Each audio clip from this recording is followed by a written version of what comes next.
Hello? I cannot hear you. Hello.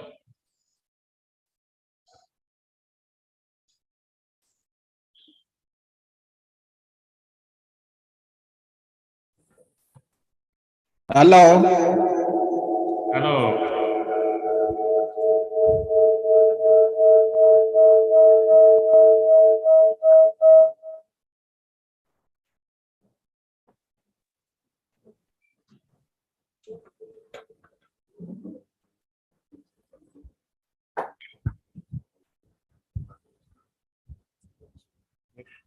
The sign of having to log in at the same time. Maybe if you could consider using one in one.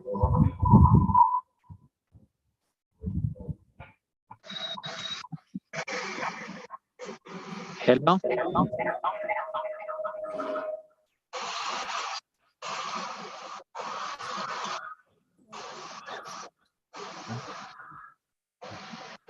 Hello? So there are many questions.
People online, good morning.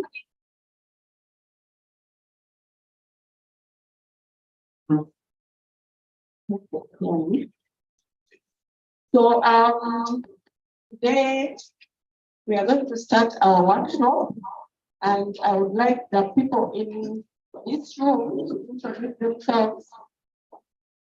People online have already introduced themselves, but we are going to start with the facilitators and the organizers of this workshop. I'm going to start with myself. I'm Alison Chinendere. I work here at Makerere University, but I sit across the valley at the College of Health Sciences. I am a librarian at Albert Cook Library. I'm also an information retrieval specialist at the Africa Center for Systematic Reviews and Knowledge Translation, which is based also at the College of Health Sciences. So we are happy to collaborate with the African community for systematic reviews and meta-analysis with Author 8 to run this workshop. We are very, very excited. The registration was overwhelming. If I may mention this, we got 3,000 registrants. We got 3,000 those who registered 3,000, and most of them actually wanted to be part. They wanted to be physically present, but it was not possible because of the facilities we have. So I think you should count yourselves lucky to be here physically. Some of the sessions are going to be virtual. Please bear with us. Next, I'm going to request the organizers of this workshop to introduce themselves. I'll start with Fortune.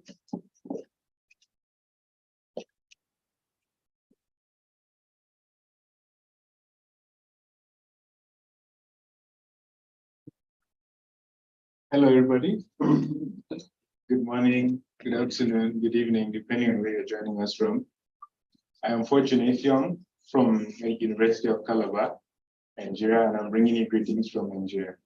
I'm really happy to be here. Okay. Can we have, please introduce yourself.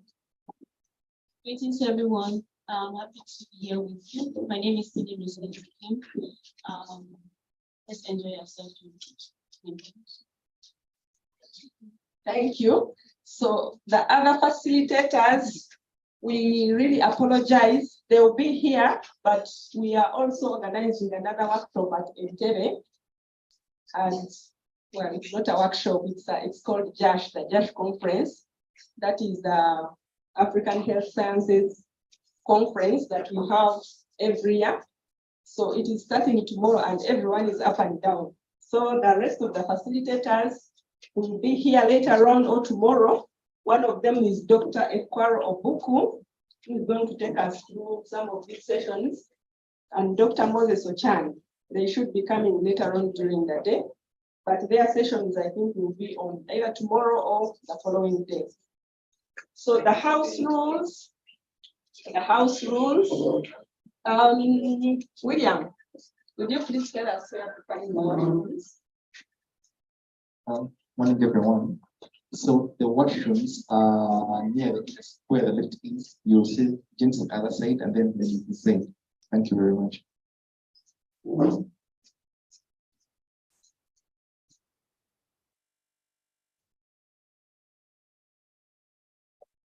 Okay. So we are going to have breakfast and meals here. And we really hope that we all attend throughout, because at the end of it all, we are going to look at those who have attended throughout, those will get certificates. Please make sure that you attend all the sessions and, well, learn about systematic review. So start with, do we have any questions before we start the sessions?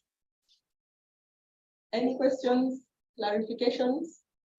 People online, good morning. Can you hear us?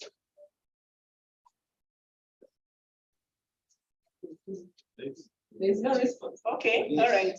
Good morning. Thank you. So our first session, the registration is going to be online, and I think she's already doing it here. And the people online are already registering online, so registration is taking place. Now, before we start the first session, let's hear from the participants who are in this room. I'll start with this corner. Tell us your name, where you are, which institution you are coming from, and what you do. Let's be very, very brief, please, because we don't have a lot of time.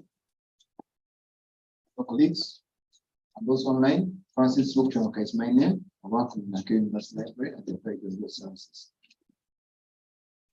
Thank you everyone. David Katuma from Madina, Uganda.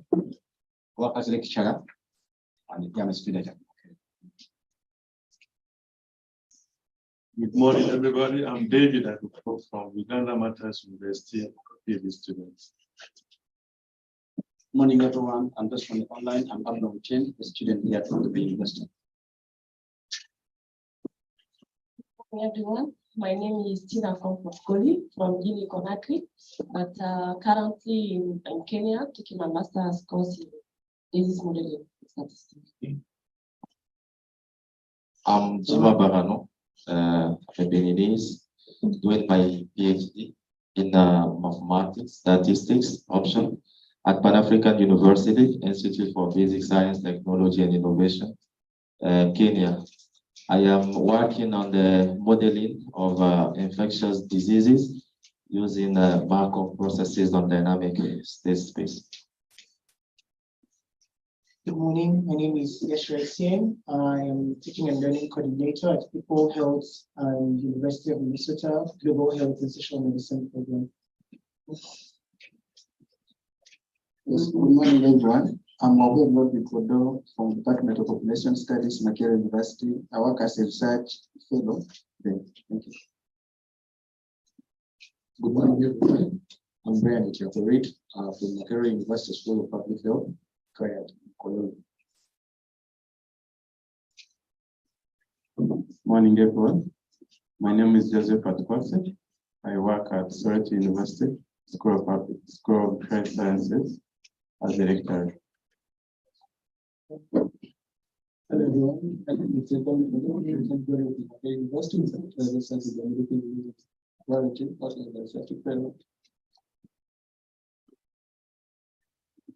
Morning. My name is Harry Johnson Gonga. I'm a public health specialist, specializing in health policy and management and implementation research. I'm an independent consultant. Thank you. Morning, colleagues. Edward Mawege is my name, public health specialist, work with the University Research Council based in Mbale, Uganda. Morning, everyone. Kenneth Mulu from Makerere University, master's student in immunology and clinical microbiology, as well as pursuing African Sustainable Futures doctorate program at Vets Edinburgh University. And I'm a biomedical laboratory technologist by profession. Good morning. I'm Job Tamun. I'm a research scientist at Walim.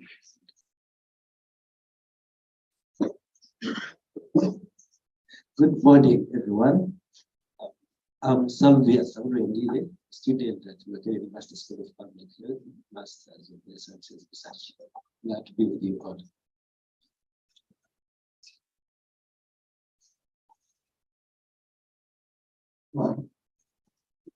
Good morning, everyone. My name is Tengo Daisy. I'm a public health nutritionist and a PhD candidate, Makerere School of Public Health. Good morning, colleagues. My name is Felix Mdaliewa. I work as an MR Quality Improvement Coordinator here at Makerere University, IDI. You're most welcome.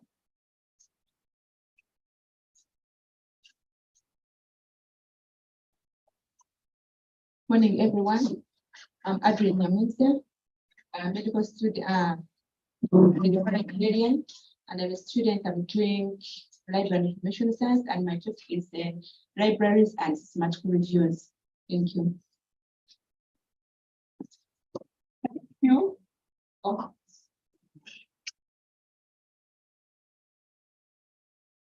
Good morning, everyone. Sheila Iwaziwa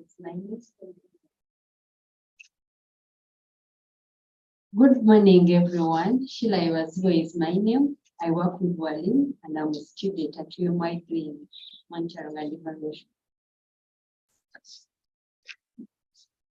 Good morning, everyone. Yeah, my name is Innocent Ayesiga. I'm a medical doctor by profession, and I'm a budding researcher. I work with the Obora Foundation Africa. Thank you. Thank you, everyone. So I would like to request Fortune to introduce the first speaker, the first facilitator. Thank you.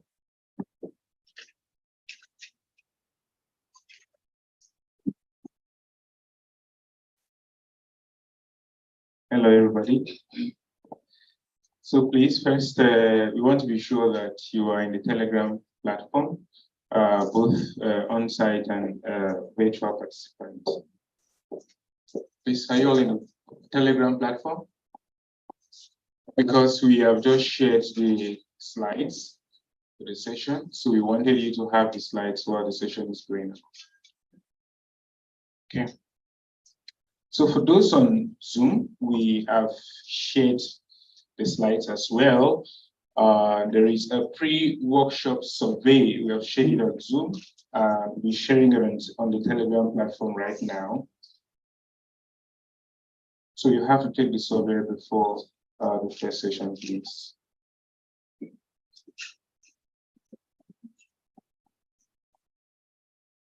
Please let me know if you cannot find them.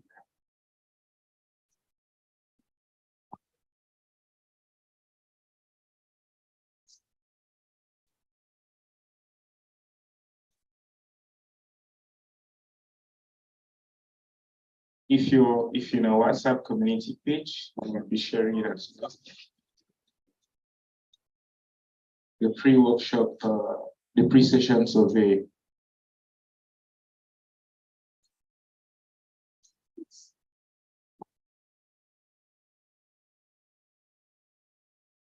Please let me know if you can find it, virtual participants, and okay, so thank you.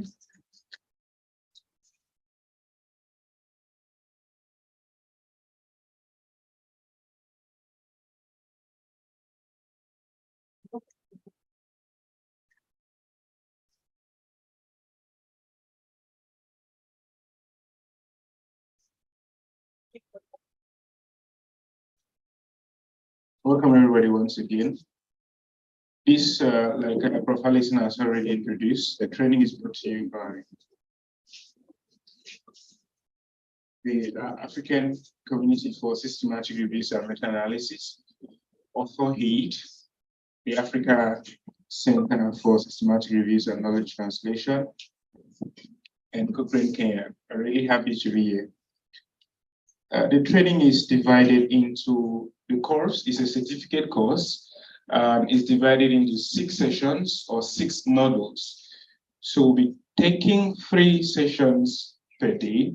It's a foundational training we will be unable to cover everything that you would need in the systematic review process, but we will be able to provide foundational knowledge that can increase your confidence level in conducting systematic reviews.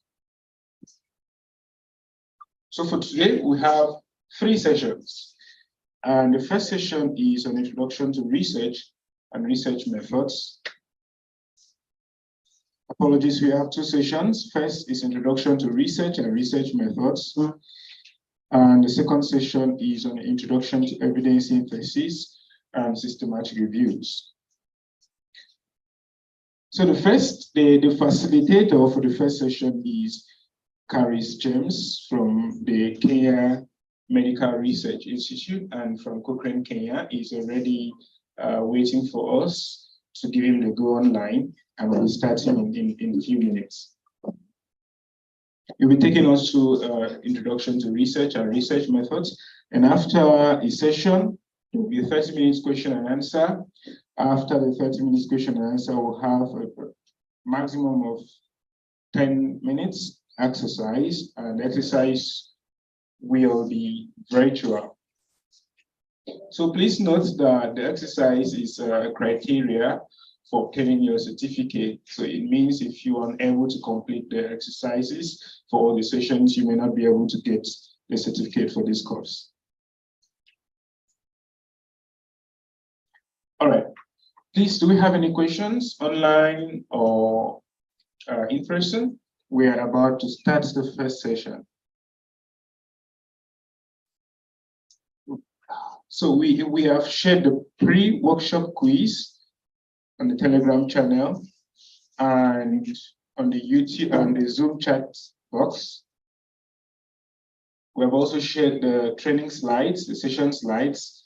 Please let us know if you are unable to receive this. The Zoom capacity is filled, so we had shared the YouTube link so you can join the YouTube live streaming. Bruce, can you please reshare the workshop quiz, the pre-workshop quiz? Some persons cannot find it.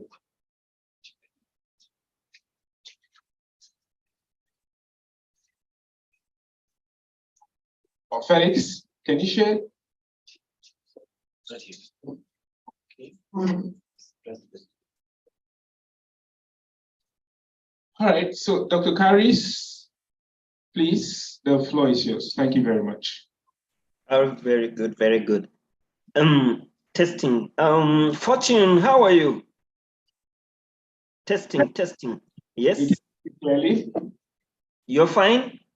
Very well, thank you. Very good. I was just testing the systems and I think it's all good. Yes. Jumbo, everybody. Good morning, all of you. I don't know whether to say good morning, good evening, or yet some are already in the afternoon, just in case. But receive greetings from James Karaoke Gumo from Kenya Medical Research Institute in Nairobi, Kenya. It is summer here. I hope it's also summer where you are. We are going to have fun, and between now and midnight, we are going to have fun. Fortune, how many hours do I have? You have like an hour. An hour. Yeah, for the session, but there is a 30 minutes question and answer. Very good. Thank you so much for that clarification. We are going to get in the exercise, and first things first. There is a quiz that is posted to you up there, a pre-quiz. I want you to spend just like 4 minutes. It's a straightforward, just spend 3 minutes. Let me just give you 3 minutes at most. And then we'll see how the response go back. So you have only 3 minutes, then I close the quiz. All right. Here we go, 3 minutes. Fortune, please timers. Now it is 2 minutes, 59 seconds left. Start now that quiz.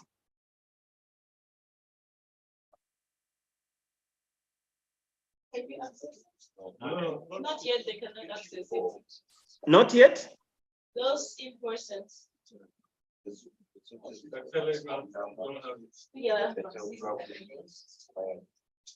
Can you send us the link via Telegram so that we can access it?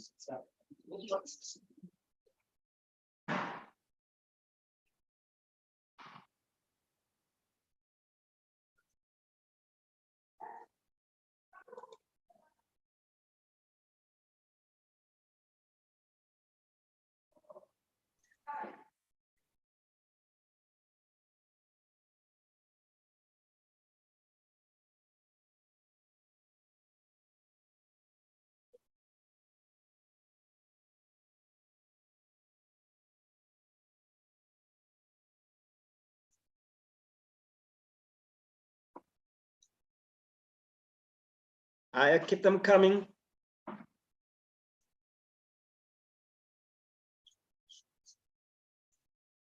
Oh, Fortune, is my screen visible on your end?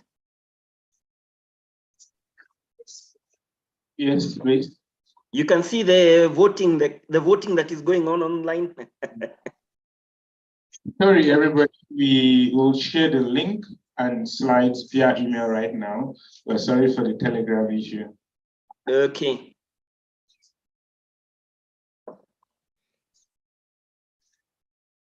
Here we go.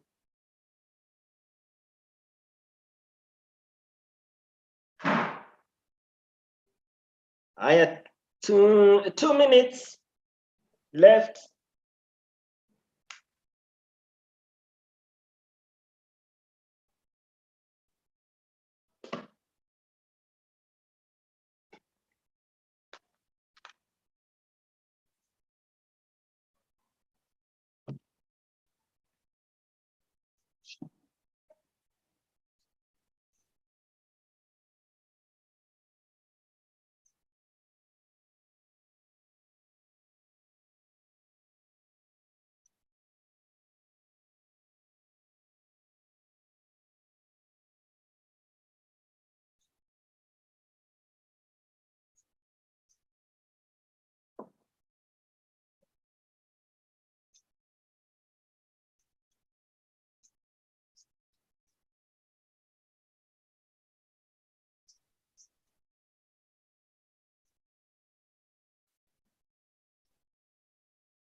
Dr. Karis, could you please give us a minute or two so we can share the resources to the participants' email. Thank you. All right, we add you 1.5 minutes.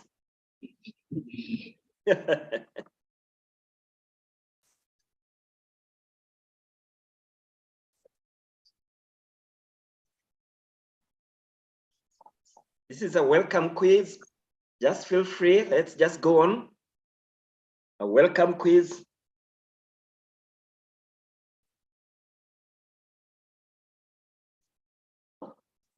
Remember, there are no right or wrong answers. There are no right or wrong answers.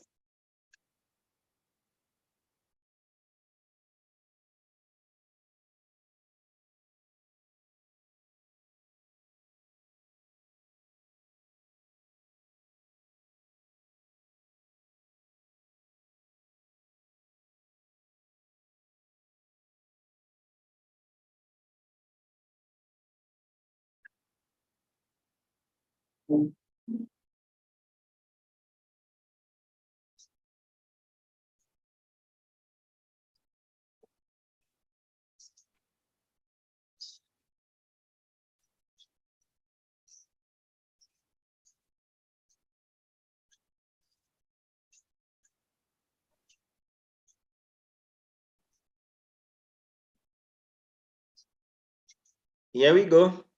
All right. Keep them coming, keep them coming, keep them coming.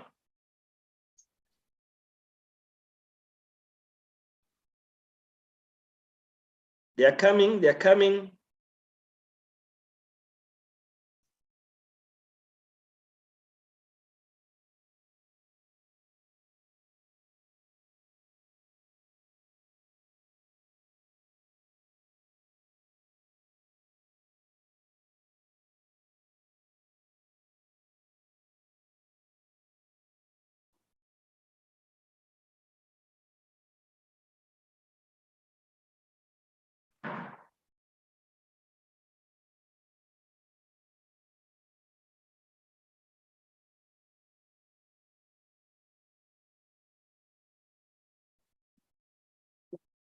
We are about to close in 1.5 minutes.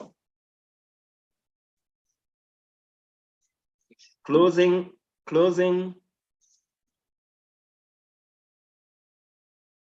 Please give us 1.5 minutes.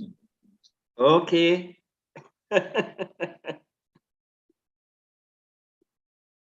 We are out to have fun, so let's do it.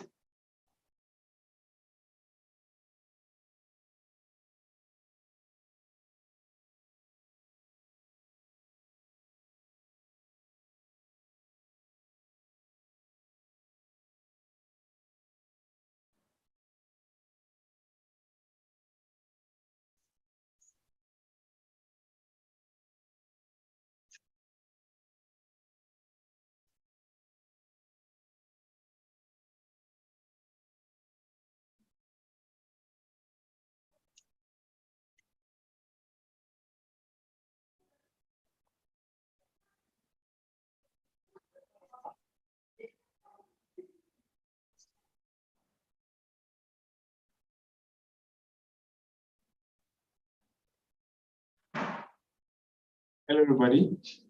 We have shared the quiz link and session slide to your email. Thank you.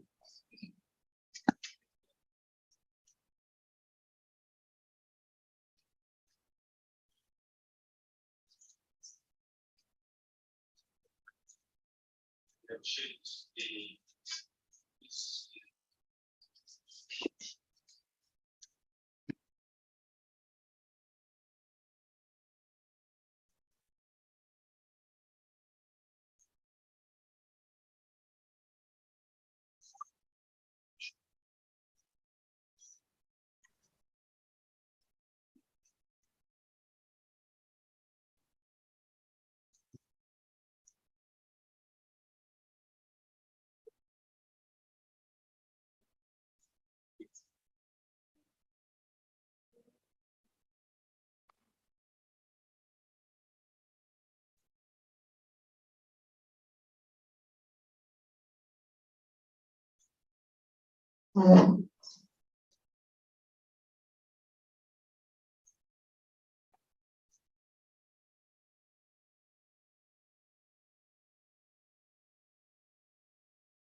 Hello, everybody. Please, could you confirm you have received the email? Yes. Awesome. Thank you.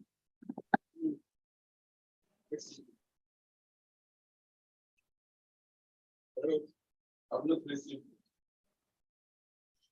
Don't worry, let me go there.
Okay. Wow, wow. All right. Less than 30 seconds. They are coming in fast, furious. Less than 30 seconds. All right, all right. Good morning once again, colleagues from all over Africa and across the globe from where you're joining us. This is James Kariuki here at the Kenya Medical Research Institute, a senior research scientist at the Center of Public Health Research with close to now 25 years in research for health matters. So we are here trained, my training of the background is on statistics and computing, then health systems, and then went ahead, did research methodologies and fell in love with systematic reviews, and we do reviews. But over the last 3 years, over the last 3 to 4 years, I got into a very different space. And that space is where going from those recommendations that you generate, moving from research recommendations, taking the recommendations to the targeted audience, and most important, championing the use of research recommendations. Africa generates so much. Here at KEMRI, we generate over 400 plus publications per year with quite a number of evidence briefs. But we realize that we have realized from various research that our research recommendations are not being used.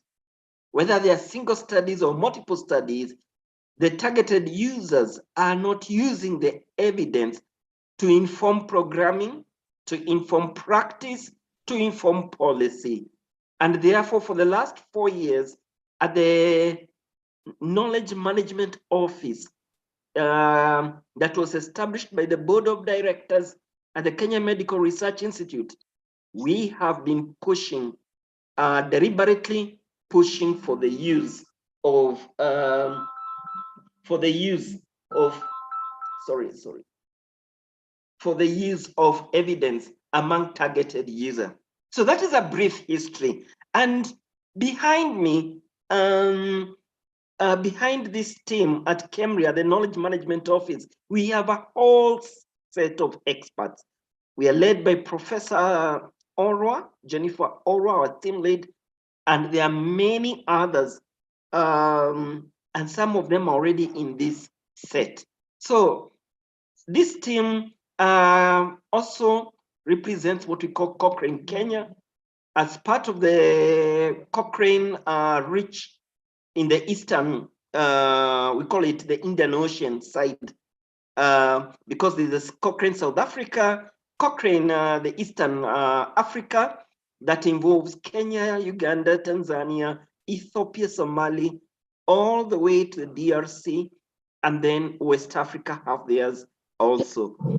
So therefore, part of my presentation will be coming through Cochrane Kenya. That is my introduction. Now let's get to the stuff. I can see more and more responses are coming in. I'm going to give only 3 minutes, and as just to allow the final responses coming. But I want to ask 2, 3, 5 people to tell us their experience with research? It starts with you. Hello, Uchechi Anaduka from Nigeria. Hello, tell us about your research experience in 1 minute. Oga?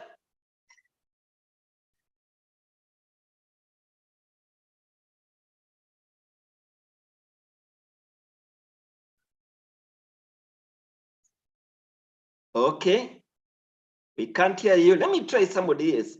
Irene Nyunzu Edward from Tanzania, good morning. In 1 Hello.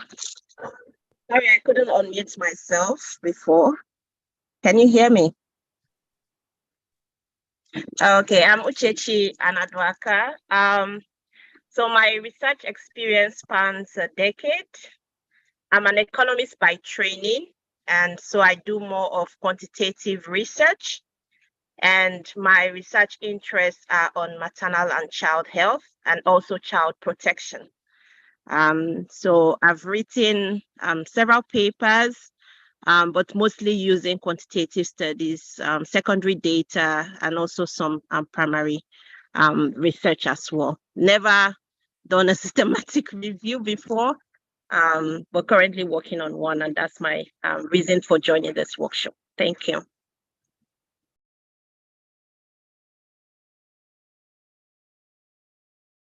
Sorry, can't hear you. You are in mute.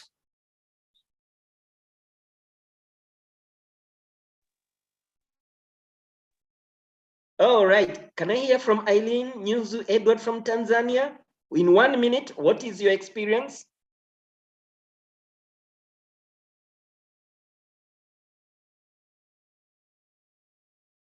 Irene?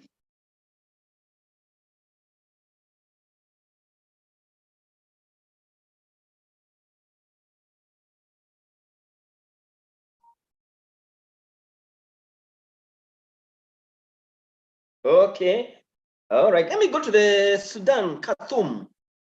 I see Dr. Saha Saifalen Asaid Ahmed, I hope I've got it.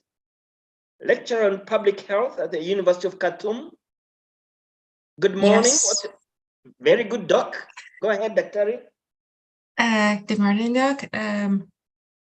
My experience is not that big in research. We focus in descriptive study, my country. We don't go to clinical trials or other kind of study. We don't get involved in systematic review before, ever, never. This is the first time to do that. As a supervisor, as a student, now I'm doing my PhD in another, it's in neuroscience, and it's a systematic review for movement disorder. And part of my research or other research is clinical trials for other things. So this is my experience in research. Thank you so much. Fortune, from the participants at the IDI Makerere, get me any two to give us the experience. Any two.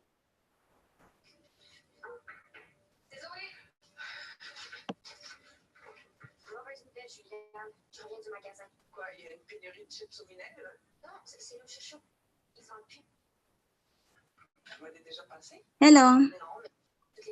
Hello, good morning. Good morning. Sorry, I was unable to mute. It's Irene here. Go ahead. 1 minute. Okay. So for me, I can say my experience, I don't have like much experience on systematic review, but I have experience in conducting research, and currently I'm working on my master's dissertation on which I use cross-sectional studies, but also I'm just working on the systematic rapid review that we want to do. And that was the reason for me applying for this opportunity. Over to you. Thank you so much. A new word you have used there, rapid reviews. Very good. And those big words, systematic reviews, rapid reviews, scoping reviews, we will discuss them immediately after this session one.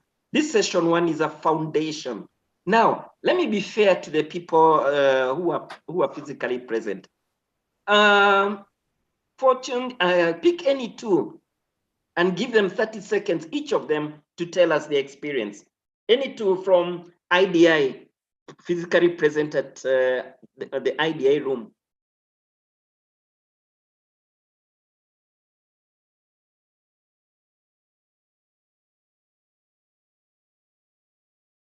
Or we can't hear them.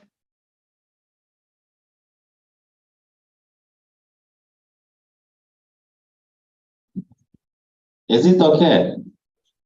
Okay, it's okay. All right, I can see you. Good. I was saying that I'm right now working on my first systematic review paper, which is about exploring the use of Markov processes on modeling genetic diseases with mutations. Yeah, that's my experience. It's my first paper about it. Thank you. Somebody else? Oh,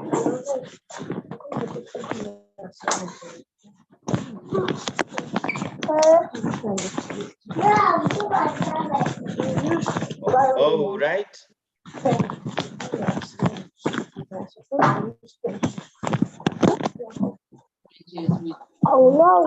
Don't use your body to clean the table. Can we mute some people? I'll use my clothes to rub it. Okay, thank you.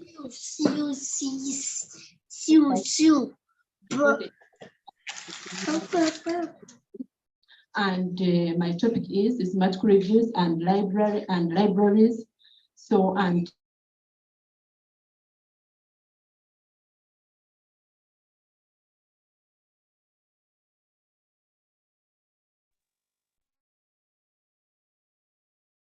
Okay, they have gone out.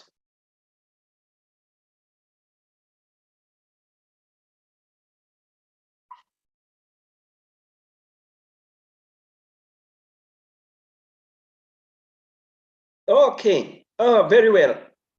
So welcome to this foundation. This is purely a foundation.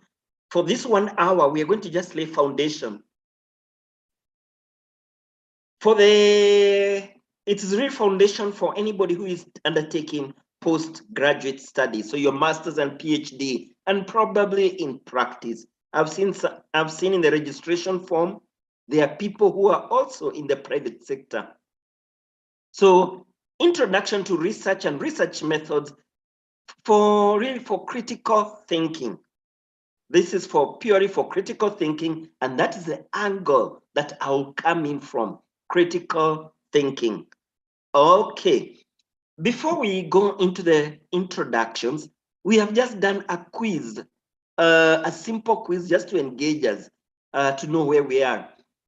485 are the people who have responded to this quiz. And the first question is, have you ever carried out or involved in research-oriented study?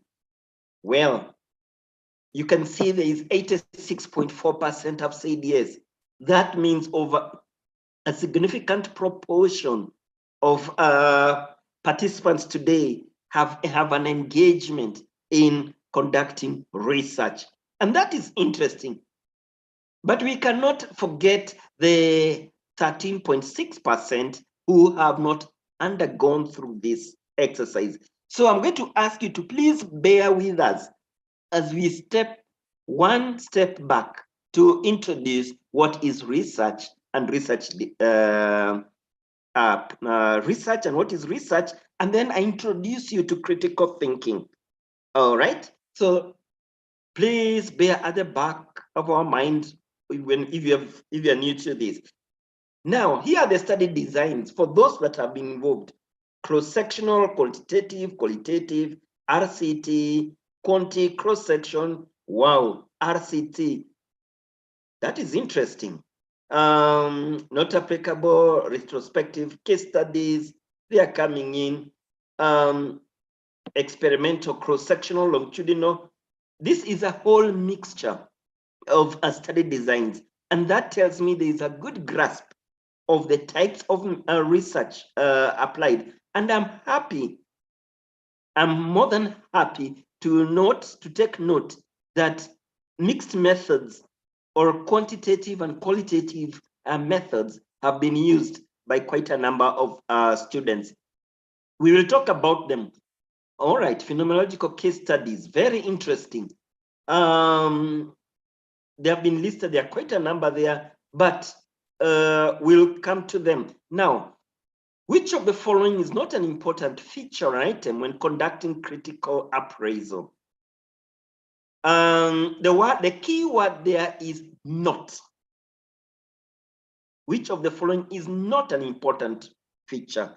And therefore we have populations, interventions, research study designs, size of the sample and data limitations.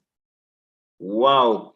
The key word is which of the following is not an important feature or item when conducting a critical appraisal of literature. All right, we'll be coming to that later on, but it's interesting to say that data limitation seems to carry the day, and this is a very interesting observation. Interventions considered, a very interesting matter. Do expert opinion matter when undertaking critical review of articles for consideration into systematic reviews? Those research designs and the studies that you come across, there is something interesting called expert opinion. Does it matter when you're doing critical review? Wow. And many of you have said yes, it actually it does matter. That is 60.9%. An interesting phenomena, but just hold on. There are no right or wrong answers. Just you hold on. Okay. Now, here's another interesting. Which of the following research evidence or issues is not considered when reviewing articles for inclusion?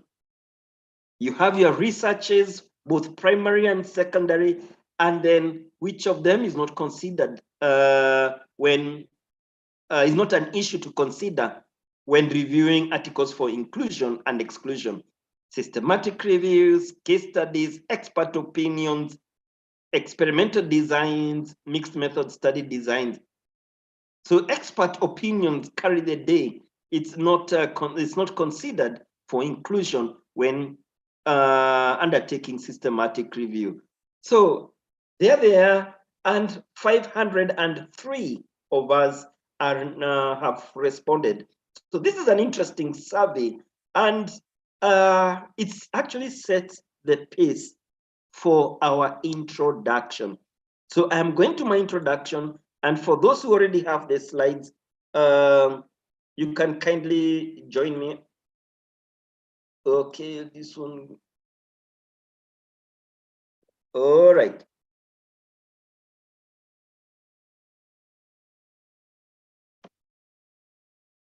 Let me see how it's gonna. Okay. Very well. This is a rapid overview because I'm only setting the stage for the next presenter after the tea break. So for the next 40 minutes, let's talk about research methodology. And at the end of the day, within the next 40 minutes, as we leave this session, we want to see whether we, all the 500 of us, can be able to explain what is a research process. Can we describe the various types of research designs used? Not only for primary studies, but also for conducting or for inclusion into study designs. I will take some few minutes to talk about how to critically appraise, set a stage. I'm just setting the stage of how to critically appraise a scientific article. The next session will go now into the actual details of how to appraise articles, single studies, multiple studies for inclusion. So for now, I'm going to set the template. As a way of introduction, I want to take this definition from Siemens 2020, who gives us a very interesting but I love this definition of research. And the author said that it is any organized and systematic inquiry. Keywords, organized, and then it is a systematic inquiry designed and carried out to provide information for solving a problem or answering a question or explaining a phenomenon is called research. It's organized, it's systematic. It all means that it has a methodology. And for all of us who are in the academic circles, from undergraduate to postgraduate, we all know that there is a methodology that is used. It has an introduction section.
Everybody,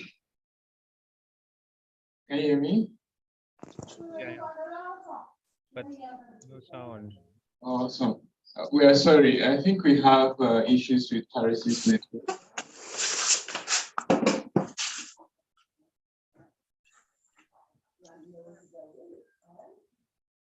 For me, we're hoping that you have taken the survey and you have to the training things.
Hello, everybody.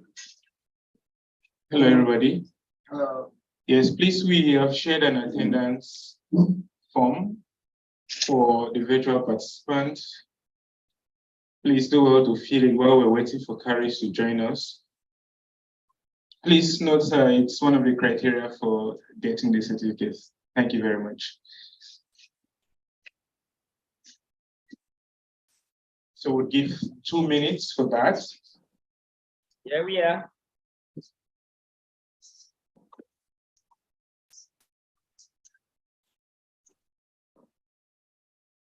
Hi. Yeah, welcome, Caris. Thank you so much. Apologies for that. It's a power blackout. Oh, good. So there's Very a power block in your country also. There's a power block. Eh? Hello? Hi, hi, hi, hi. There is a blackout here Okay, also in all your right. country. Yes. There was a power blackout here at Kemri. We are now on generator.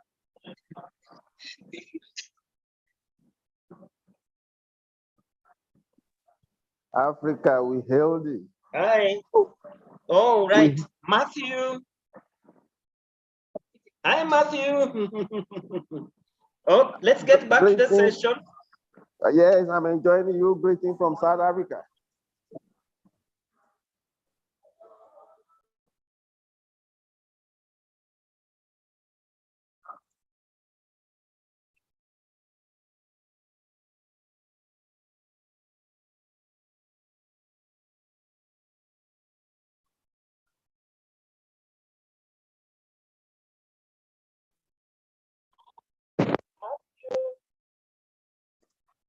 Hi, Matthew.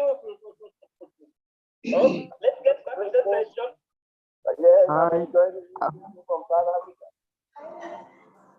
Hi. Thank you. I'm enjoying you. Carry on with the presentation. Thank you. Let me start again as an introduction. So we are saying that research is any organized. There is echo.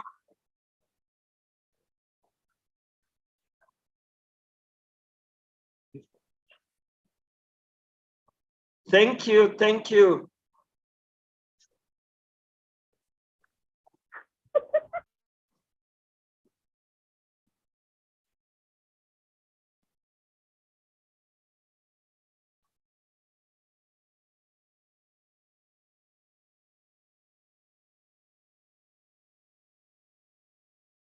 Okay, thank you. Hello? Wow. Now, okay, now I think we are good to go. Let's start again. So we are saying that research is any organized or systematic inquiry or designed and carried out to provide information for solving a problem. So there's a problem, answering a question, or explaining a phenomenon.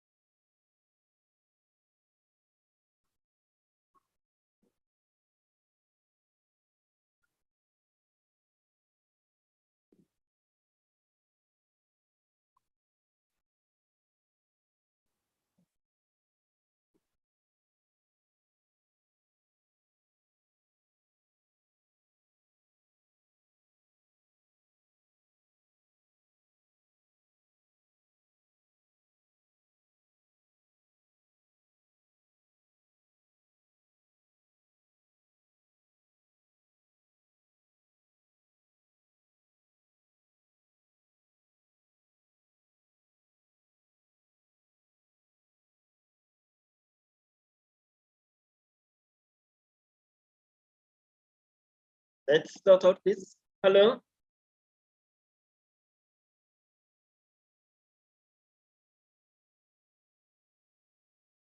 Okay, here we go. Now, whenever we have research is that we said it's that undertaking of inquiry to investigate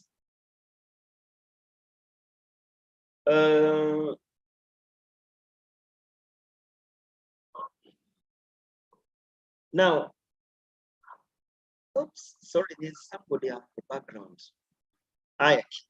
Here are the levels of the research evidence. It's actually echoes. There are echoes on the background, sorry.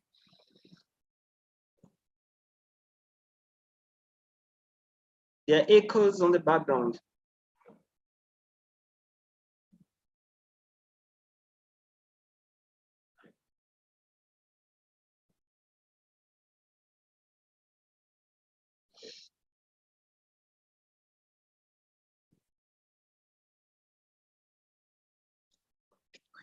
Let me get the link. So this is it's a pyramid that that is usually used, and the highest, the peak, shows the strongest form of evidence. So we have research, or these are secondary or systematic reviews are at the top. Although they are not quite research themselves, but they are sources of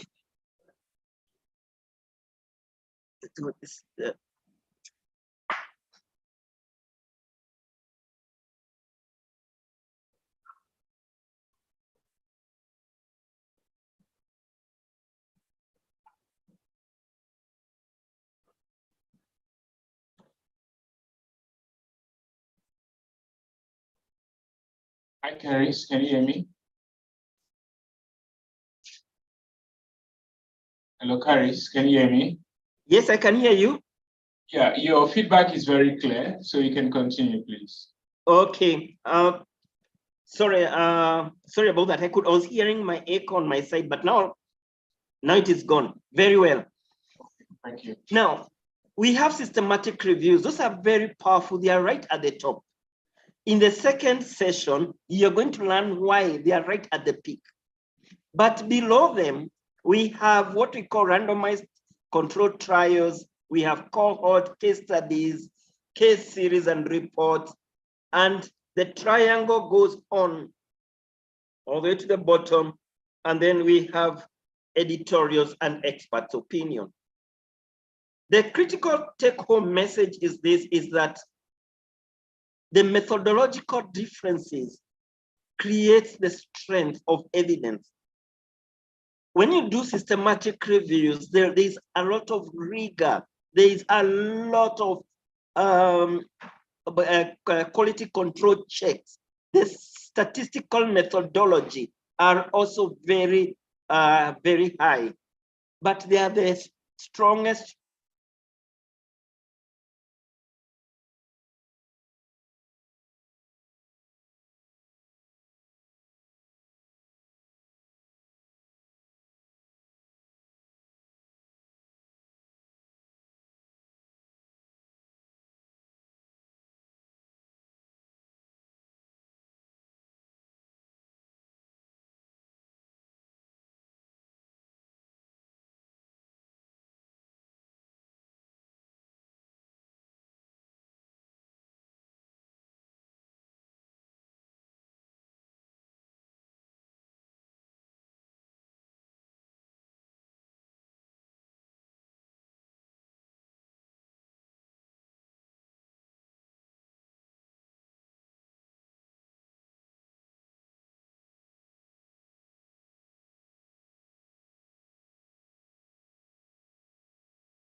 Okay.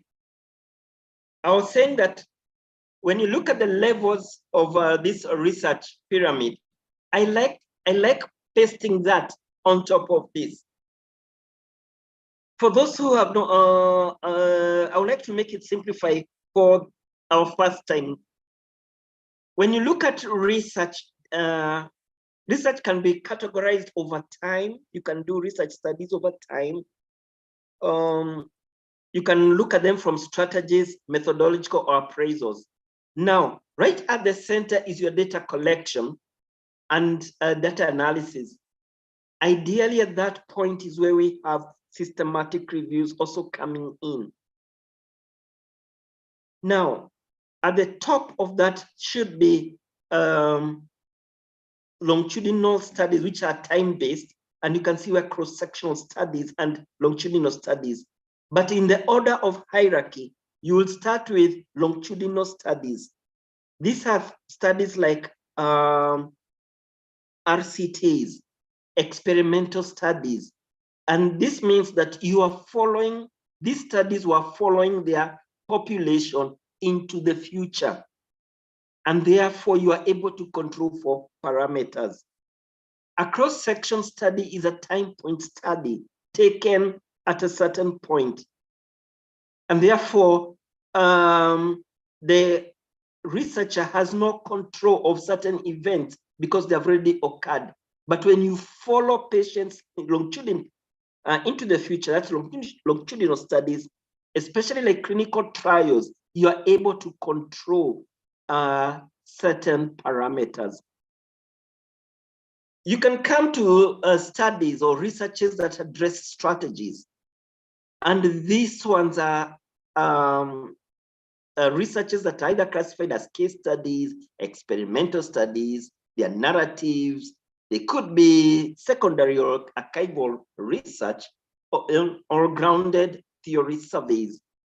So they are looking at strategies and modalities. In one of the, when you go deeper, you'll be assessing outcomes.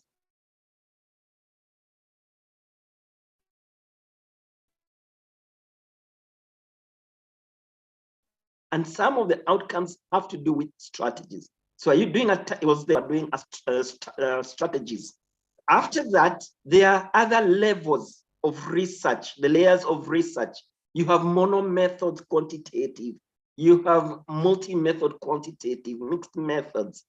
And here you're interested, your strength is to do with methodological choices. That's why you're combining multiple study designs. That's why we have the mixed methods, the quantitative and other related designs. For building knowledge in academia, we have aspects of deduction, abduction, induction, deduction. This is where you start with a theory, you start with observation and you start building theories, what we call memos. So in this one, you look at, you observe the phenomenon, and then you observe it, take notes, and then you come up with a hypothesis. I like calling it that way, coming up with a hypothesis or a suggestion or a statement of intent, so that you'll now be able to subject it to analysis. So it's theory building, induction. And finally, part of academia, criticism, positivism is the hierarchies of research. Most of the papers that we will be concentrating on for the next 3 days, they will be coming from time and strategy aspects. Longitudinal, cross-sectional, mixed methods, action research, all these are some of the aspects we shall be looking out for. Now, the building blocks of research. In theory, any research that you'll come across, whether it be opinion piece, commentary, experimental designs, all those papers and articles that you're going to look at, have the following characteristics. This is silent, it's at the background. They are purposive and rigor. The researcher usually starts with a question or a hypothesis or a statement or an observation. So they have a focus. They want to generate new information to answer to that question. All right. They also provide a good theoretical base. Meaning that they not only build on existing knowledge, but they also look at theories, communication theories. If you're doing public health communication, you're looking at an behavioral theory. If you're doing social science and medicine. So it's building on theory and building on existing information to bring out new information. Secondly, the methodological designs are critical. The methodological designs are critical because to allow for validity. We'll talk about later. There is testing of the various parameters, either by association, there's quantification, there's qualification, there is sorting. So a lot of testing is part of the process, the building blocks of research. Any research can be replicable, replicability. Can we repeat the same research in a different setting and almost come with the same results or conclusions? So the ability to replicate, and that comes from the methodology that you have used or the ones that have been described. So these are all single studies. And the other building blocks, the number 4, accuracy and precision. This is from statistics, the results, how they have been generated, the sampling. You have done your sampling procedure, you have done your, in qualitative research, you have reached your saturation point. How have you measured? Have you applied the right statistical tests? All this and the assumptions. So this is part of accuracy and precision. And because you have used sound methods, you have used accuracy and statistical methods, the next thing that you're looking at will be objectivity. That means the researcher's biasness has been removed. I will not talk about biasness at this time as part of the objectivity. That will be lesson number 3 later in the afternoon. Finally, the conclusions and the recommendations. Are they generalizable? All right. When you look at it, can we generalize to from the sample to the population? What are we able to extend the meaning to other populations of interests? Parsimony, which is connects, but this means, is it simple? Does it have an efficient design? It's something that somebody can read correctly. And therefore, research, the building blocks are, these are silent issues. They not only necessarily come to the front, but they are at the background. They sit at the background of any single study that is being undertaken. There are 3 types of research studies, 3 types of research studies. Primary research studies. These are the first-hand, I like calling them first-hand experience of the researcher. All right, so they observe the phenomena at first hand, they collect the data, they actually go out to the field, collect the data, analyze it, and make a report. Primary research is what the researcher goes out to do, and they bring back, they conduct the study and they bring back the data. There is secondary studies or research. Normally, secondary studies, they actually interrogate primary study researches. So when you are going to do systematic reviews, this is what you are going to do. You are going to be taking single studies or multiple studies and interrogate them, go through them, and present facts about the issue that you are interested in carrying out. So secondary studies are not carried out by the researcher or the research, in this case, it's you and I, but we take what has been done before and then we summarize them and provide new meaning and insights. That is what we are going to do for the next 3 days. And finally, especially for doctoral students and postdocs, there's always the theoretical or conceptual studies. So most studies here have a discussion of theory, and some, if not all of them, exclusively on the construction of new theories. So this one generates new theories.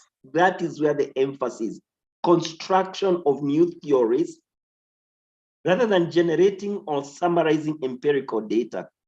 So theoretical conceptual studies are also pure form of research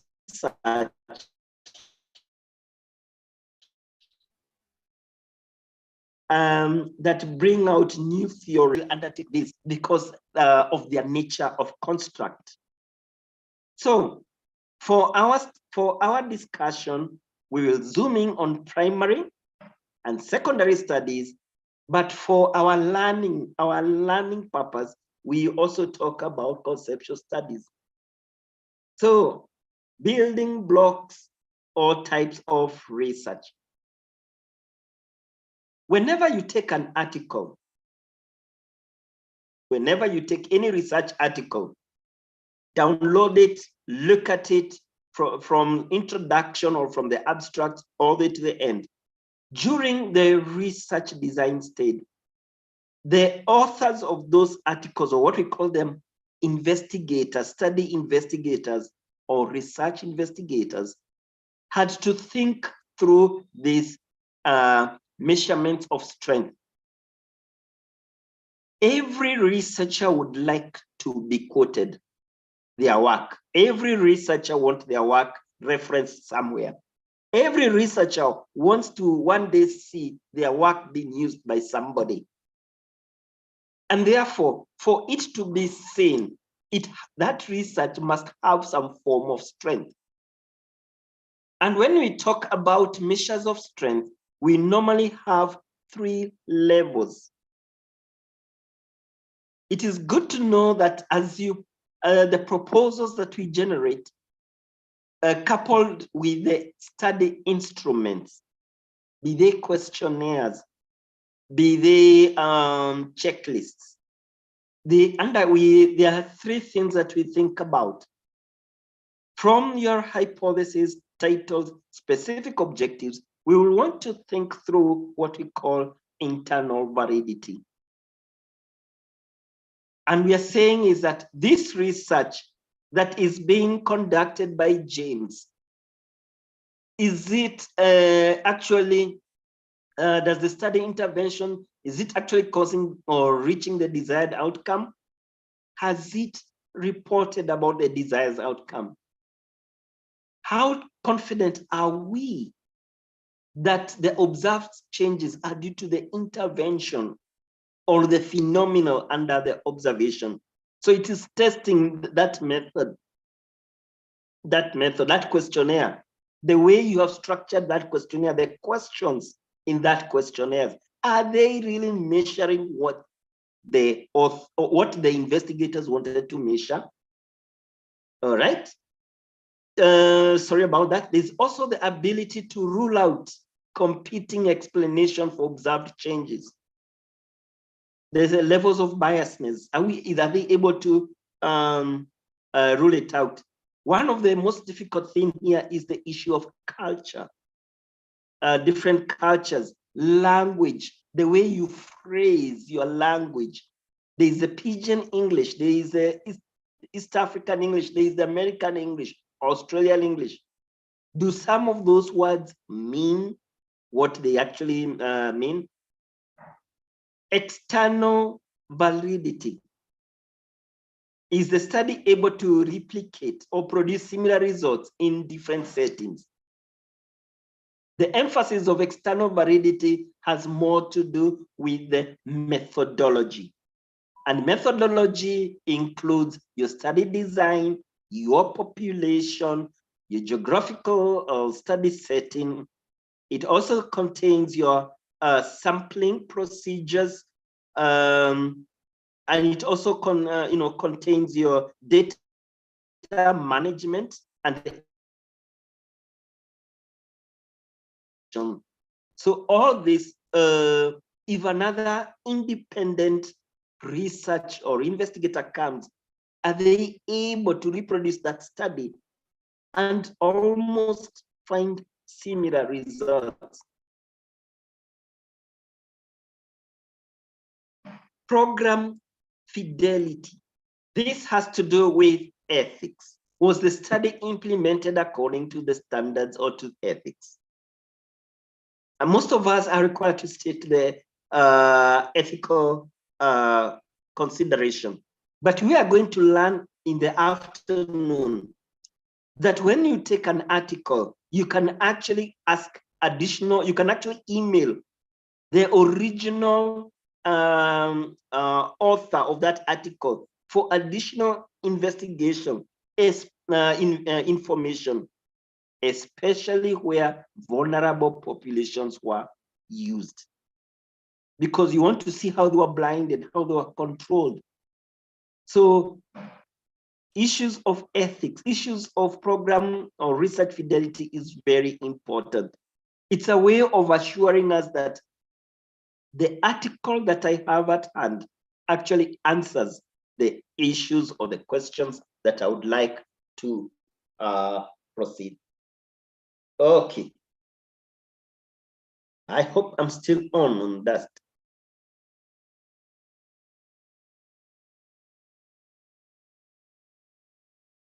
I want to assume that in our reading, we have come across the word quantitative and qualitative. You will come again over and over again, quantitative, qualitative. Some have seen it in the feedback in the quiz, qualitative, quantitative, and the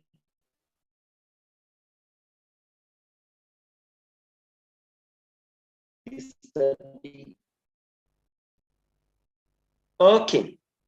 The two of them, quantitative means you're going to quantitative research actually has to do with quantifying. You go and measure and quantify, put them, you know, count. The whole idea is to count and put them in numbers. So, and this has been a very interesting area of study, putting things in numbers and plotting them in using statistical methods. So quantitative research has to do with numbers. Qualitative research, on the other hand, has more to do with open questions or statements. These are statements, and they are analyzed and put together in form of themes or thematic. Any researchers are now combining both of them, quantitative and qualitative research. However, how do they differ? The way they analyze. Quantitative uses statistics. The quant, they use statistics. The qual use thematic building. The themes, they build up themes because they want to bring out the why, the what. The way the questions are posed or asked. Most of the quanti are either yes or no. What you have just done is a quantitative research. But in qualitative research is when you ask somebody for their experience. Tell us about your research experience. So they will give you statements, and from those statements, you start grouping them in form of themes, and you build.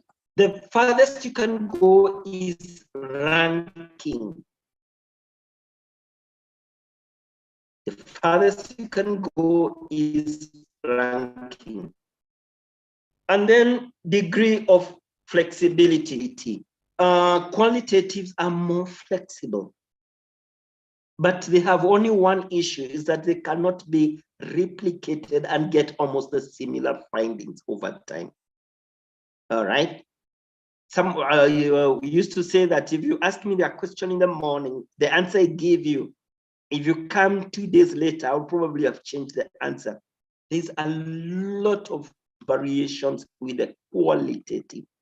But for our reading, I like this format that I fell in love with, that really research designs and qualitative. And you're also allowed to have mixed method, a combination of both. I will not go through all of them, but I want to pick key highlights. When you look at the general format, we have said the quantitative usually they want to confirm a hypothesis about a phenomenon. This is where you'll hear a lot of probability and sampling. While qualitative seeks to explore, to describe the phenomenon under observation. So one starts with a hypothesis, the other one, or the second one, the qualitative, seeks to explore.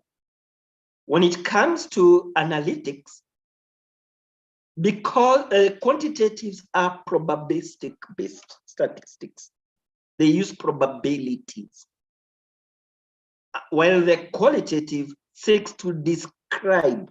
They are non-probabilistic in their nature. So they describe, they explain a relationship. They can't measure it, but they can explain. Quantitative can predict. Going on, look at the types of questions. Quantitative can be a mixture of open and closed, but most of them are closed. Qualitative are basically open. We have what we call the checklist. But all these two styles or methods are very important when looking for critical, when you're doing critical thinking and appraising single studies or multiple studies going forward. Okay, I want to bring you to the next level. Having looked at the research designs, having looked at the various primary and that the type of studies, we have known the type of studies right at the beginning. The type of studies, longitudinal studies, cross sections, are all these studies all these researches necessary for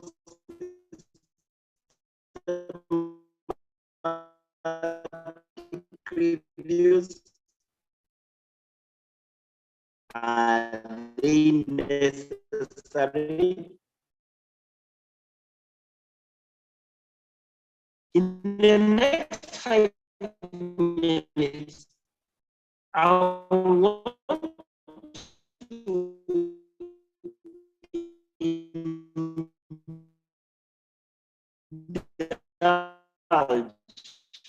in these 10 questions. I'm setting the stage for my next presenter shortly. But here are the 10 questions for critical appraisal of that scientific article for inclusion, for further reviews.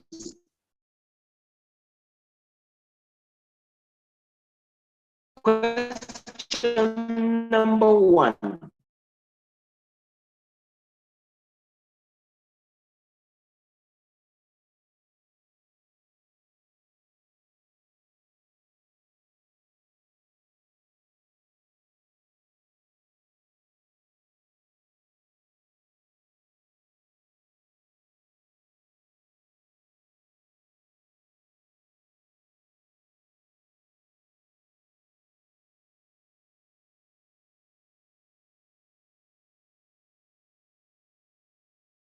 Hello, can you hear me, please?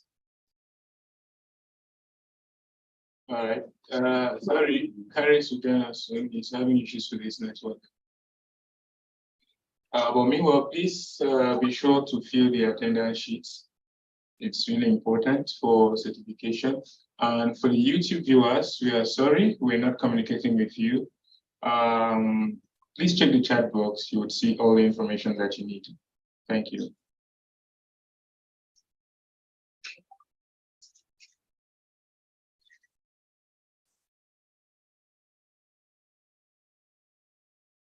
While we're waiting for Caris, we are going to listen to a goodwill message from Authorhead Manager Handy Notes. We're waiting for Caris to join us, please. Thank you.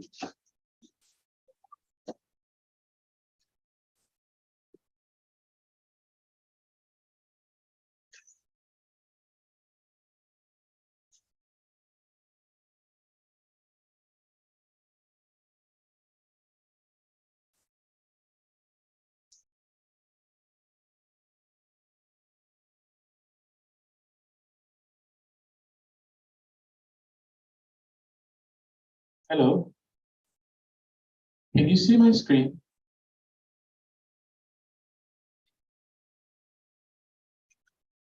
Please, can the online participants see my screen? Yes.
All right.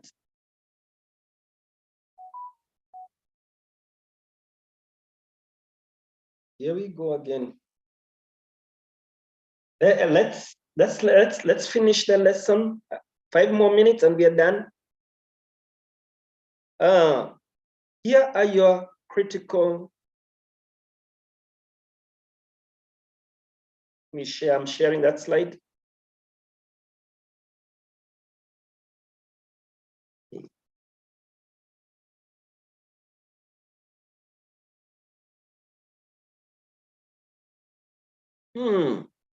Here are your critical questions for your critical thinking. When you look at a single study or a set of studies, ask yourself the following as part of the appraisal. Number one, is the question being discussed by the paper at hand relevant for my systematic review? Is this research that I'm holding bringing in something new? Is there any new information? The kind of questions the investigators are asking, is it of use to me? All right. Is it of use to me? Look at the study design. Very quickly, you look at, was that study design from the best of your knowledge, just from the best of your knowledge? Is that design the most appropriate to answer that question? A case study, could it have answered, or could it have been a better, study design compared to longitudinal? These are some of the questions that we ask ourselves. The methods described, do they address that? Are they able to deliver on the objectives? So this is more a critical review of a paper going forward. And then the last aspects are usually add-ons. Number 6, 7, 8, 9, and 10, they are add-ons. About hypotheses, whether it was original protocol, statistical analysis conducted properly, the conclusions, are they justified from the data? Or rather, what reviewers say, your conclusions should be supported by the data that you have. And if there's any conflict of interest, my closing remarks are these. Consider also the following: the completeness of the literature presented. There are times when people, some articles just present the problem statement as part of the introduction, and then the questions, and then they go ahead and analyze. So is there some missing or critical information that is missing? You can request, you can email the author for additional information. Sometimes we ask ourselves, how unique is this article? Is it, is it bringing something in new? One example is if you start talking about COVID-19 and, community health interventions, because of the amount of literature, if you get a new one now, a new article on COVID, you'll be asking yourself, what is this, or is there anything new that this COVID-19 and community health strategies is presenting? So the uniqueness of the research article or publication that you're looking at is critical. Timeliness. I don't think you would want to look at an article for 1995, because we normally say that there's a lot of new information that is being generated about any discipline at any given time. So is it timely? Is it current? And how far back can you go? For your systematic reviews, you're likely to go back 10 years, 5 to 10 years back, because it is assumed that those authors in those 10 years are building on the knowledge of the articles that were before or that were in the earlier years. So it's a buildup of knowledge. And therefore, you want the current knowledge, the depth of the knowledge presented. There are times when you can imagine an economist trying to present new knowledge on, say, a health economist producing new knowledge, say, on Shigella or Ectobacter and other related microbials or pathogenic microbials in a lab setting. So although they are trying to bring in the issue of costs, but you can tell the knowledge that this is really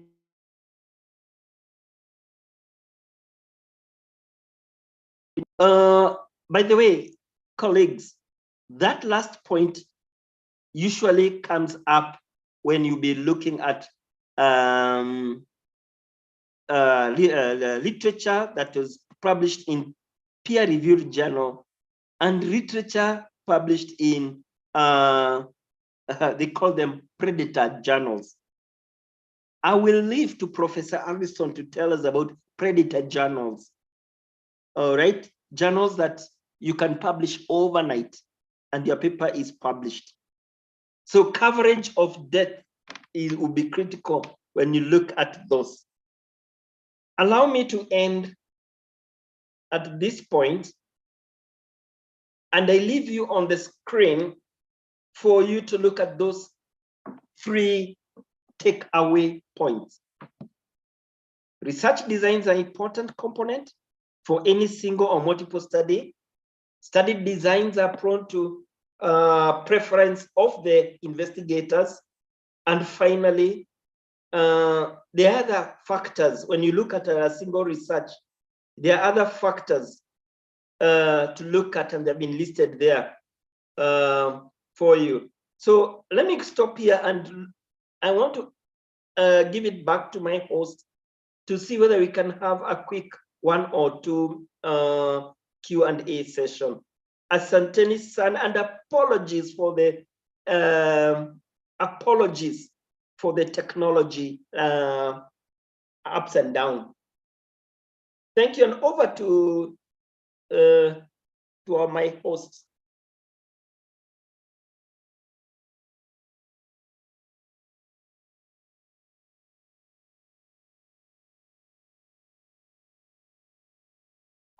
Okay. Any question?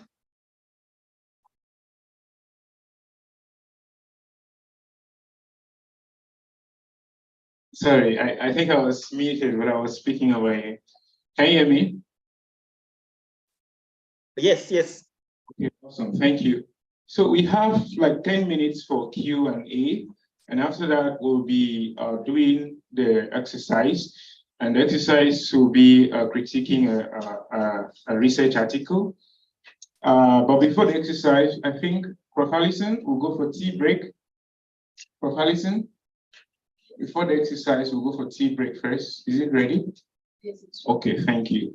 So before the exercise, which is on critiquing a research article, we'll do a tea break. But for now, we take question and answer for 10 minutes. Thank you.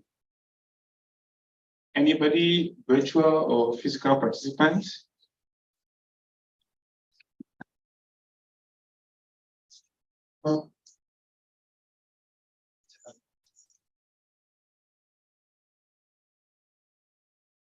All right, Dr. Karis, we have somebody here. Thank you, Doctor, for the insightful. All right. Yeah, my name is Abdul Arusans. I'm a PhD candidate. I do research in infectious diseases. I'm interested in reading further from Sanders et al. 2016. I'm trying to search Google Scholar and other sources. Can you kindly share a link to that publication? I'm glad. Thank you.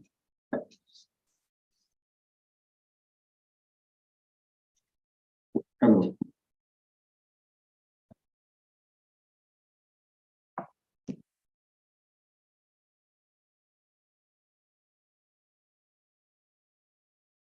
Harris, did you get the question, please?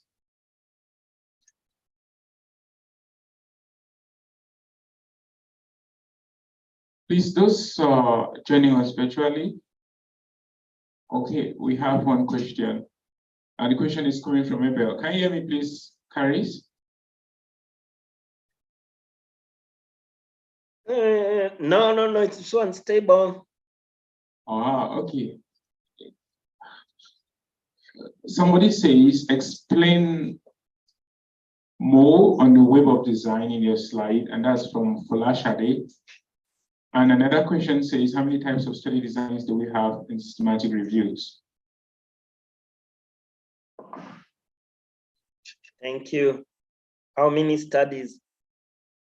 Good. How many types of study designs do we have in a systematic review?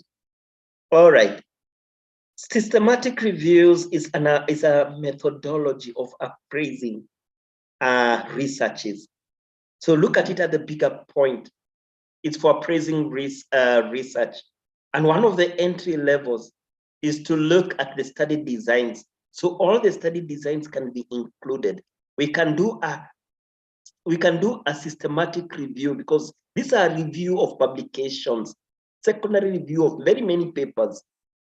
More than, there'll be more than 50 or 60 or 100. So you will be looking at them and teasing out the design. So what I can say is that systematic reviews encompasses all the study designs.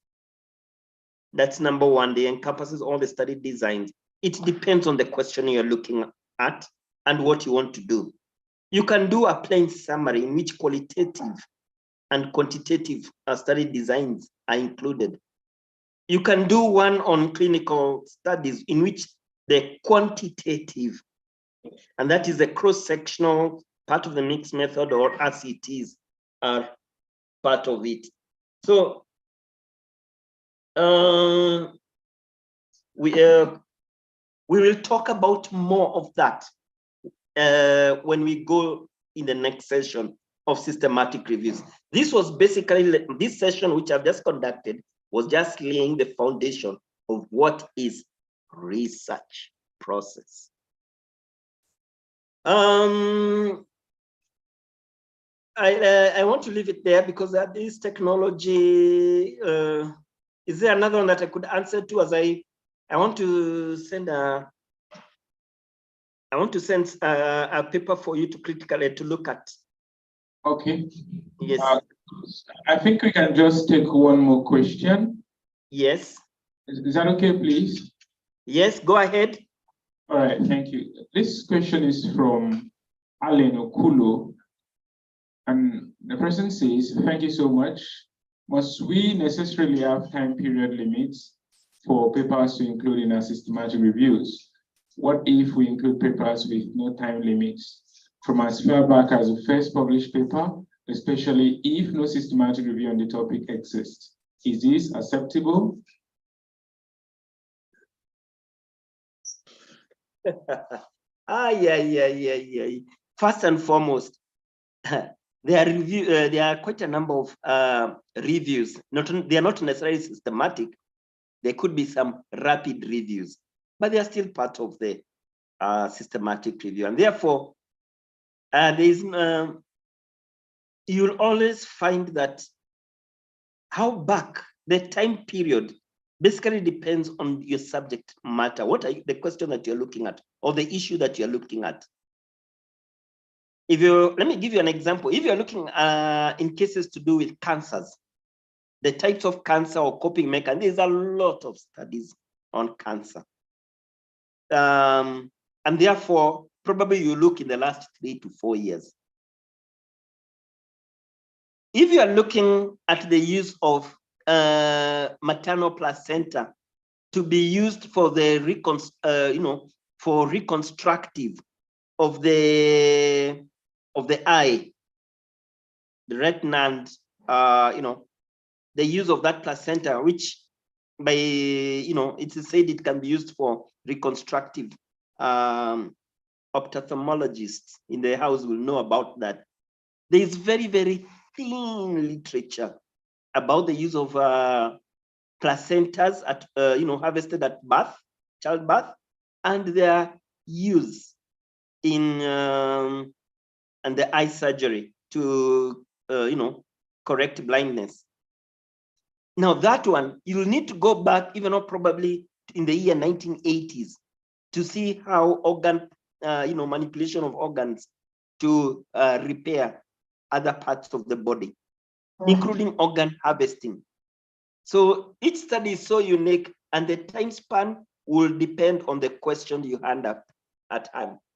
But 10 years is good enough. Thank you. Over. All right, thank you.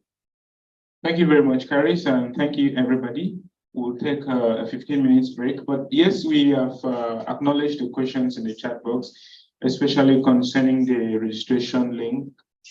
And we are going to address that before the next session or before tomorrow. And then for the many other questions that are coming in, we are going to share a link to our WhatsApp platform. We are having issues with the Telegram. That's the second one we have created for this workshop, but it keeps getting deleted. So we'd rather work with WhatsApp. So please, you could post your questions there. Or Caris, please, are you comfortable with dropping your email so the participant can message you directly? Okay, I can do that right now. Awesome, thank you. So you could message Caris directly with your questions, or if you're in a WhatsApp group, you could join. We're about sharing the links very soon. And the slides, we have shared them already, but we'll still share them again. Thank you very much. We'll take a 15 minutes break now.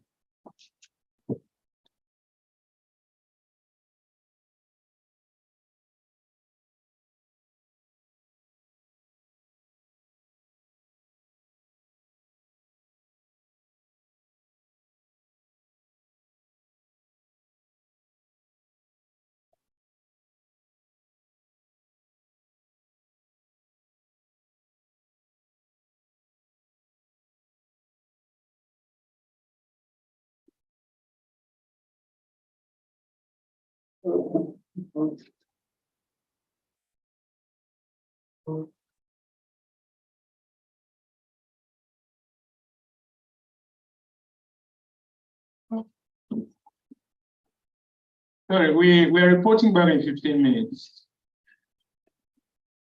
Thank you.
Yeah, right.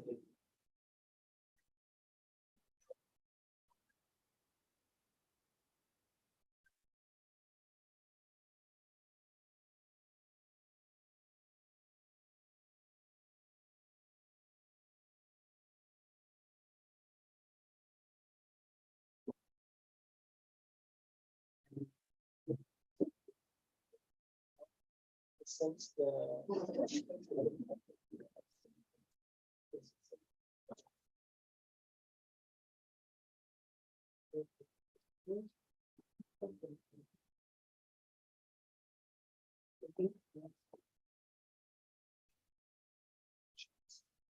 it's not the people here.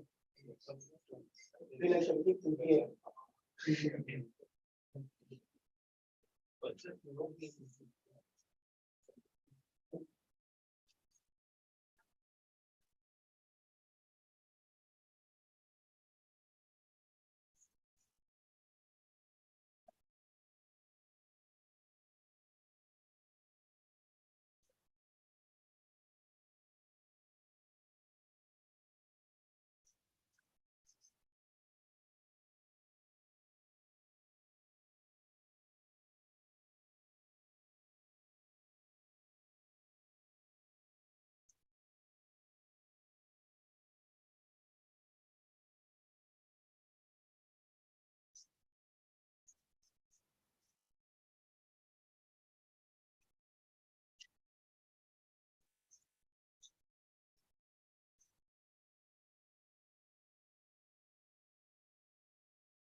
Thank you very much for the session. Yeah, it was really engaging. That's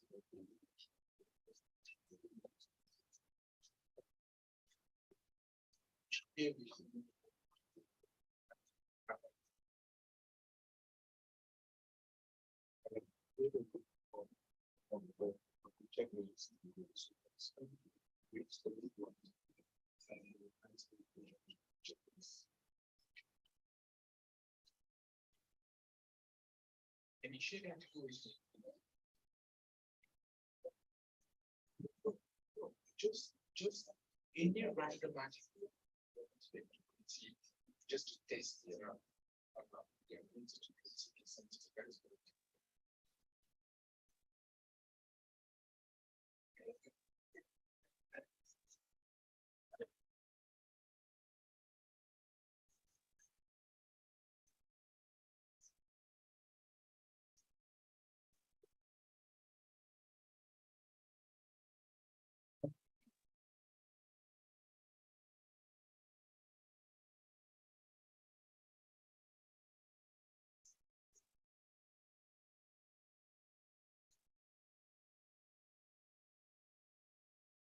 No, nothing but this. That I mean, just forgetting that we are mistakes for the class.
Hello,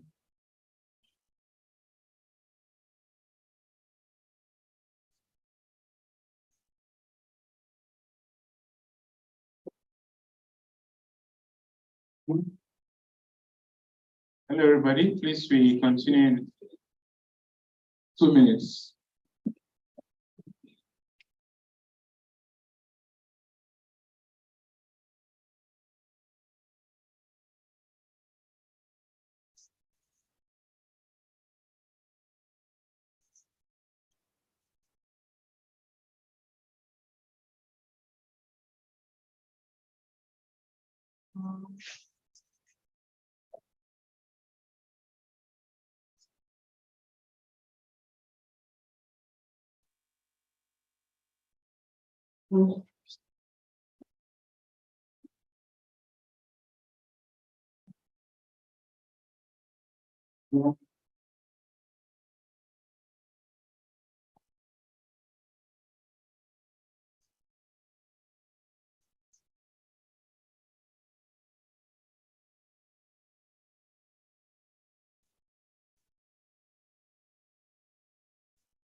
Hello, everybody. Welcome back. And I hope you enjoyed.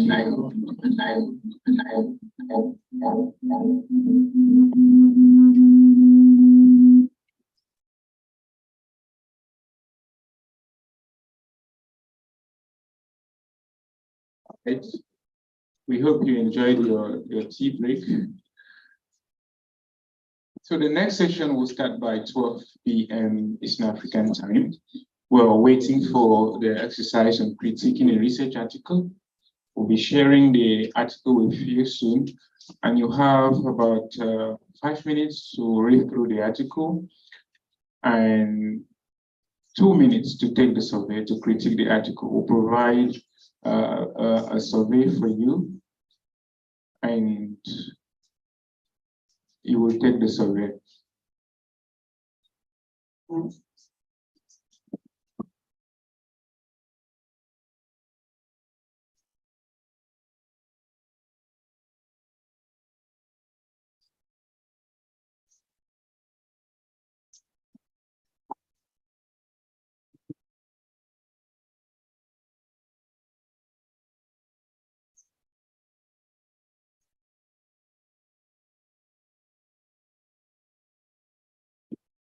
writing systematic review method. All right, so please, well, we are waiting for the article to come. We want to make a little adjustment to the agenda. After the second session from 12 p.m. EAT to 1:30 p.m. EAT, we'll go for a lunch break for 30 minutes. And from 2 p.m. EAT to 3:30 EAT, we'll be taking the last session for today, which will be a practical demonstration using AP Reviewer, practical demonstration of systematic review using AP Reviewer. So you will learn more about the AP Reviewer when it's time. So for now, we will take a goodwill message, a welcome message from Author Manager and the notes.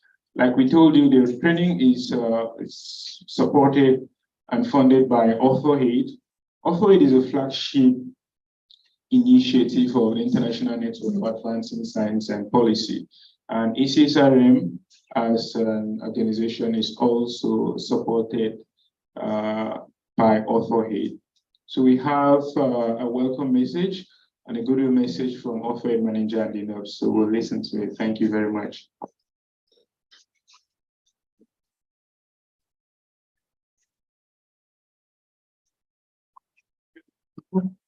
I'd like to welcome you to this workshop on writing system.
Good morning, everyone, and I'd like to welcome you to this hybrid workshop on writing systematic reviews and meta-analysis.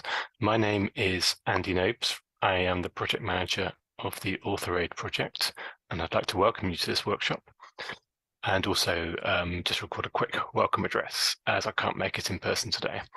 So it's been really great to see this workshop organised by ACSRM. Fortune and Rosalind have done lots of great work in organising this workshop. And at AuthorAid, we've been supporting ACSRM over the last year, ever since their inception workshop in late 2020, which was funded by an AuthorAid seed grant. We really saw the potential of this project to support researchers in Africa in writing systematic reviews and meta-analysis. So we're really looking forward to seeing how this workshop goes. We'd like to also say a thank you to Makerere University and the African Centre for Systematic Reviews and Knowledge Translation, and also Cochrane Kenya for being part of this workshop. It's going to be brilliant to see how you all collaborate on this work. AuthorAid is a project which supports researchers all around the world, particularly in low and middle income countries, to publish and communicate their research. And this is one of the projects that we are currently supporting. You will also be joined by another of my colleagues from AuthorAid, Boone Bandari, later on in the workshop to focus on one particular part of systematic review writing. It's been really great to see the massive amount of interest in this hybrid workshop.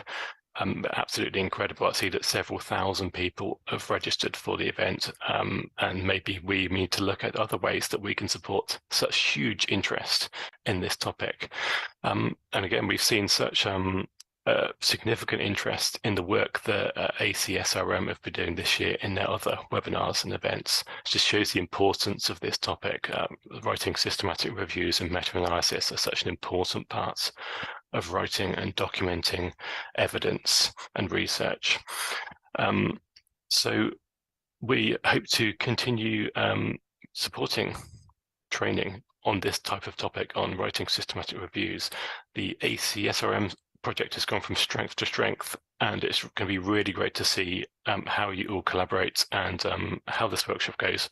We're looking forward to see some of the impacts and some of the reports which come out of this workshop. So all that's left to say is from everybody at AuthorAid and INASP, we wish you a really productive workshop, and we hope to catch up with you soon. Thank you.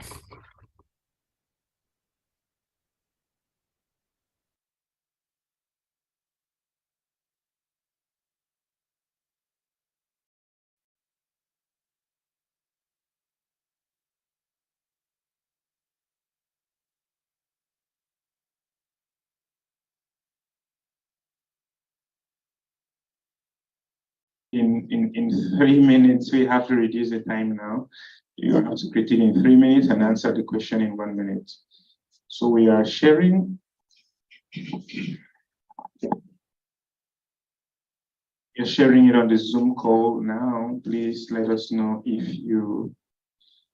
when you receive it.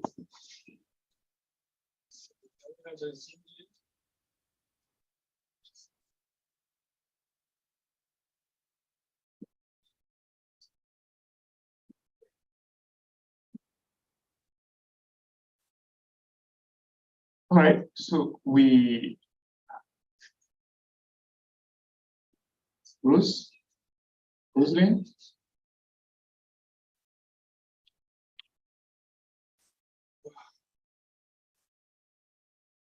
Okay, we have shared it on the Zoom, so we're sharing it on WhatsApp now, and we'll be sharing it on YouTube as well.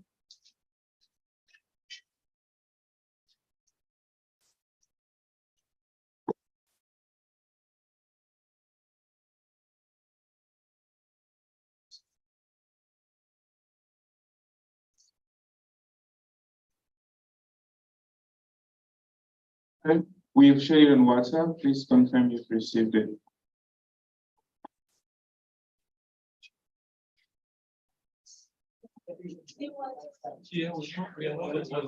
That's a challenge.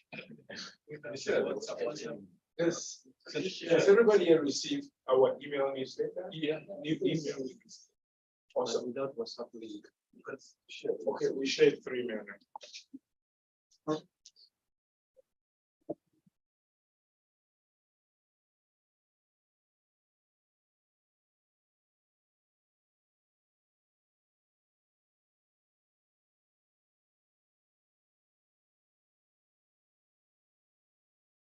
Please, you're expected to read through the article, and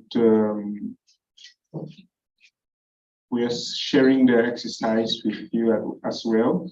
So after going through the article, you would answer the questions in the exercise. We'll share it now on Zoom. We'll share the exercise on Zoom and the article to be critiqued.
Anyone received the email?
Hello, everybody. Please have you received the link? Have you received? Okay, it's come. Please just let me know when you've received it.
All right, please, everybody, the time we have allocated for this exercise is just 4 minutes. So we're hoping that within the 4 minutes, you're able to finish reading and critiquing the article and taking the exercise. Thank you.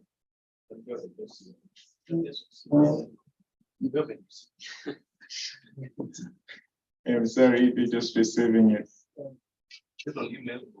Yes, we've sent it through email, WhatsApp, Zoom, YouTube.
So we have just 1 minute, please. I'm sorry.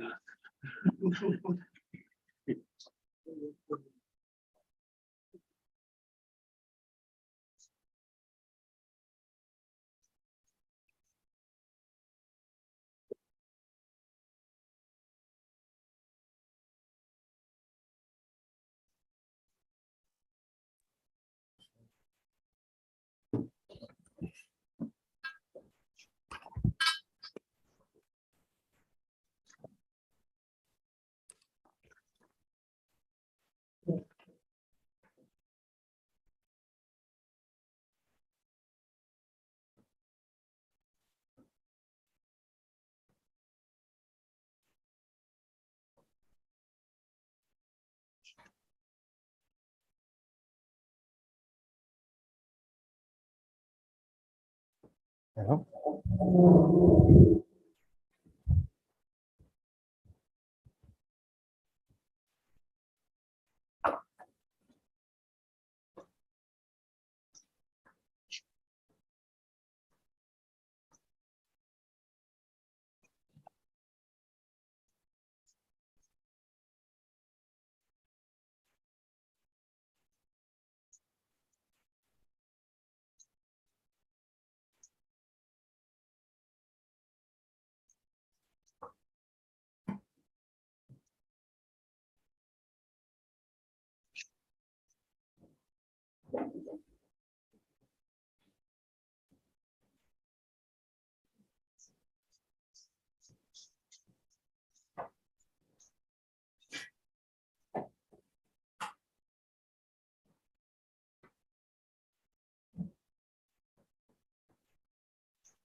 Hello,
everybody.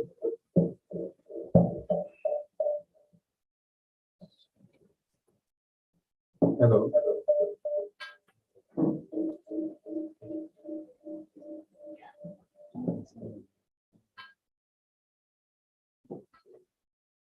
Hello.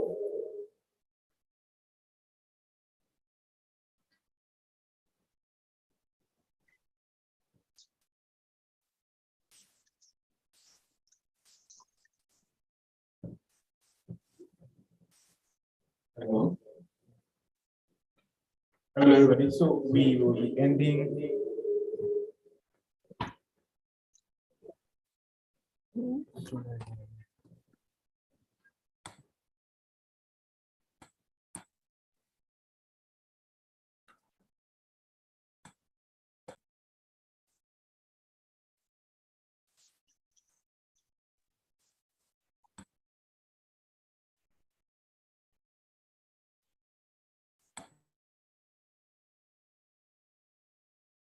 Hello. Hello, everybody. Thank you very much. We'll be ending the quiz in 30 seconds. The next session is Introduction to Evidence-Informed Decision Making and Introduction to Systematic Reviews. And this session will be taken by Lilian Mayeka from the Kenyan Medical Research Institute and from Cochrane, Kenya. So it's a 1-hour session with a Q&A of 30 minutes. And after that, we'll take the second exercise. All right, so Lilian, please, you have the floor. Thank you very much.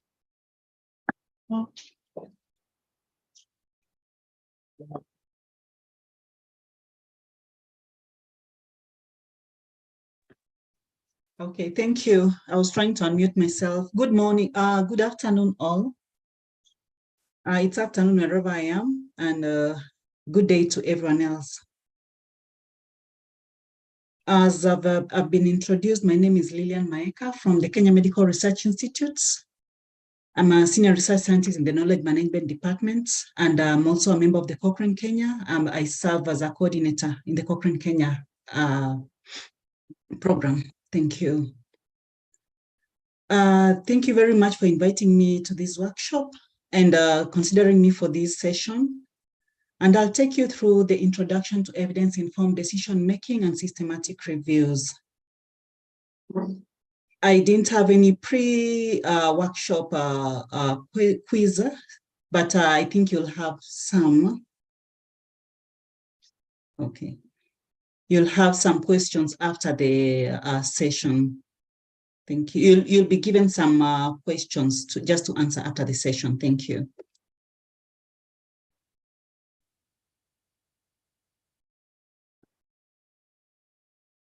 Okay.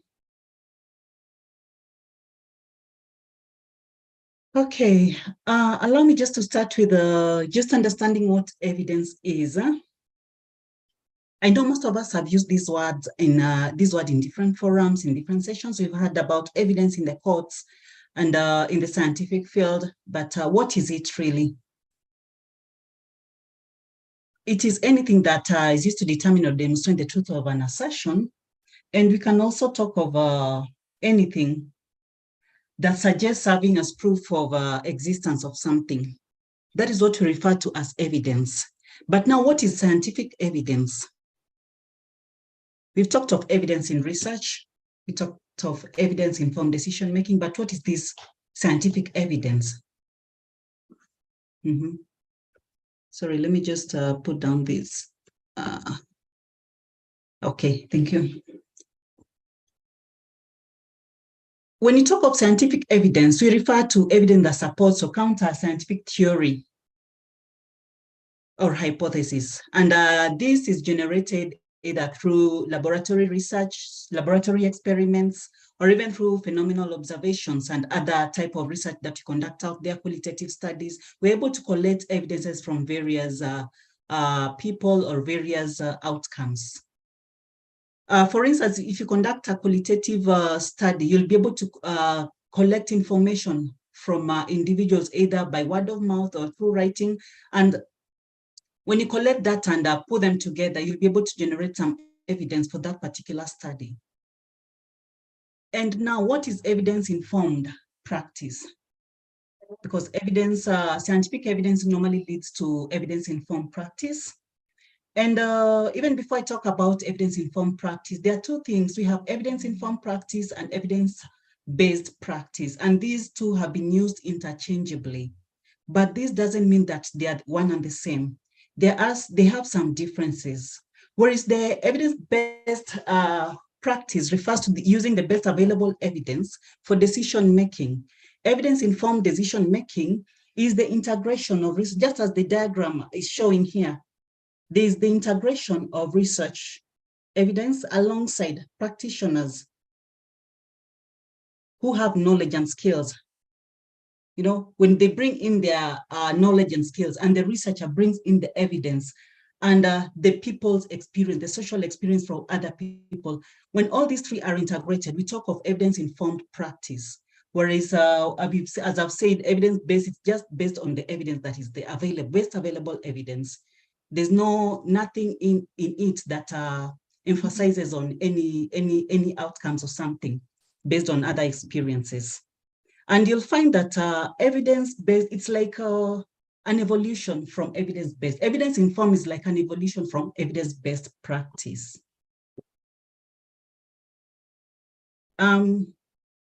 Just an illustration just to show the importance of evidence further. I just use these falsifiable, necessity for falsifiability, sorry.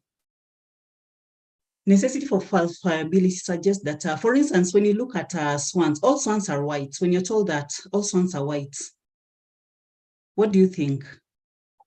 Of course, you can be able to prove that they're not white. All of them are not white. And all you need is just to spot a swan that is either black or brown, because those ones exist, and for sure they exist. And you'll be able to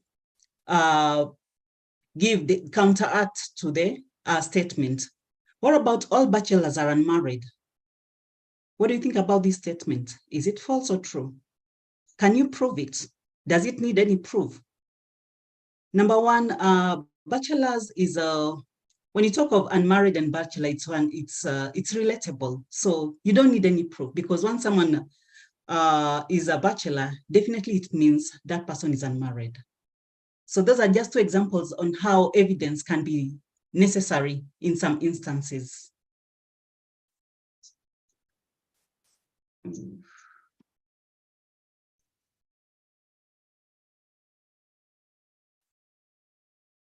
Okay, let us look at the flow of evidence from generation to implementation. In generation, we talk of generation of primary research, different types of research. I won't talk about it because the first presenter really described the different type of research that you have, and even touched a bit on how evidence synthesis comes in terms of the different types of research that we have. And then you have synthesis of relevant evidence. Once you get the research, you synthesize the relevant evidence, and then the evidence now reaches the policymaker. And here I would like to talk about two things: the mode of evidence need. We have the push and the pull mode. When you talk of evidence synthesis, this can be synthesized as a result of a request from a policymaker, and we call that a pull mode. But if it is as a result from the efforts from the researcher, we call that a push mode, whereby you as a researcher has done some work and you feel that from the studies that you've looked at and even the problems that you've identified, this evidence is necessary to reach the policymaker. You can be able to contact the policymaker and let them know of the evidence available. And by contacting, I mean, you start involving the policymaker at an earlier stage.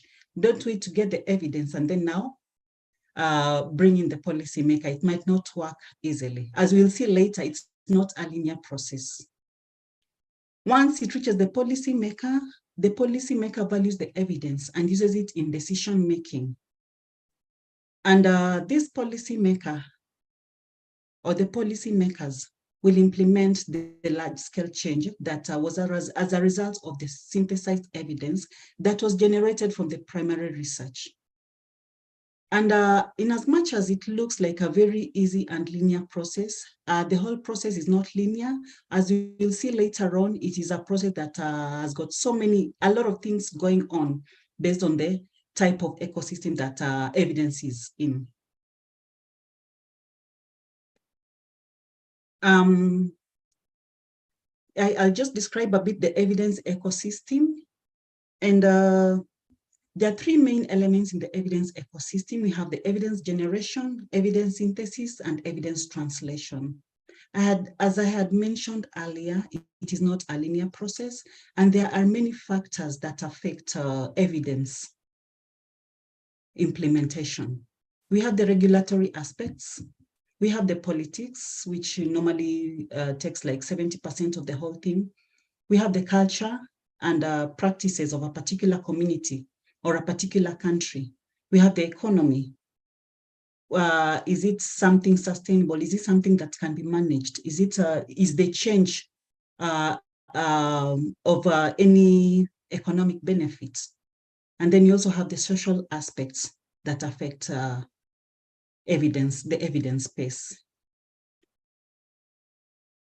And as I have mentioned, this process is not linear.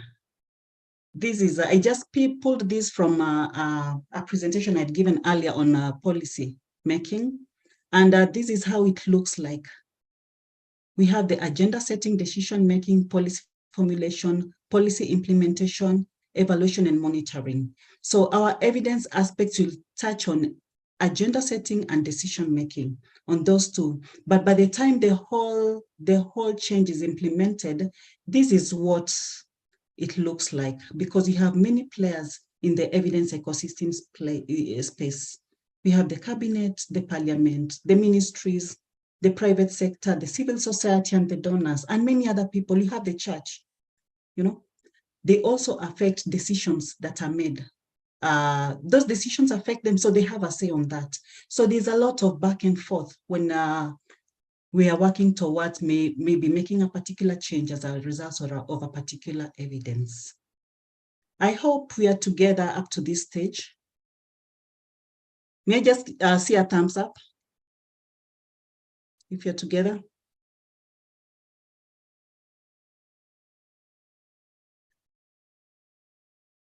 Are we there? Yes. Thank you. Okay. Okay, thank you. At times it's so quiet until you feel like you're talking to yourself. Yeah.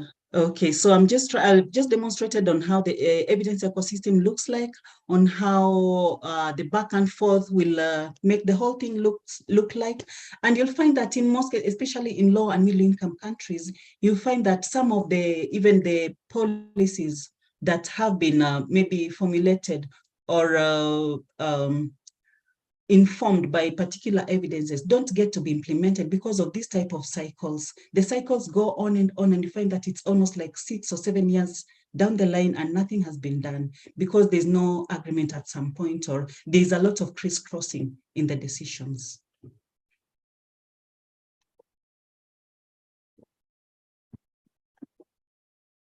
We will talk about evidence synthesis. I believe you've gotten something in what evidence is and how the evidence ecosystem looks like, what it entails. Maybe the only thing that I've not talked about is evidence translation, which is a whole different, it's like a whole workshop on its own. But that maybe just to touch a bit on it it's just how you're going to translate this evidence to the right people, to the right, when you're translating, you try to consider your audience. Will they be able to understand what you're saying? How are you translating it? If you're translating it for, let's say, the cabinets, these are politicians, and you're a scientist who have done this work, and you need them to get the information that you're trying to share there. Of course, you're going to use a totally different language, and you might use a totally different tool. There are several tools for knowledge translation also, or rather evidence translation. So for that, I'll not touch much. Maybe Fortune will organize another workshop for evidence translation or knowledge translation. Yeah, but let's talk about evidence synthesis. What is this and why do we need it? Evidence synthesis simply refers to the techniques or the tools that we use to combine multiple sources of data. And these can be as a result of different types of studies. I remember the previous speaker just shared with you the hierarchy of evidence. That's why I'm not tackling it here, but you saw the different types of studies that you have in the hierarchy of evidence. We are from the expert opinion up there where you have the meta-analysis. But before we get there, there's several studies down here that can be used to inform that systematic review out there. Those are the type of, that's the combination we're talking about. And this can be as a result of clinical or observational studies. And it just helps to bring all the findings together for a comprehensive understanding. I hope that is clear, just bringing together the data to answer a particular question. And this data has to be relevant to that particular question.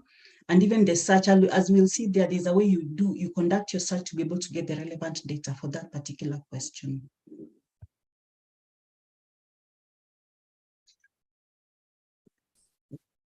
Okay, what is...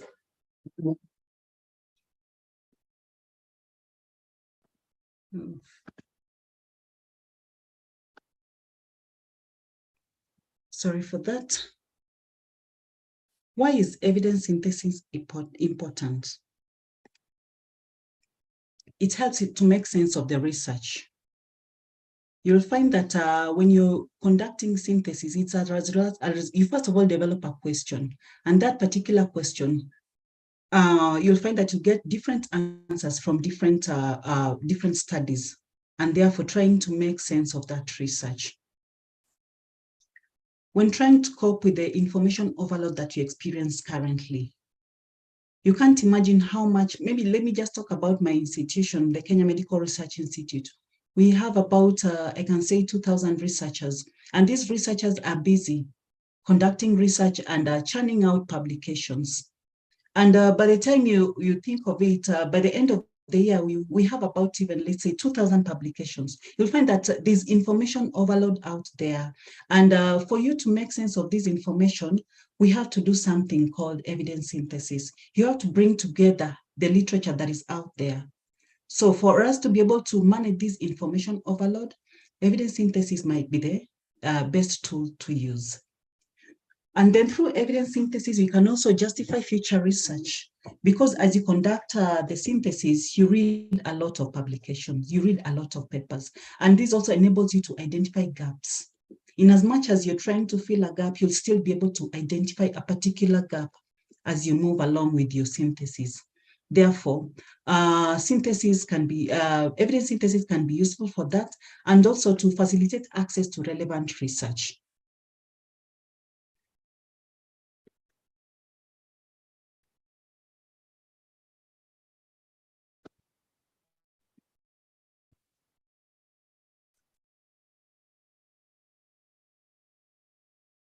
It also ensures better accountability.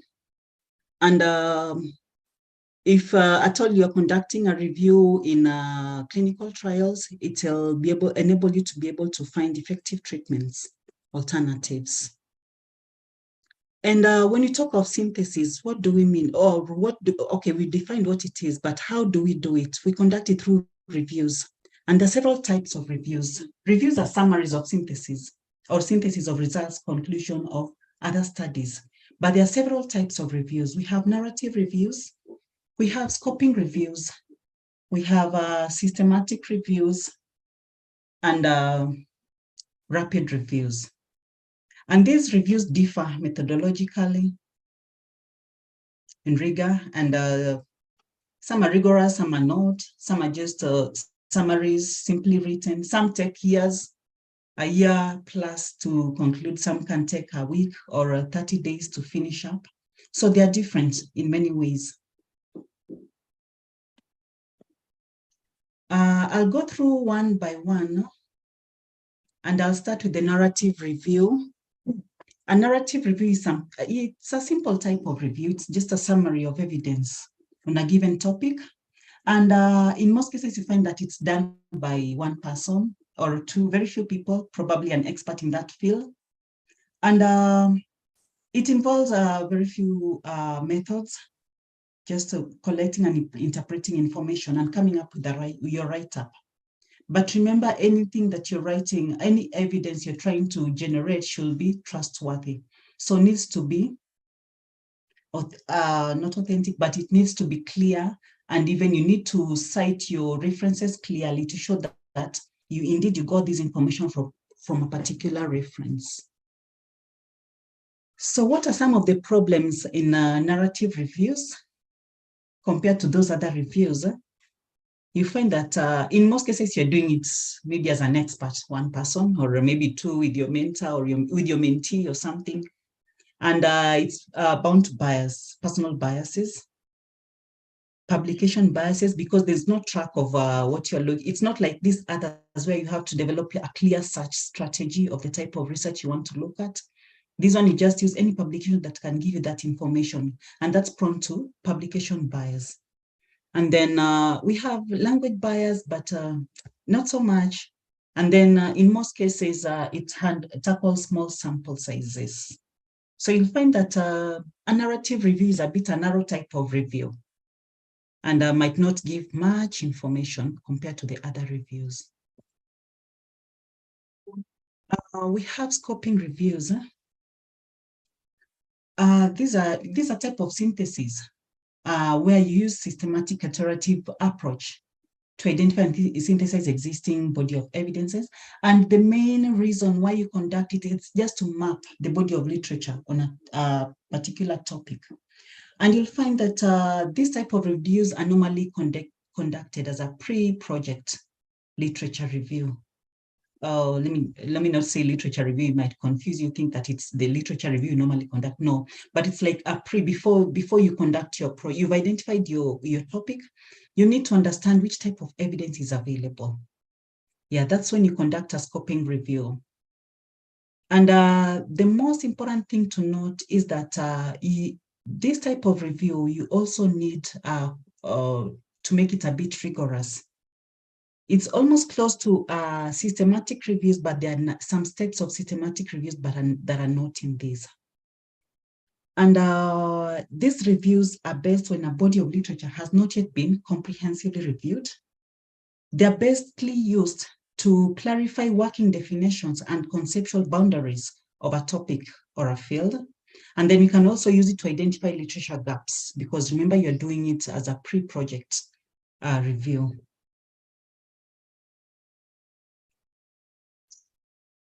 Something else to note maybe with the scoping reviews before I move to rapid reviews is that a scoping reviews might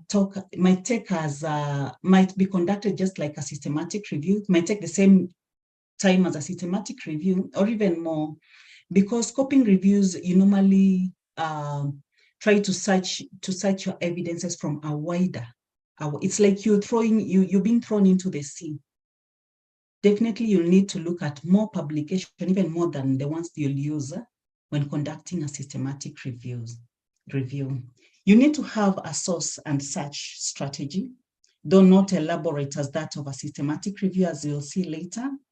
And then in a rapid review, something to notice that there's no need of appraisal. Remember, the previous speaker talked about appraisal of evidences. In scoping reviews, you don't appraise the evidences. You just go ahead and use them. And then you synthesize your data and come up with your write-up. But again, I'll emphasize on the fact that any evidence that you're churning out needs to be trustworthy. So you need to conduct it rigorously and even identify your references in a good way, in a clear way, that is. I'll talk about rapid reviews. We've looked at narrative reviews, we've looked at scoping reviews. I hope you're following. And now I'll just talk a bit about rapid reviews before we move to systematic reviews, which will take most of our time. So for rapid reviews, these are reviews that are conducted very quickly because maybe the output is needed, the answers are needed by policymakers within a very short time.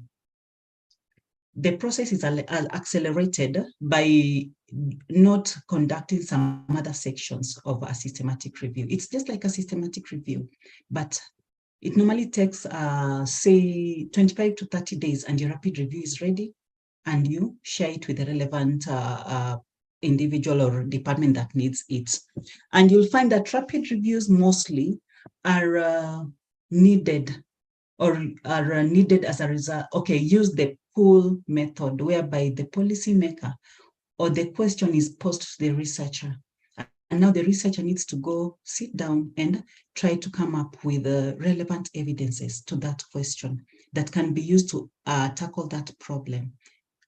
And you'll find that the scope is limited. The question scope is a bit limited. That's why it is shorter. And the searches, you might not do a comprehensive search the way you do with a systematic review. By this, I mean, when you go out for a systematic review, you're trying, for all these, you're trying to look for the best available evidences. But for a rapid review, it is a particular problem that is there then. So you'll be limited with the number of how back will you look at the publications, how back in terms of the temporal effect. Will you, if it's a problem that is being experienced in 2020, will you go back up to 1980 or something? No, you'll have to limit the number of years on the publications you're looking at. For scoping review, for rapid reviews, in most cases, you find that you just need a single reviewer in most cases, and at least a single reviewer. But for a systematic review, you must have 2 and above because of the rigorous nature of the systematic review. Oops, sorry. Okay. Then at this stage, you're not going to conduct any risk of biases, no meta-analysis, in most cases, no mathematical aspects are going to be looked into when you're conducting a rapid review, unless it's just the minimal, the very basic ones. And then you'll also not conduct, okay, you'll need a qualitative summary, of course, but no meta-analysis. Unlike the other reviews where the narrative unlike the narrative review, just as the scoping review requires Prospero registration, rapid review also requires Prospero registration. And I'll talk a bit about Prospero registration when we'll be looking at the systematic review processes later on in this presentation. I hope we are good with that. We've looked at rapid reviews, we've looked at scoping reviews, we looked at narrative reviews. Now we are moving to the 4th type of synthesis method, which is a systematic review. And I believe that we are following. Just some thumbs up. Are we following? Okay, thank you. Okay, I know most of you have been waiting for these. During the introductions, I heard some people saying they've never done systematic reviews. Some were saying they've just started their systematic reviews, a systematic review rather. So what is this systematic review? What is a systematic review? It is a type of synthesis in which bias has been reduced by several methods. We have the systematic identification of, when I talk of systematic identification, there are several things that you're identifying here. Systematic identification of the problem, systematic identification of the source of evidence, and systematic identification on the methodologies you're going to use. And then bias is reduced also through critical appraisal. I believe the first presenter talked about appraisal. When you're conducting a systematic review, once you've searched your papers, the papers that you want to look at, there are appraisal tools that you're going to use. And these appraisal tools vary per study. It depends on the type of study you're going to use in your systematic review, because we have tools that are best for particular studies. And then, of course, now the synthesis and relevant statistical aggregation. All these help in reducing biases in a systematic review.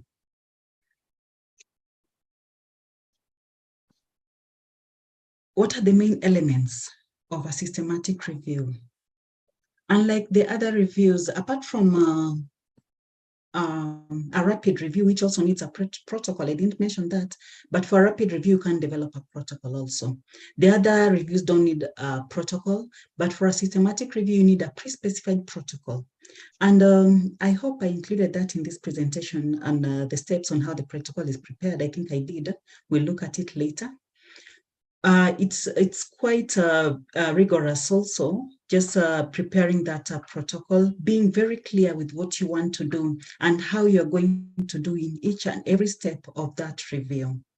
And then a systematic review tackles a clearly focused question.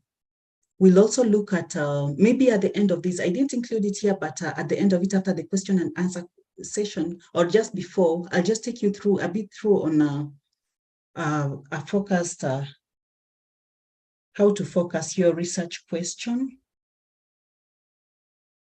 But maybe just to talk a bit about a review question. When you're preparing your question, it needs to take up the PICO format. And what do I mean about the PICO? I know those who are already doing reviews know this. We have the PICO, PICOST, and PICOS. PICO refers to population intervention, comparator, and outcome. When you're coming up with your question, you need to look at those 4 elements. Your question should have those 4 elements. You should be able to, you should clearly identify your participants, that is the population. Clearly identify your intervention, if at all it is an interventional one. And then clearly identify your comparator. And in most cases, you'll find that in most cases, you normally don't have the C because there's no comparison being done. But in case you're comparing maybe 2 types of treatments, you need to be clear with your comparator. And all that should be seen in your question. And then you also need, very important is the outcome. The outcome must always be there. Your question should always address your outcome. Sometimes the time frame is not there. Sometimes we have the time frame. Did someone say something? Okay. Another important element is the predetermined selection criteria. How you're going to select your studies, the inclusion and exclusion criteria you're going to do. You need to have a detailed description of your search strategy. We'll also look at this later. I mean, just to note that the topic I was given is too wide that I couldn't cover everything here. That's why I've just said something like the search strategy, how to conduct a search is also a whole presentation on its own. And then even how to formulate a research question is a whole presentation on its own. And then you need to just clearly explain the process, how you're going to conduct the synthesis and the interpretation. And then at the end of it, there's normally the updating of a systematic review. You'll find that when you go online, you search for a systematic review, you find that there's an older version and an updated version. It's because the authors are keeping track of the changes that are taking place and they keep updating their reviews. Maybe they, in their previous protocol, they had talked about maybe 3 years update, and they keep doing that. If there's no any change, they wait for another 3 years to keep updating that protocol. Not the protocol, but now the review itself. Those are the main elements of a systematic review. Now let's look at the process of preparing a systematic review. I hope I'm not moving so fast, and at least you're getting something.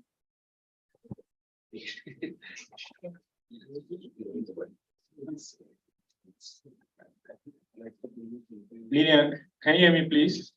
Yes, I can hear you. Yeah, some of our participants here said you're a bit too fast. Okay. Perhaps if you could share the slides with me, because some of them are complaining the text is tiny for them. Yeah, it is. Yeah, I know that it is there's too much in this presentation, and I'm sorry for that. There's no way I could leave some, but let me just share with you the presentation. Sorry for that. Yeah, because handling EIDM at the same time handling systematic reviews is a bit too heavy for 1.5 hours. But let me just do that right away. Share the presentation. Sorry for that.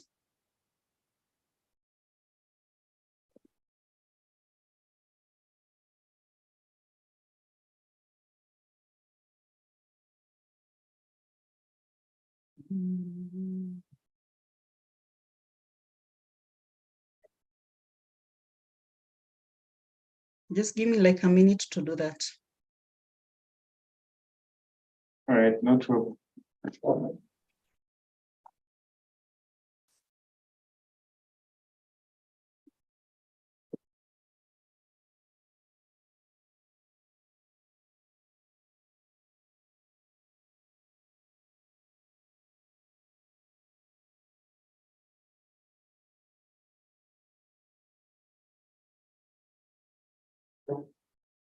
Fortune, just confirm that you've received the presentation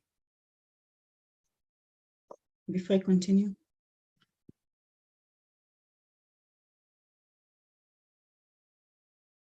Not yet.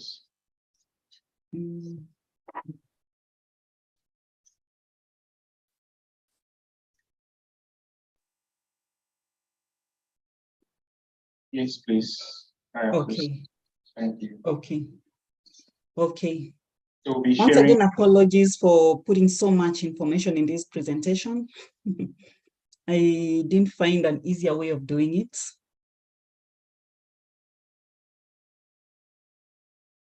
You got it, Fortune? Please. Okay. Yeah, so we can continue. We'll be sharing the participants now. Okay.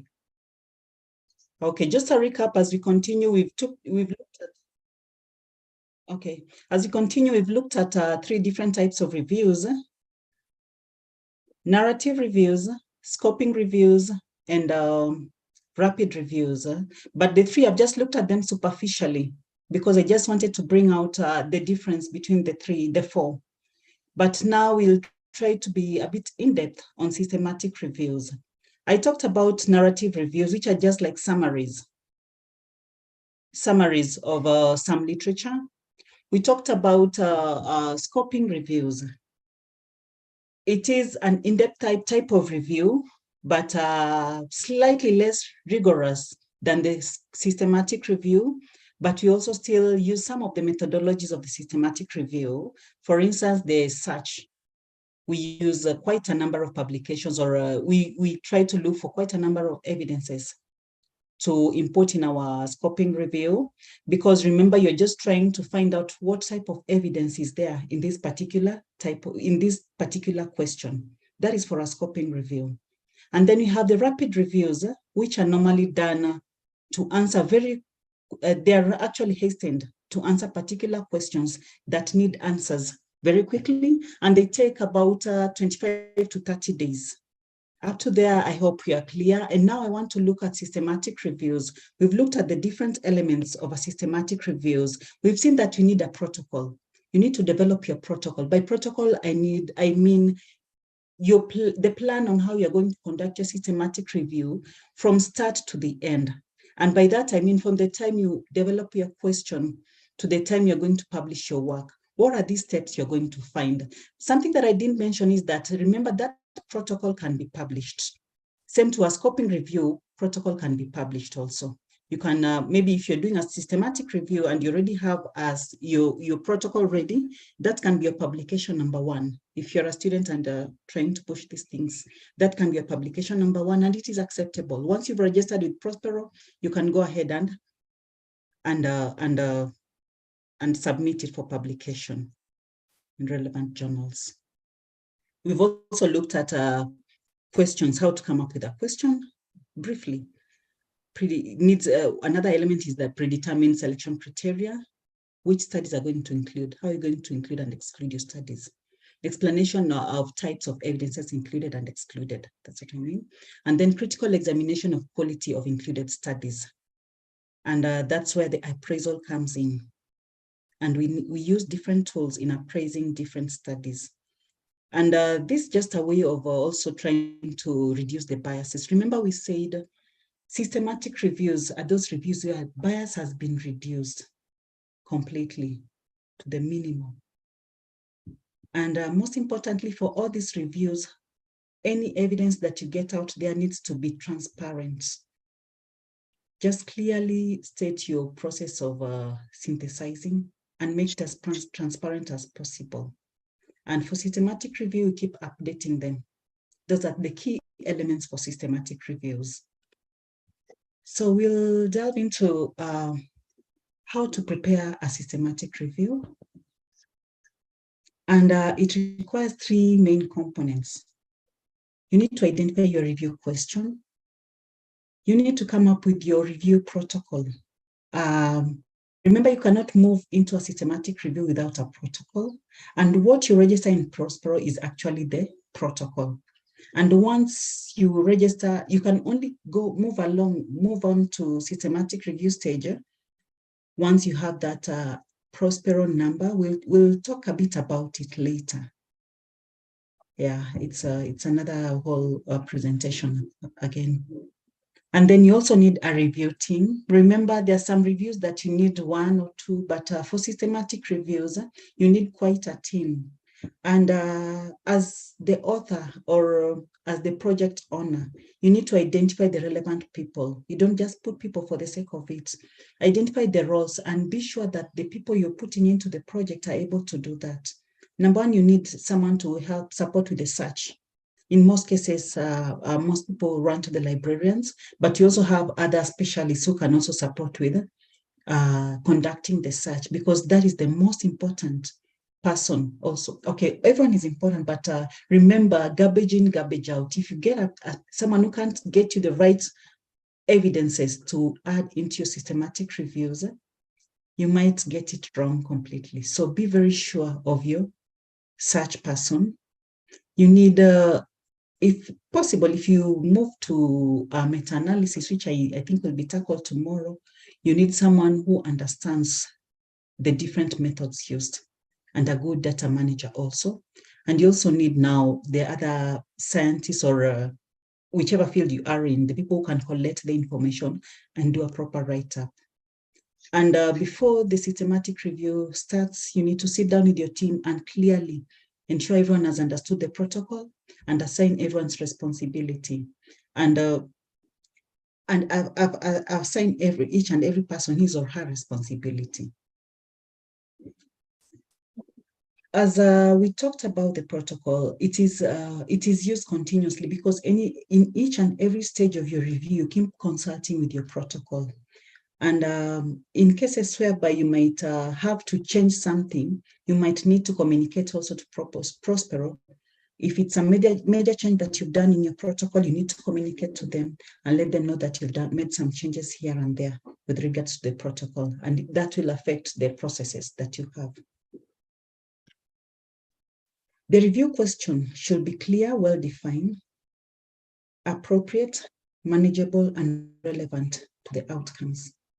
As I had mentioned earlier, think about the PICO elements in your review question. What is your population? Actually, what are you doing? Are you conducting a study in a particular population? Is there an intervention or there is no intervention? If there is an intervention, you need to clearly bring it out, and this should be clearly stated in your protocol. And a comparator, in most cases, we don't have comparators, but where there is a comparator, by comparator, I mean the comparisons that are there. If you're comparing two drugs, you need to be clear that this is the main drug, but the drug B is the comparator. And then time frame, outcome is very important. You need to clearly bring it out. Bring out your outcomes clearly. And if we had time, or if I'll get a different session, we'll just talk about outcomes because it's an important element. I'll find out with Fortune if there's any other session where we can bring in that, how to just to develop a clear question with relevant outcomes. And then there might be an element of time frame which should be included. That should be depicted in your research question. Yeah, it is a long process. Protocol preparation is a long process, and we need to be aware of that.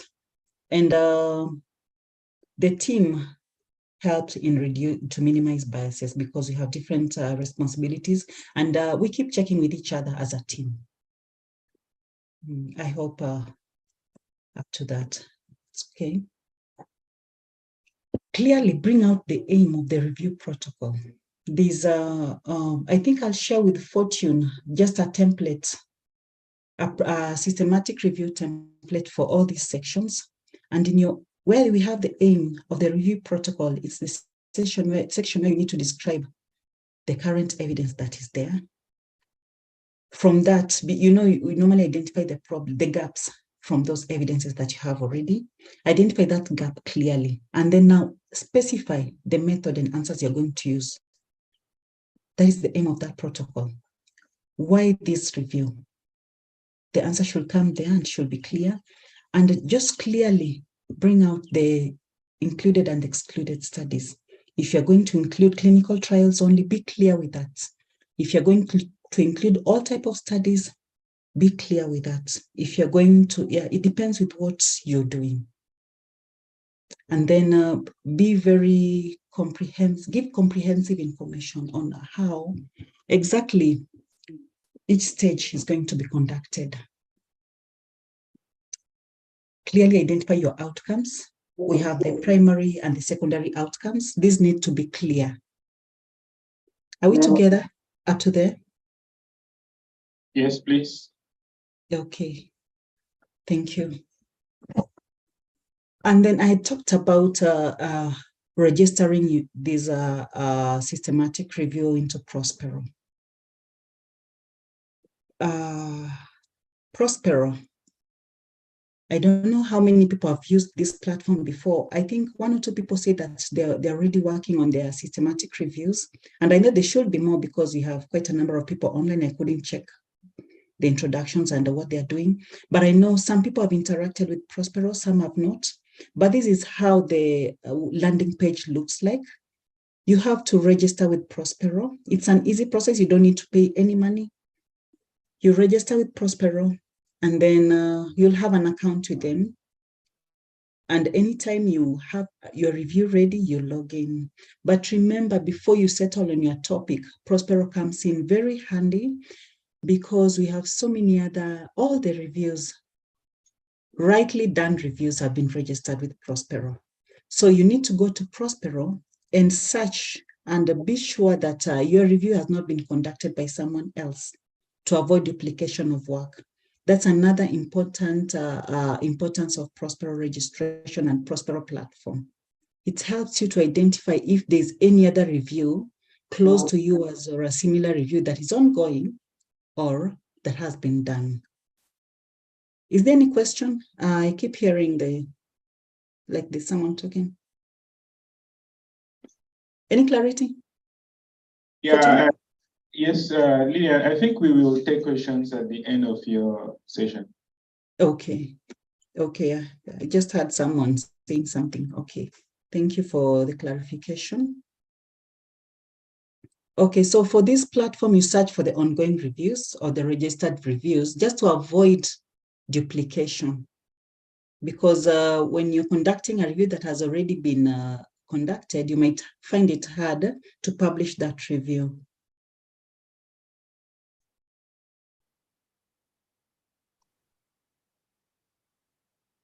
Okay.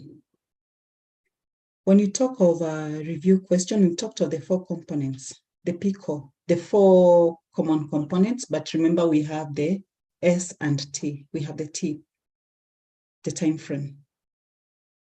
And then search for studies. I have not touched much on conducting the search. Maybe just to say a bit about search, there's need for a search strategy. But before that, you've identified your question, you know what you want. Before that, you need to identify the databases you're going to use.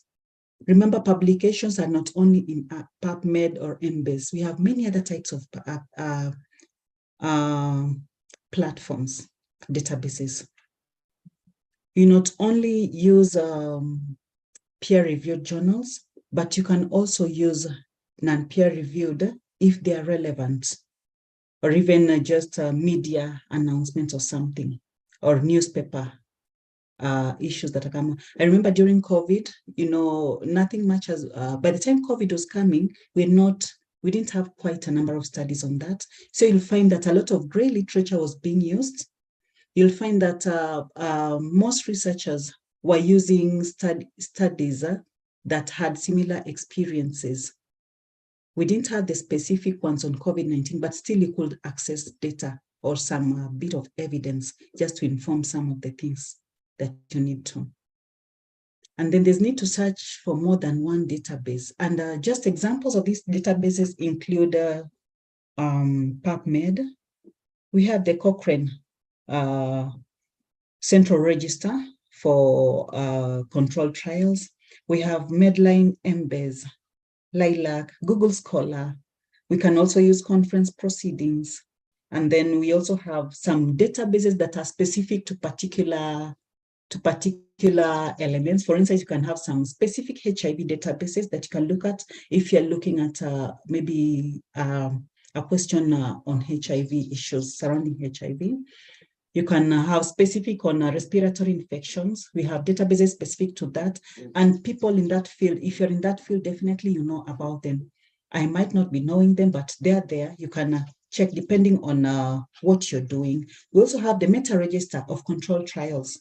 If you're looking at control trials, there are different databases that you can use for that. So the more, the better, because even as you conduct your search, you will keep filtering to get the best that you want.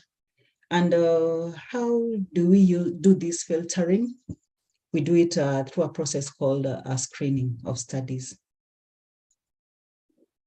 Once you get let's say 200 journal papers, you can start your screening process. You can, I was saying that systematic reviews, you need at least 2 people. And you'll find that the 2 people are the ones who are going to start the screening. If you're more, you can have 3 people conducting the screening, whereby you identify the 200 and both of you look at them, screening by title, just checking the title is okay. There's a way you can even screen by title through PubMed. You just identify the titles, some of the relevant words that you want in that title, it gives you. And then now you do the physical screening, looking at the publication then. So just the title and you move, titles and you move. For those you feel are not relevant, you put aside. For those that are relevant, you put them together. And from that stage, you'll have a second reviewer just trying to look at those. Remember we talked about transparency. Transparency means that, you have to do that with someone else, just counter checking with someone else to make sure that you have the relevant data. And then use the inclusion criteria when you're selecting your studies. Remember we talked about this in your title. You have an inclusion, because the inclusion criteria is normally informed by your title. And on your protocol, you've already laid down your inclusion criteria. So identify the inclusion criteria. If you talked of children under 5 years of age only, looking at, just an example, looking at syncytial respiratory viruses in children under 5 years of age, let it remain to be children under 5 years of age. If there's anything talking above that, or you exclude them. Once you've done that, most of these stages are done in 2 stages, whereby you have the first and the second. You also move ahead and do the abstract screening, just screening the abstracts to make sure that you have the right paper. And this process will also help you reduce biases, and it will also help you to filter what is irrelevant. In the process, reduce biases, actually. Yeah. So we've talked about search for studies and how you can screen the studies. And now, data extraction. Data extraction is, again, another very wide, it's a whole presentation again, because there are many ways in which this data extraction is done. And why are you extracting the data? Because now that is where the meat of the review is. Once you've said you've remained with your 50 publication or 60 publication, you need a plan on how you're going to get the data from those publications. And this is done through a document called a data extraction form. You develop your data extraction form, which is informed by your question, your exclusion and inclusion criteria, because there are different sections in that data extraction form, which means you're going to pull some information depending on what you've laid down in that data extraction form. If you're looking at adolescents, you'll have a section just talking about, I'll extract data on adolescents, categorize the age there, be clear with the age, and then the elements you want to extract, the information you want to extract from the document. You also outline them in that form. So each paper you go through, you retrieve that, you try and pull out the information and fill in the data extraction form. And this process needs at least 2 authors.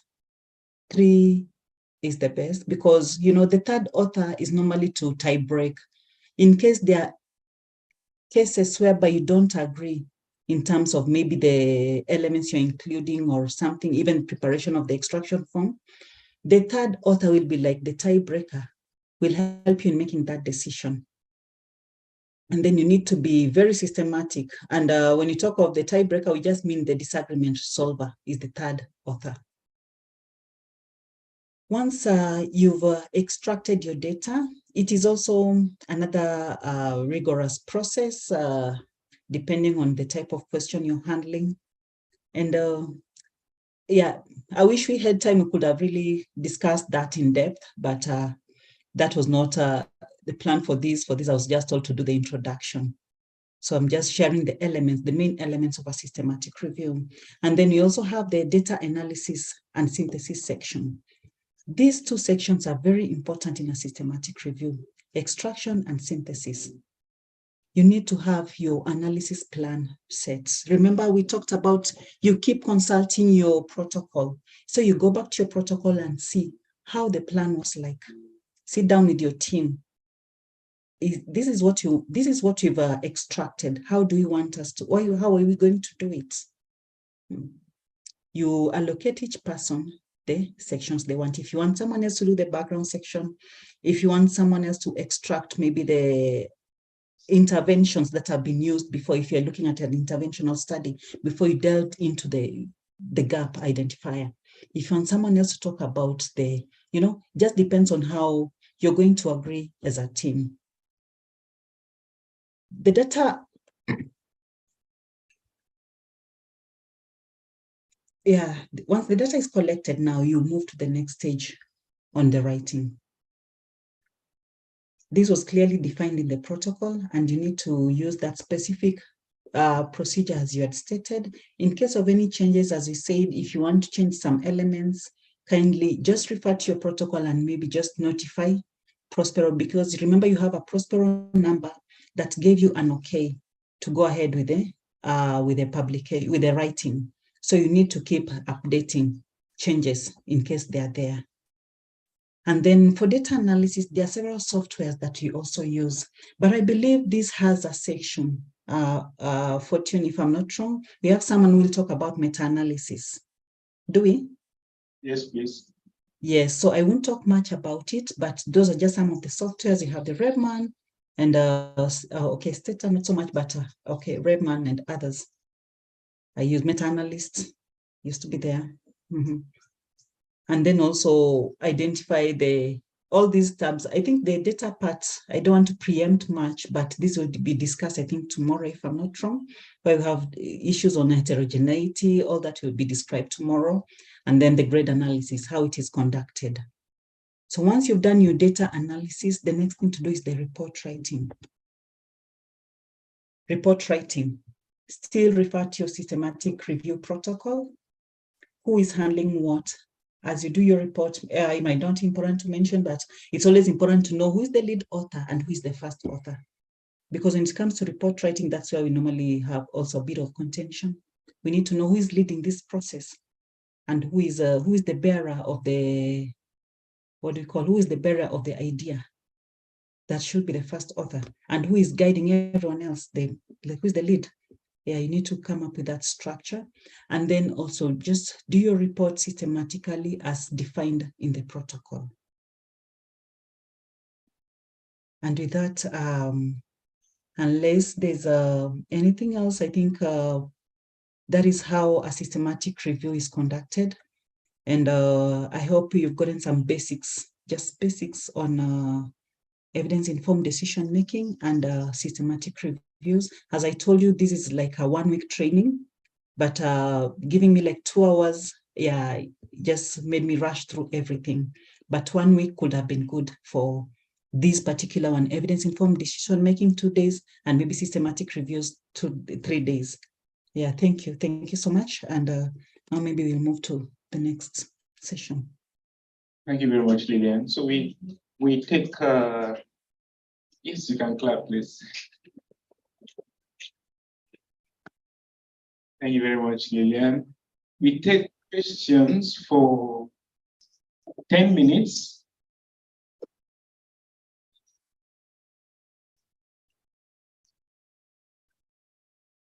So we have a question box we'll be sharing soon because we cannot possibly take all the questions. So the questions we're able to take will go to the question box, and Lillian will have access to the questions and your email, and she'll respond to them. Yes, for the mic. I have some questions.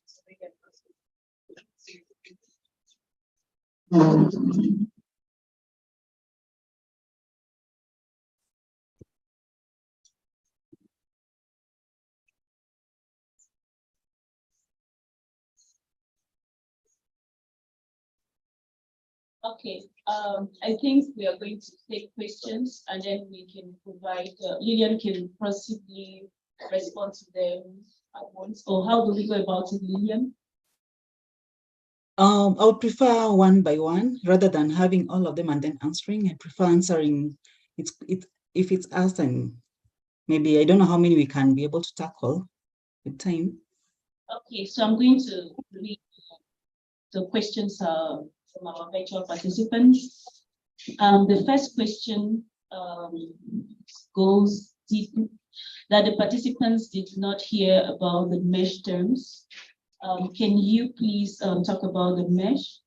And methodology is also crucial in the process of screening. They are requesting you to please talk about mesh and Prisma. Thank you. Okay. Okay, thank you very much. I will talk about, that is under searching for evidence. Lillian, Alison, I'll conduct the session for literature search on day 3, and I'll cover each terms. So you could just work on, respond to the Prisma, but for the mesh, we shall talk about it on day 3. Thank you. Okay, okay. And I think even Prisma will be tackled tomorrow. Okay, I think we can proceed, but it's better to throw some light briefly so that they can get more information about that tomorrow. Thank you.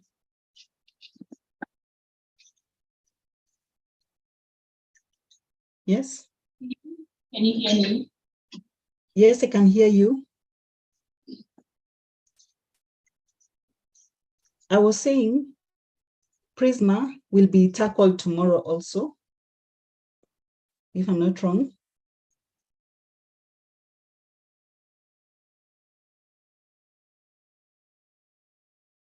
Can you hear me?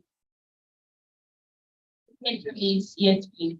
So another question goes, what about bias issues when conducting rapid reviews? Bias issues. Okay, here we talk of risk of bias, the Rob and Fortune. I think there's, I think even the risk of bias, we have Dr. Ekuro or someone. Yes. Okay. Yes. Yeah. Yeah, he'll tackle that because it is also a whole presentation. I mean, systematic review is too wide. And that's what I was saying, even for my presentation alone, I think I needed like at least 3 days to tackle these EIDM and yeah, to tackle everything. Any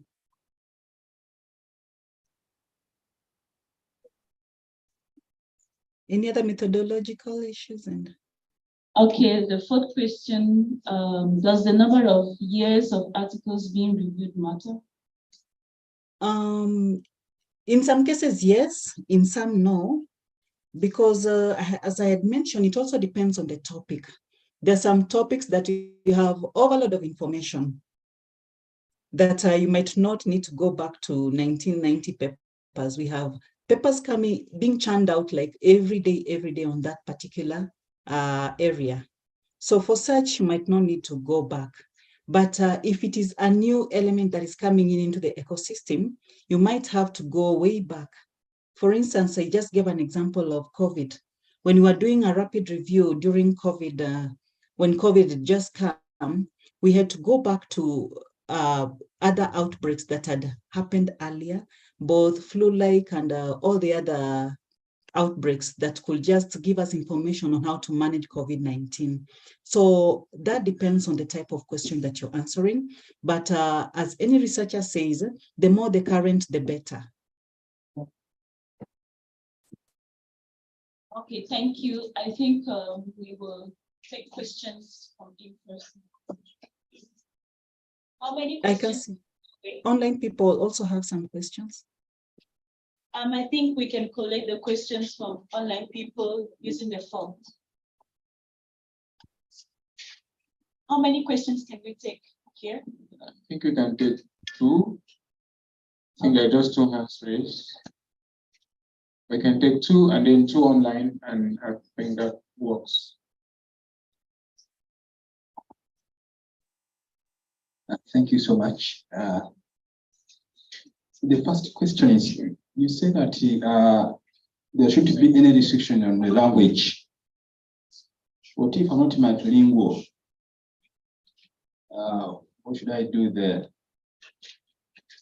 Secondly, you say that if there is something significant, I should keep on informing the hospital where I just had my protocol.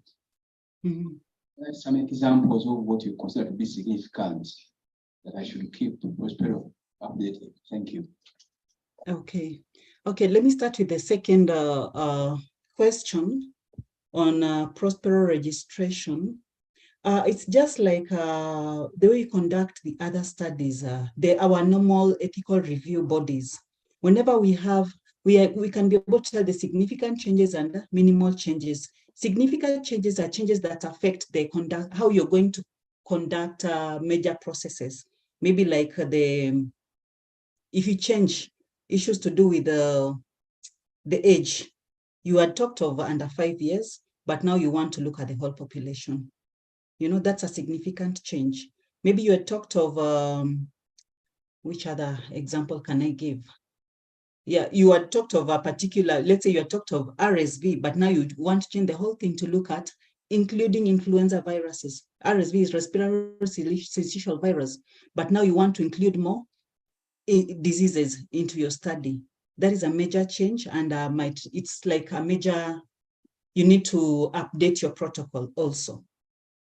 I don't know whether that's clear or needs more better. And then for your first question, what was the question again?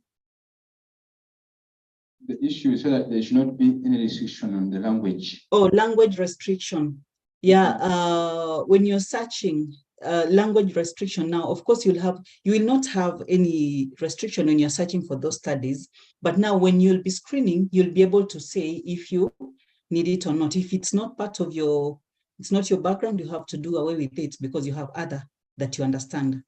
So it's just in the screening process. The screening process will help you do away with it. Allowing more is just to help you dive deeper into the evidence that is available. Any other? Yes, please. We have another question. Do we need ethical approval to conduct a systematic review? No, you don't need any ethical approval. All you need, because remember, you're just looking at secondary data. All you need is to register with Prospero. The Prospero registration number is the one that is needed during your publication. Show that you already registered this and you're allowed to go ahead with it. No need of ethical approval. Alison wants to add something. Sorry? So when you're doing a systematic review, you are looking at any available evidence, what we call studies. Now, those primary studies should have gone through ethical review. So you don't go again for the systematic reviews because they are already reviewed. Thank you. Thank you for that. Yeah, you're just using secondary data, so you don't need any ethical approval. Thank you. Thanks very much, Madam Lillian. My first question is systematic reviews only in medical discipline, or we can take it in other disciplines? Then second question. Okay. Okay, I'll answer this one then. For a long time, systematic reviews have been in the medical field only, but as we speak, people have started embracing it. We now have reviews in environmental issues. We have reviews in, I think I've seen quite a number of them in other industrial issues, you know. So it is trying to grow. Just there's more embrace from the science community and wider. So it's not confined to medical field only, though that's where it all started. Thank you. Your second question, please. The second question, I'm saying everyone is talking about Prospero for registration. Is it only one to register protocols, or we have any other to register protocols? Unless I check, but that is the main one.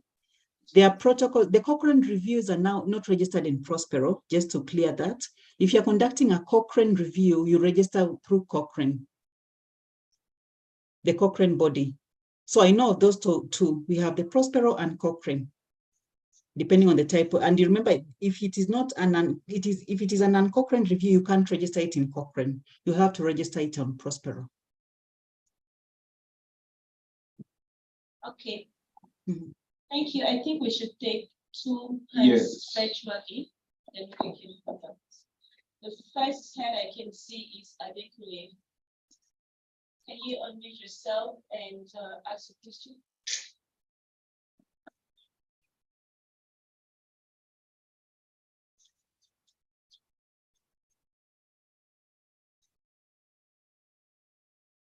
Dr. Adekule I think. Are you there, please? Yes, thank you so much. Thank you so much. Am I audible enough? Yes, you are. Thank you so much, Lillian. That was a very, very insightful one. And it was well presented in such short period. Thank you so much. We really appreciate this. I just have one or two things to say, not a question per se. I am quite conversant with scoping review. I have 2 publications on scoping review. And I just want to say one or two things as regard that. What now? And that is basically why I had to attend these workshop. I'm a doctor. I'm a medical doctor, and I am at the same time a PhD candidate in injury epidemiology. So what I'm just trying to say is that with scoping review, I have now realized that scoping review and systematic review, they have basically virtually everything in common. Like, you see, well, like I said, I have 2 publications in scoping review. The next one is coming with BNC very soon. So what I just want to say is that when it comes to the strategy, you realize that the strategy in scoping review, though in scoping review, we follow this, we call it O'Malley and Luvac. They have a framework that we follow. And the only thing I can say is that with scoping review, where you require experts' views, it's optional, understand? And I think that is what I can say. And what another thing I can say is that with systematic review, though they use PICO, but with scoping review, we use PCC, where we talk about population, the content, and the context, for you to be able to form your title together with your research questions, this eligibility stuff, you understand? So another thing I would just want to say now is that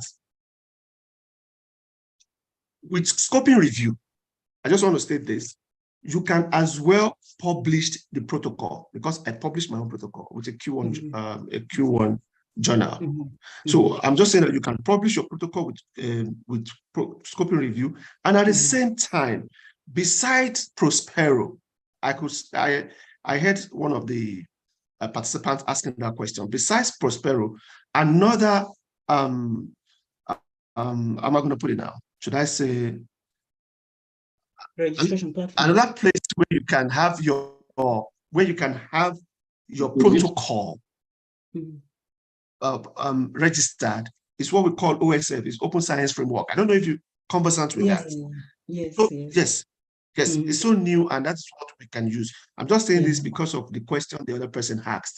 So I'm really waiting for the analytic part of the systematic review. I think the difference in systematic review and scoping review has to do with the analysis, as in maybe because, you know, with scoping review, you can use thematic, you can use narrative. So that is actually what I am actually waiting for, to be able to know if there's difference per se from this scoping and systematic review. Mine took me like a year and a half to have one completed without even talking about the aspect of publishing. Thank you. Thank you very much. Thank you very much, Adenkule. Kunle. Yeah, that's very good additional information. Yeah, sure. As I mentioned earlier, the two are almost the same. In fact, a scoping review might even take longer than a systematic review, because a scoping review you look at more publications compared to systematic reviews, because the scoping review question, the systematic review question is so particular, while the scoping review question is a bit opening you up to more publications. Thank you very much for that. And yeah, I hope the participants have also heard that. Really appreciated. Adunle, thank you.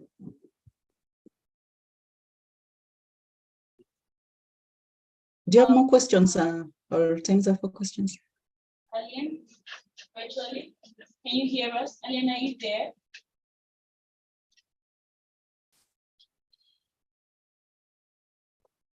Alien, can you unmute yourself and ask your question? Thank you. Hello, can you hear me? Yes. Yes. Yes, thank you so much for the presentation. I have one quick question.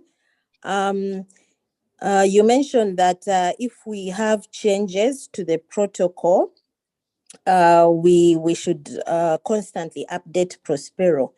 I'm wondering, after updating Prospero, can we immediately go ahead and publish the protocol before these changes have been effected on Prospero, or we should first wait to hear back from the Prospero team before going ahead to publish the protocol? Thank you. Thank you, Alain, for that question. In most cases, you find that Prospero are normally very prompt. When you do an email, they respond so fast. Yeah, it's always good to wait, but I know the only time we had delays was during COVID-19, where everything else was put aside and they're only concentrating on COVID-19 protocols. Any protocol to do with COVID-19 was the ones that were being attended to. But currently, as we speak, and then again, you'll find that, yes, the changes are there, but in most cases, you find that not so many people add on things in the protocol or try to update the protocol because they don't have any changes. But in case they're there, just send and they respond so fast. Thank you.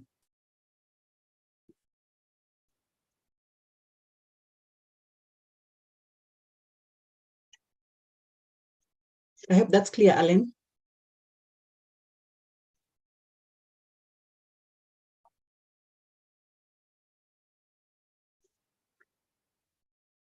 Alien, are you good with are you happy with the response provided? I think we can take one more question virtually and one more question in person if Lillian is happy with that. Yeah, okay, one more can do. Okay.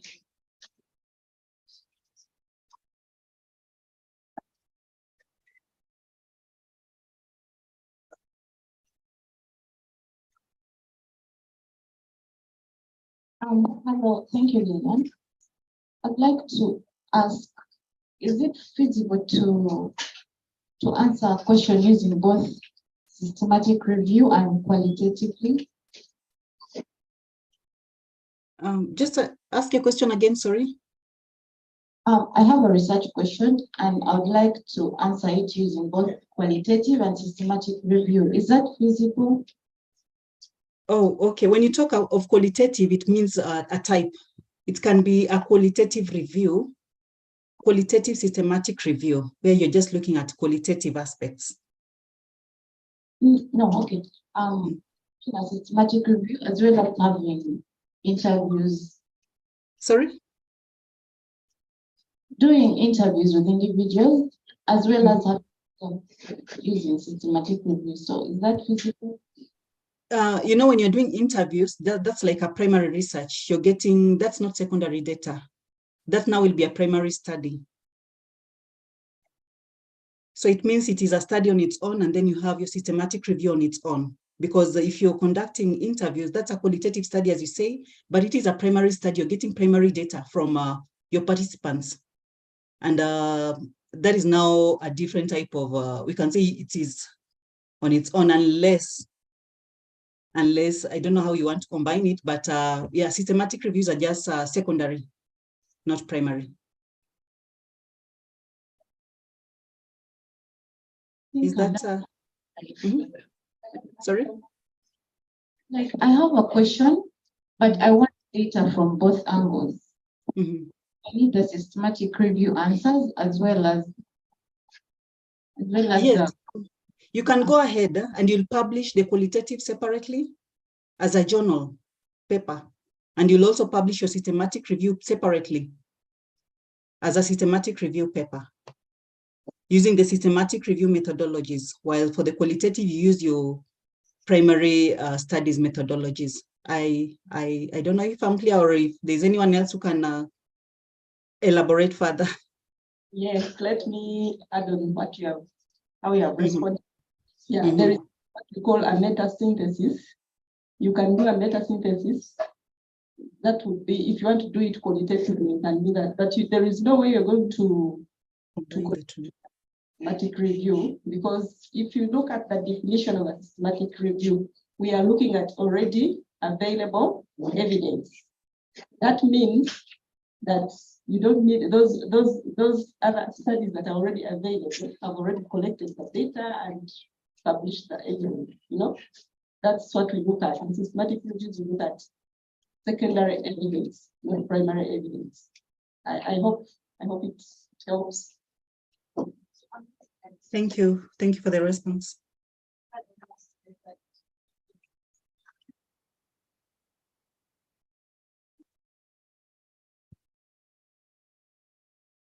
Yeah, so I think based on your research question, you could actually do two separate studies. Yeah, because one, the qualitative will be a primary study, primary data collection, while the systematic review will be the second.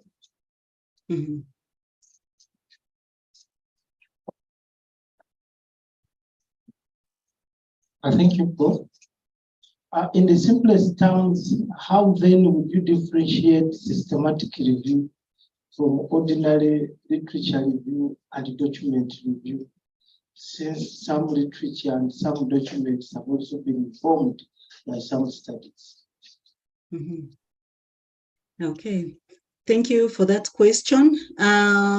You can differentiate them through the methodologies.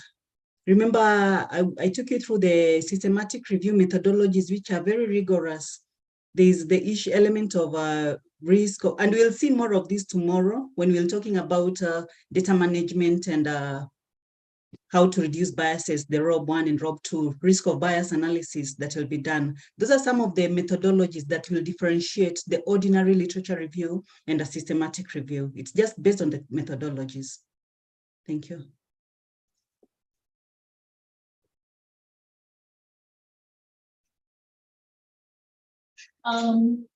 Judge, if you are there, you can go ahead and put your question. Thank you. As the last question for this session.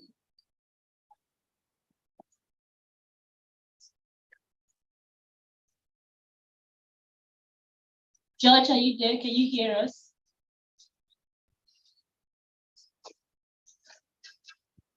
Okay.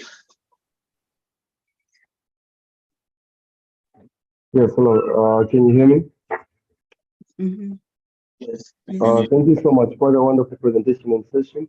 My name is Dr. George Nsengi, and actually we are currently doing systematic reviews with the National Institute of Medical Research here in Tanzania. My question was regarding the publishing of the protocol, and I just wanted a brief elaboration regarding how do you publish a protocol and it's only selective criteria of what you want to do in a systematic review, because you have no insights. You just have a directive on which direction you want to take in a systematic review. So how do you publish that? Thank you. Thank you very much for that. Yes, you can publish your protocol, and it goes through the normal publication process. And be it a scoping review or a systematic review, it will go through the normal publication process because it has information. It has information on what you want to do. That is also information that needs to be shared out there, unless maybe you're not sure of.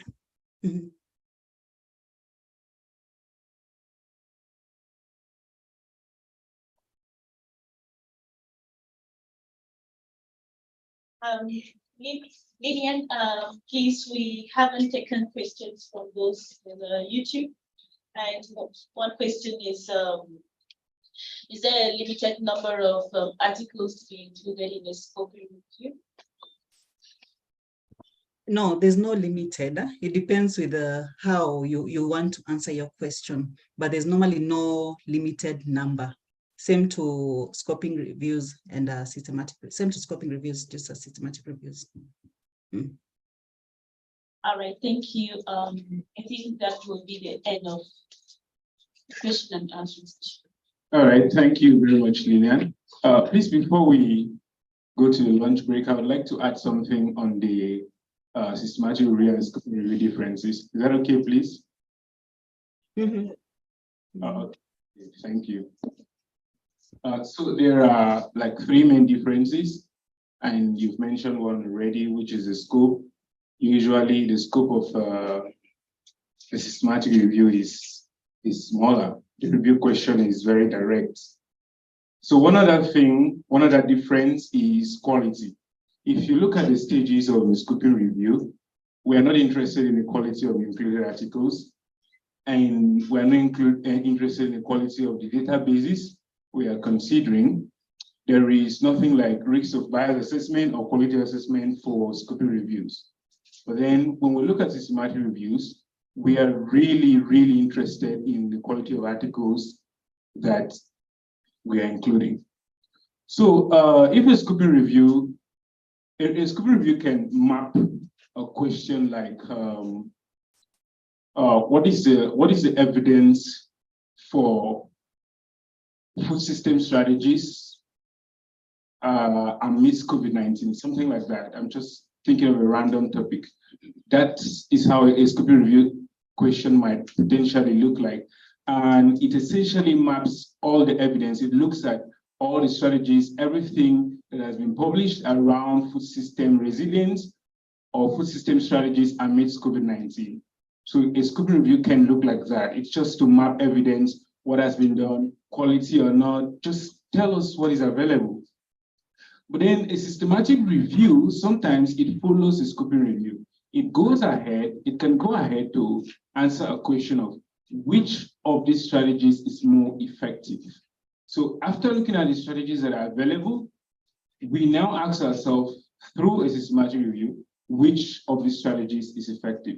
So that's one other key difference. A systematic review looks at the quality of evidence and it kind of compare which strategy, which medical treatment, and so on and so forth. So that is another key difference. I don't know if that is okay.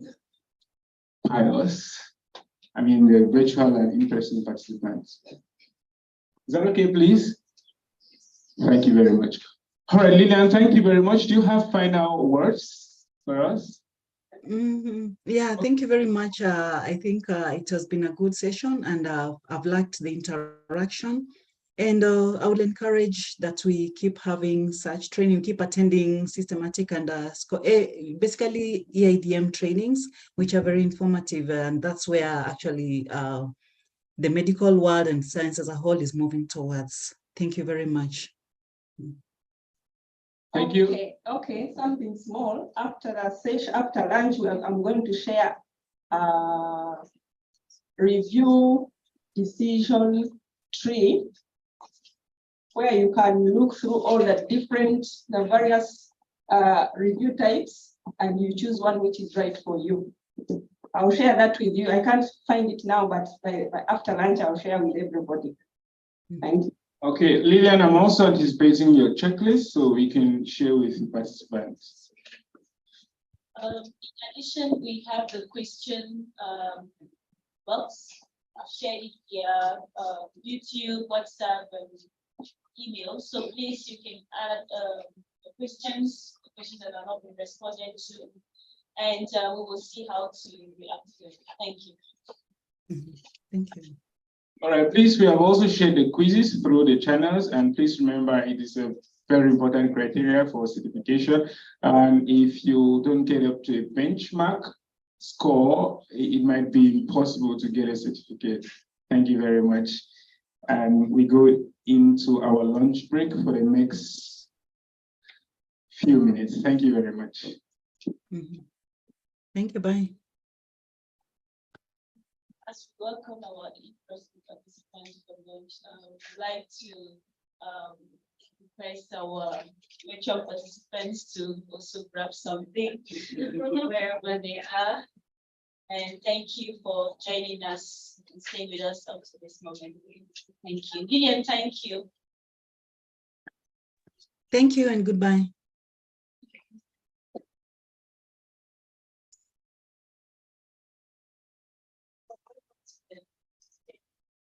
Please, the lunch break for virtual participants, we are estimating 30 minutes. So please join us in 30 minutes time. Thank you.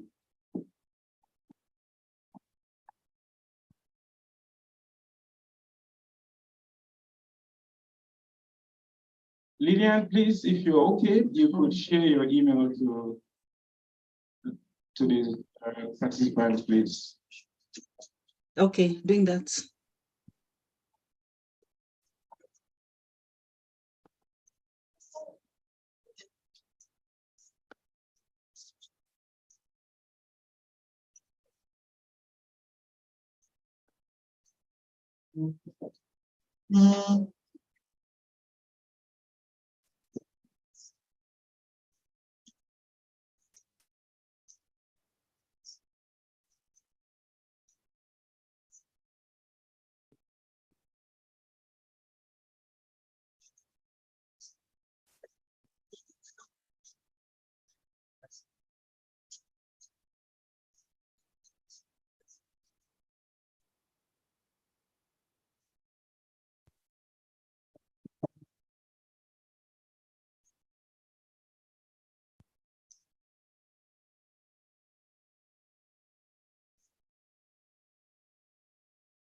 Yes.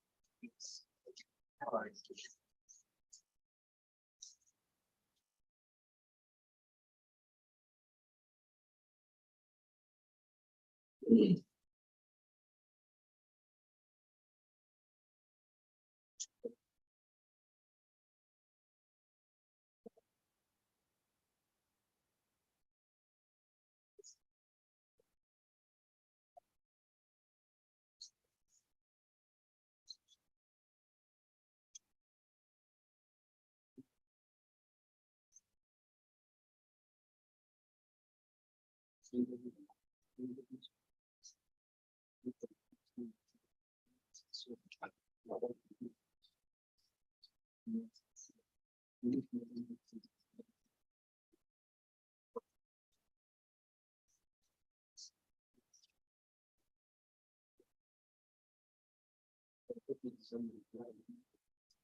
Thanks for lunch. Yeah.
Hello,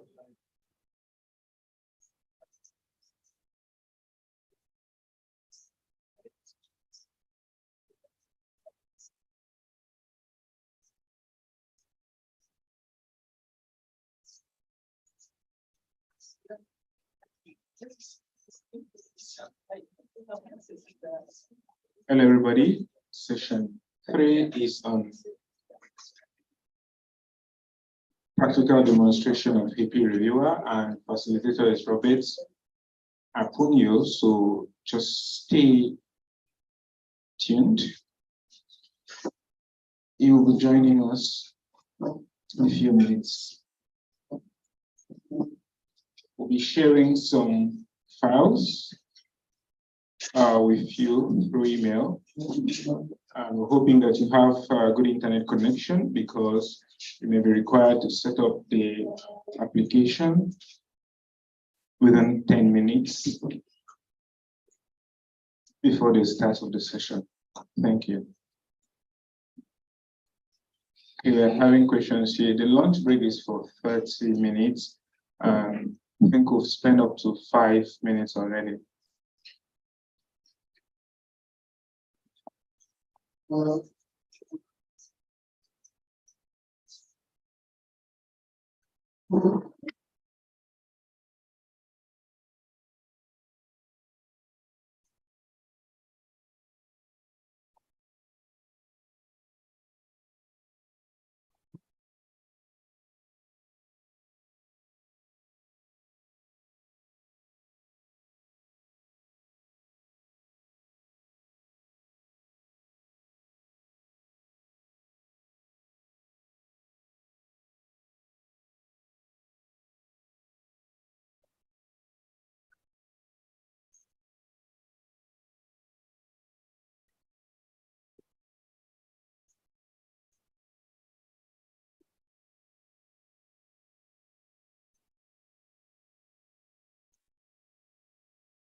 Yes.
Welcome back.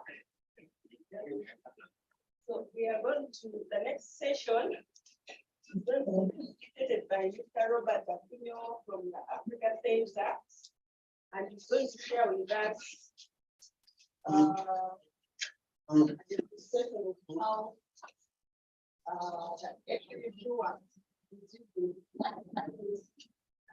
evidence synthesis reviews. Epi reviewer, he will tell you what epi reviewer is. Robert, you're welcome.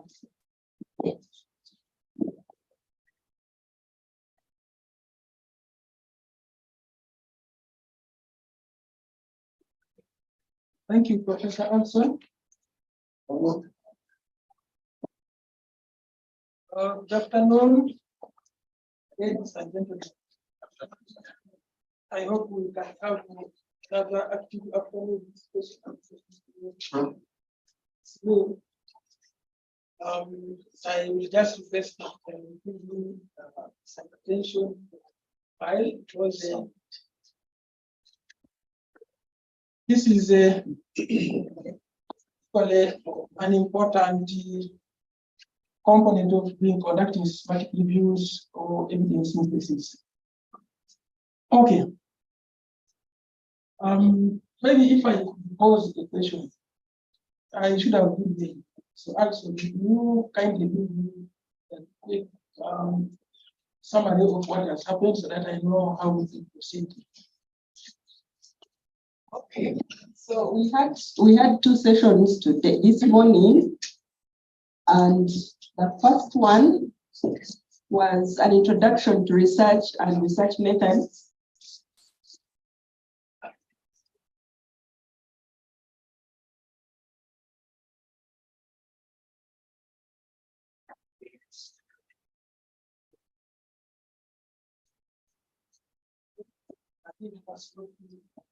Yes, so the first one was an introduction to research and research methods.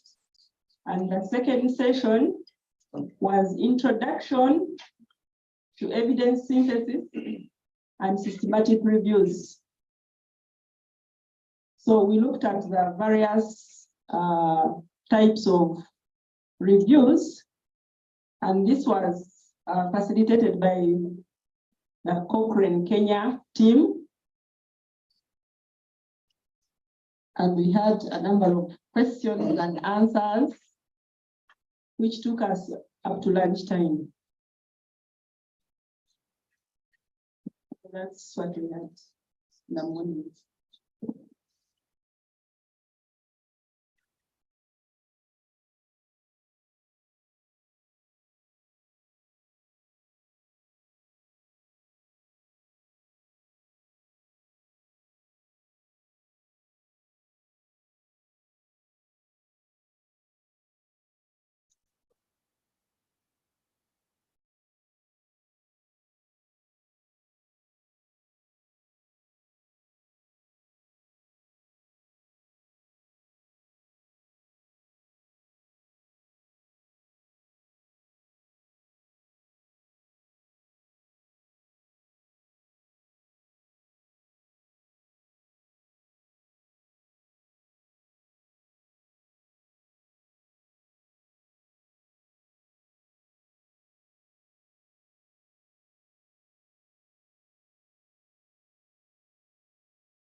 Members, please allow me to start.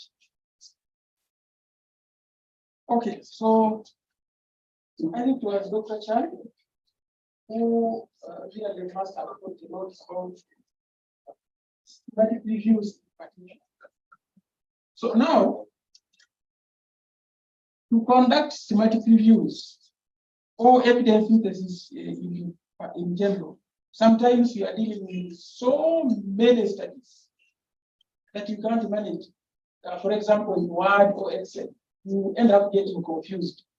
So to simplify the task is always to adopt a particular software which you could use to manage those thousands of studies.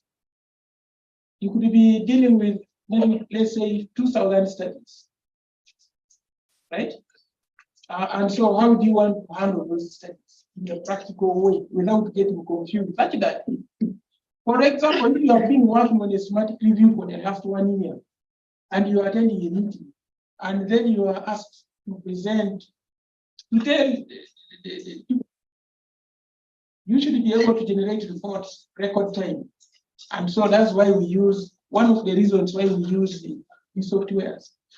Then the other one is normally it involves playing around with these documents, playing around with the kind of data you are abstracting from these documents. It is only possible when you use a software such as those ones we are going to look at in the moment.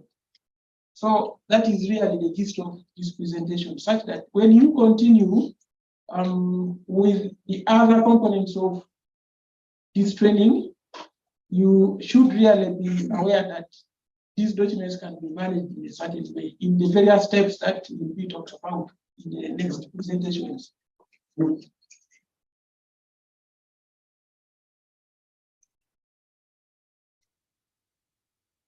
Okay, so I have talked about this, an introduction. So basically we are going, as an outline, we are going to look at the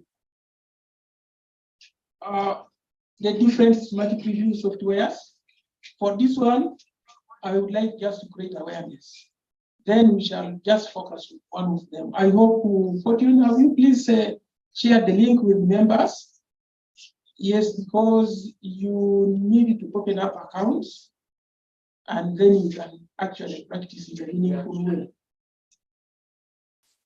Okay, so after looking at the general overview of what systematic review softwares are. We shall look at an introduction to one of them, which is Analyses.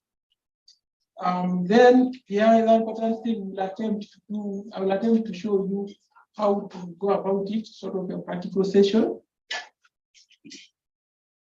Okay, so this slide, hopefully it is clear to everybody, depending on where you are seated.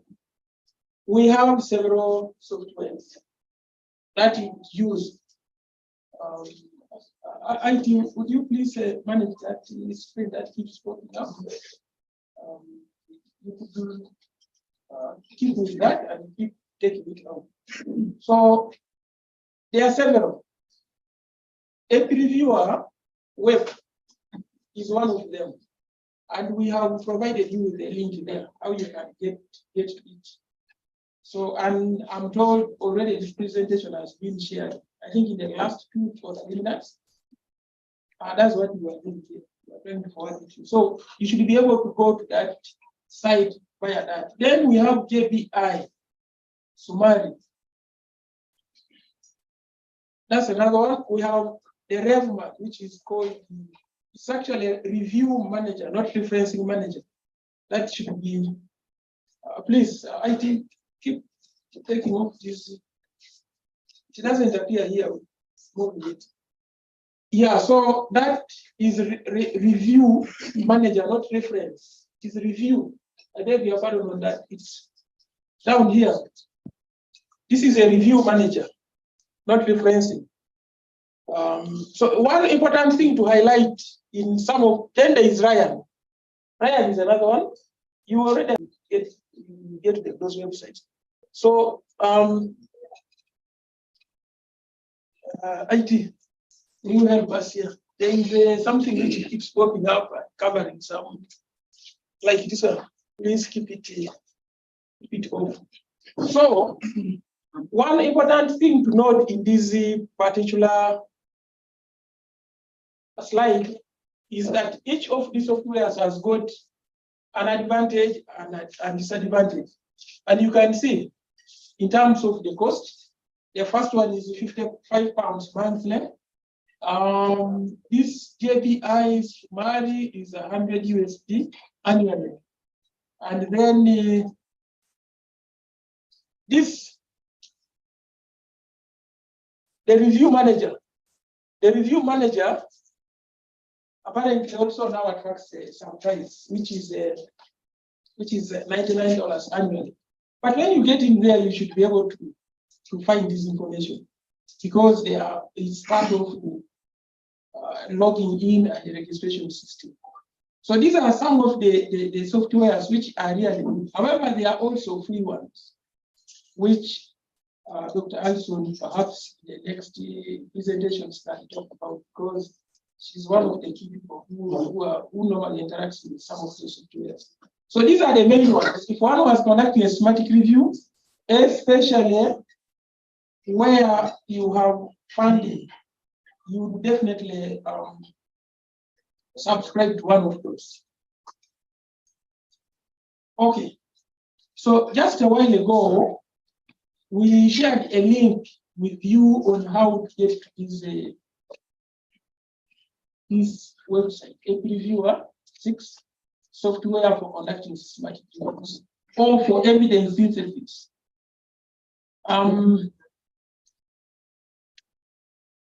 I don't know who of you could have come up that stage.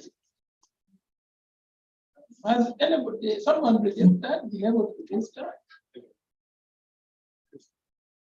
But did they, if we could just get one person, we should be able to see.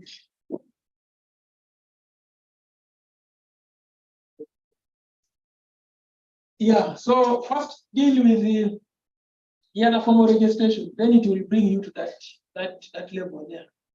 And you can still use the other information you used to register to get into the system. So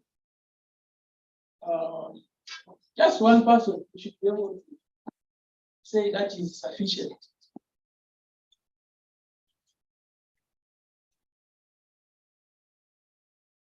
Okay.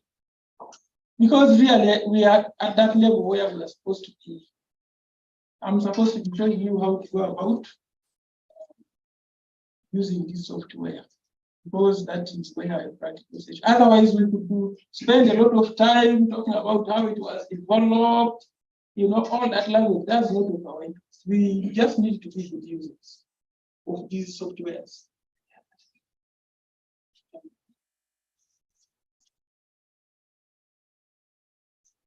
Okay, maybe for the interest of time, since people would probably still have to log into the preview, I could continue with the presentation, looking at another software, another very good software. Maybe by show of hands, who is familiar with Cochrane? Cochrane system. Just put up your hand, the Cochrane systematic review. If you have, I thought there is supposed to be someone from Cochrane here as one of the facilitators. Okay. So when you are dealing with systematic reviews, like it is always, everything is started by someone. So if you are looking at systematic reviews as evidence synthesis products, normally the best tend to come from Cochrane. And so most of the tools that we use or we adapt have been developed by Cochrane. But of course, there are many other organizations that are, or institutions, including in the education sector, that have developed tools for conducting evidence synthesis. But I just wanted to emphasize the Cochrane one because it is top notch, it's up there. Normally, when you have such a review, it is considered to be of high quality. Okay. So the other software is called Review Manager, and that's why I was calling for the correction of the word references there and in the earlier slide. So Review Manager is the other one, which actually Cochrane uses to conduct their reviews. And so again, when you get into their system, the usual thing you have to register, like any other software. You register. They also give you a trial version, which you can play around with, familiarize with the software. And that is what these slides are about. I just want to pick, and you can see they have a what here. The web link is already there, so you should be able to pick it up and get into the system. But I wanted to emphasize on this slide because it's a very, very important slide. Actually, it could have even come up at the very beginning. When you undertake evidence synthesis, and specifically systematic reviews, there is a process that one must go through. So you can see, if we start from here, unfortunately, we don't have a highlighter here, so I have to keep moving. You can see this could be the starting point, right? That often you have to start with a review question. Even if it is evidence synthesis, it is a policy brief or any other document. You normally, any research, of course, you have to start with the equation to guide you through the process. So assuming you started with the equation there, you have a question perhaps generated by WHO, the consultant, and they have engaged you to produce for them a systematic review, which they could, for example, use to develop guidelines for a treatment guidelines for whatever disease, right? They would have to give you a question, right? So from that point, you start a review, right? Starting a review means now you are developing a protocol, and many other preparatory documents which you need to use to help you conduct it. Which when you are dealing with the primary studies, sometimes they call it a proposal, But in evidence synthesis, the light word is a protocol, right? So after that, this is where now the software becomes useful. In that, unlike primary studies, sometimes where one person can go and do their study and just bring research assistants, right? To help you collect data. When you have the data, you can just sit and write a report. Most of the time, systematic reviews and other forms of evidence synthesis must be done by teams. And these teams come with a lot of expertise.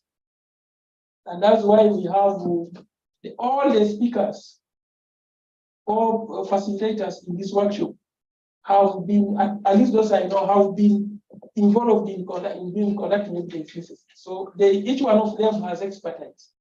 Professor Alson there has expertise in looking for studies wherever they could be, provided they are somewhere online. So she has the science, and she has a PhD. Now she's a professor in just making sure you don't leave out evidence. Because in evidence synthesis, one of the things we try to solve is the bias. I have seen in some synthesis reports which people have put across that somebody pinpoints 1, 2, 3, 4, 5 studies. And that is it. And so that should be used for making a decision. For a policymaker should use it. But you have not considered global evidence or regional evidence, you see? Now, that's where she becomes useful, that she has the capacity to look for all that evidence, and you must consider it. You should have a criteria on which documents use and which ones leave out. Otherwise, that is when it becomes objective, right? So after you move, now you come to this stage here. As I say, these products are developed by teams. You now decide that, okay, we are going to have a software, a previewer, we are going to use a review manager or any other. Normally, we encourage that every single decision is taken by at least 2 people. At least 2 people. When you are identifying studies to include in that evidence synthesis product, even if it was a policy brief, you would prefer that 2 people look at a similar document and should come to consensus. So the value of a software is that it allows at least a minimum, at least 2 people, it could even 10, 20, 50 people looking at the same document at the same time, making their own decisions, and later the system, the software can allow you, can generate for you a report where now you can see where you disagree and where you agree, right? And then at that point, you can do the reconciliation and have something that has been verified before you move to the next stage. So when you are at this point, you can decide to continue. You now import citations. Professor also does this in that. Citations, search, and all this. So I think that will be done. She will do it. She still has a big session. So once you have those citations that have been retrieved from the various databases globally, if your focus is global, you are able to import into that system, and I will just show you where the buttons are, just to make you appreciate. The next thing, you set up eligibility criteria. This eligibility criteria, remember, will have already been developed in your protocol, right? So you only have to embed it in the software. The next step will be, if you come down here, there are other things you will define the PICOs. I don't know whether these things have been talked about. The PICO. What do you suggest? Perhaps it's an organizing framework when you are dealing with evidence, especially systematic reviews. You must use this to define exactly what, if this doesn't come out clearly, the PICO, which could be population, Yes. Good. Exactly.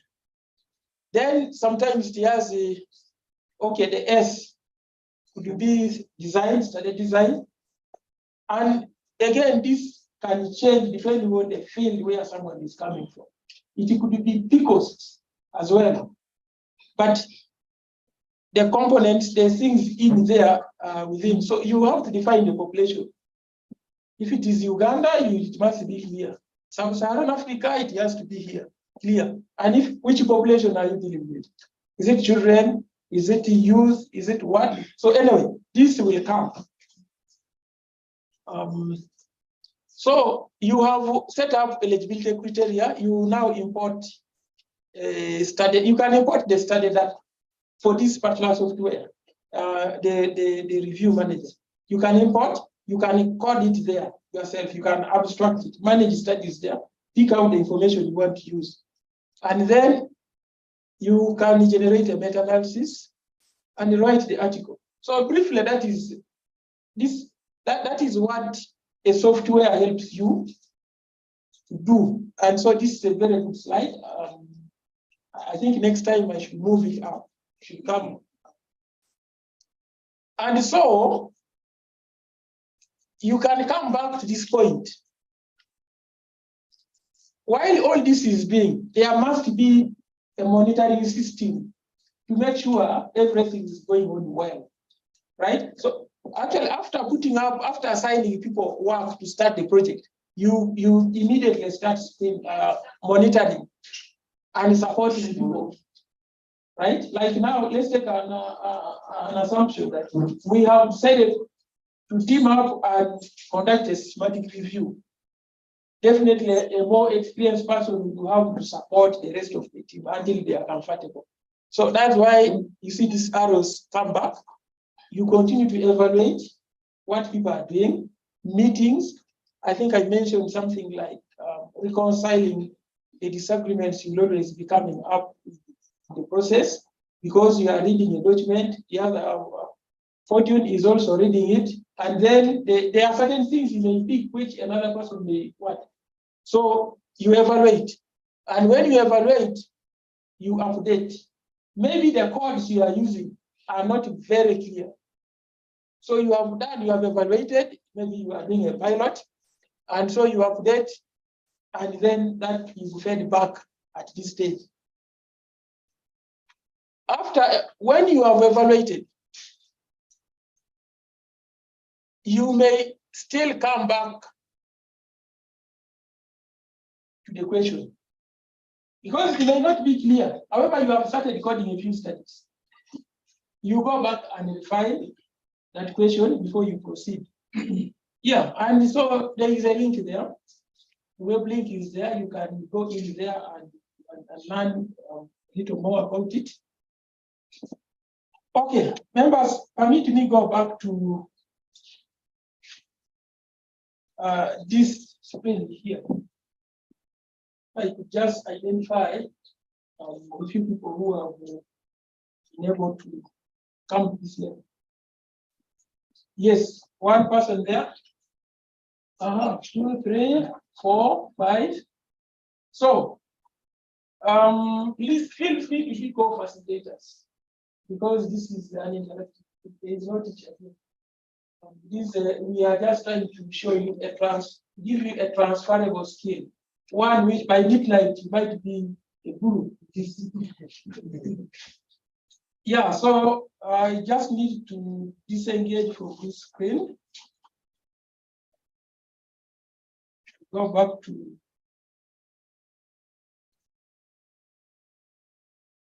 I think this is not important now. I hope IT is here to help me transition. Sometimes these things can be tricky. I have to first stop screen share. Then I have to open my things here.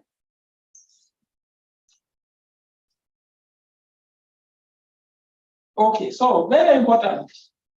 For those of you who have succeeded, did you get this? Did you see this? Right? Oh, okay. Sorry.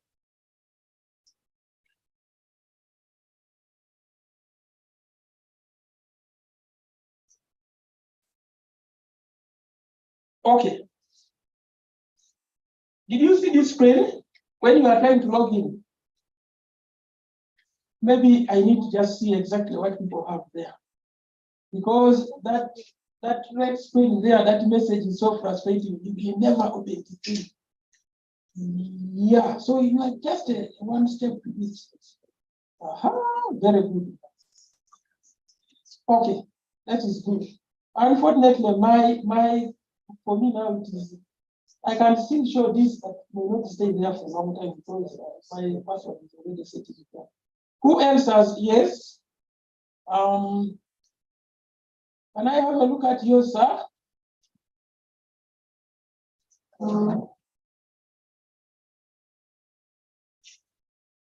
Okay. There's another one here. Yes, this is great. So, I would like to take you perhaps a step. Yes. You have downloaded. Yes, actually, it can even work in a.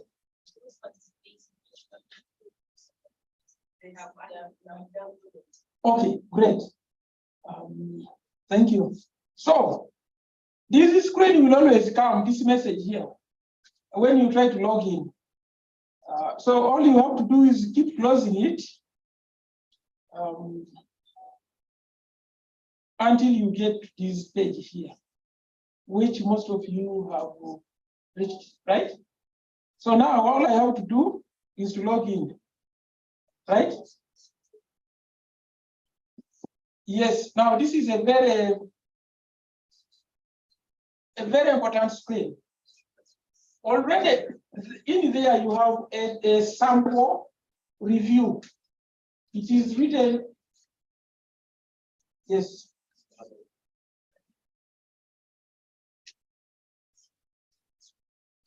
Yeah. Okay. Okay. For the online group, sometimes it is difficult to assess exactly where they are, but we are doing now a practical session. We selected one of the softwares normally used to conduct systematic reviews and other forms of evidence synthesis. So a while ago, there was a link which was shared, which enabled people to register and they come up this stage here. This is the software that we are looking at.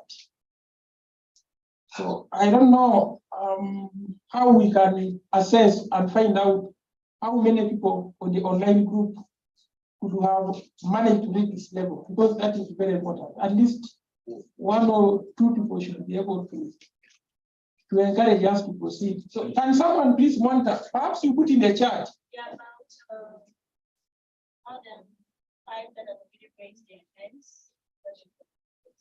Okay, and what is the total attendance online? Oh, it's a big audience. Yeah, so how would you guide if most people have not?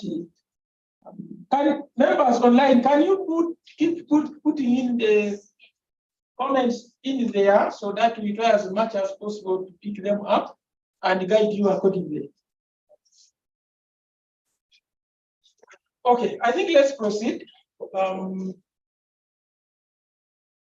Already you have, whoever has succeeded has a sample review in there, right?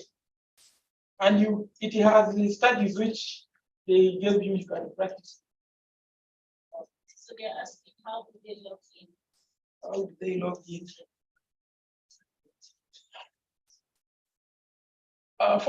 Are we sure that the online group, all of them have received the link? Yes. Yes. Could you carry out a demo of how to create an account? Okay.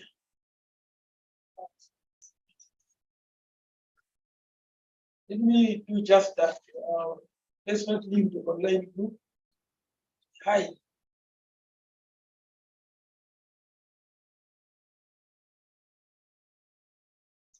Okay.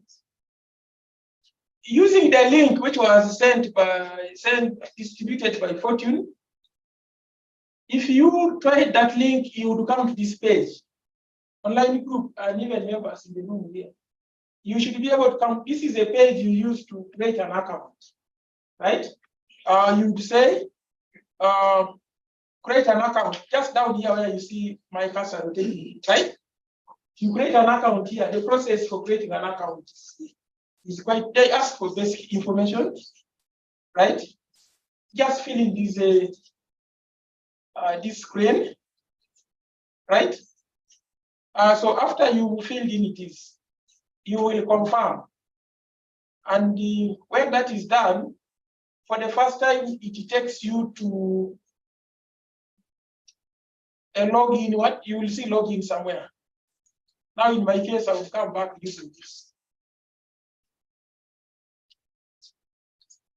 So you can see, this is how I can explain it for the online people. I don't know how it works. Yeah.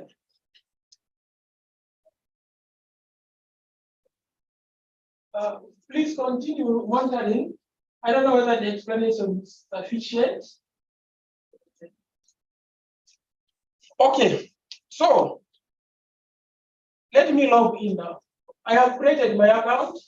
I just need to remember the information I used to create this account. I can just log in and get to this.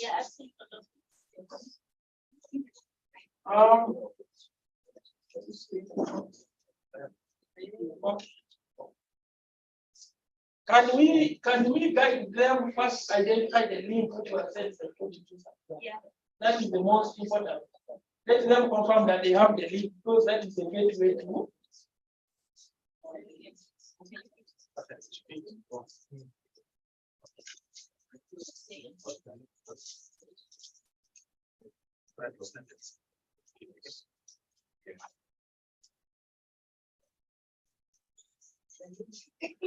The link is not there.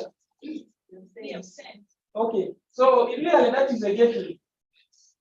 We can't proceed unless someone has already created an account.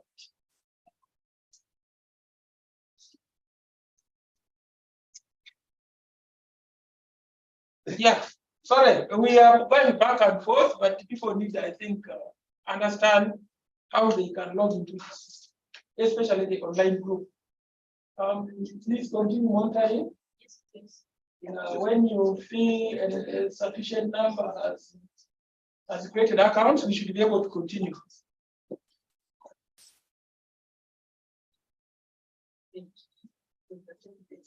Yes.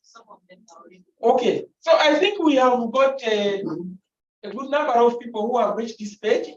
All they have to do is to just click here where you can see my cursor rotating, create an account. The information they require you to put in there is really basic. And that is the gateway to our system. Yes. The most important part is after creating the account, then they have to activate the account. Because if you don't activate the account, then you have to do the email. Yes. They send a link to the yeah. So yeah. That's going to add on what you're saying. Please add on using this folder. You can begin by adding one. Yes, so I was saying that the most important part is that after creating the account, then you have to activate the account through the link that is sent to your email. So in other words, tell them to open their emails. Yeah. So open your emails and then activate your account. Thank you so much for giving me the opportunity. As my colleague has said, first and foremost, you need to create an account. And once you are successfully creating an account, they will email you an email that telling you that you have successfully created an account. And then they will also tell you to activate by giving that link, and you need to click on that, double click on that link, it will go to open. But they will also caution you that if you are using Explorer, you may not succeed in what? in opening that link. So your computer need to have either Chrome, Firefox, and some of those browsers, but not Explorer. Then after that, they will again send you a link, but it will appear as if it is giving you an error. But once you go back to your email, then it will tell you that you have successfully activated your account, and then you can go back to log by the same link which they are going to also say. Okay, so that is in brief, and that was a participant who has been able to succeed in logging in. So I think let me go back. Let me now just log in.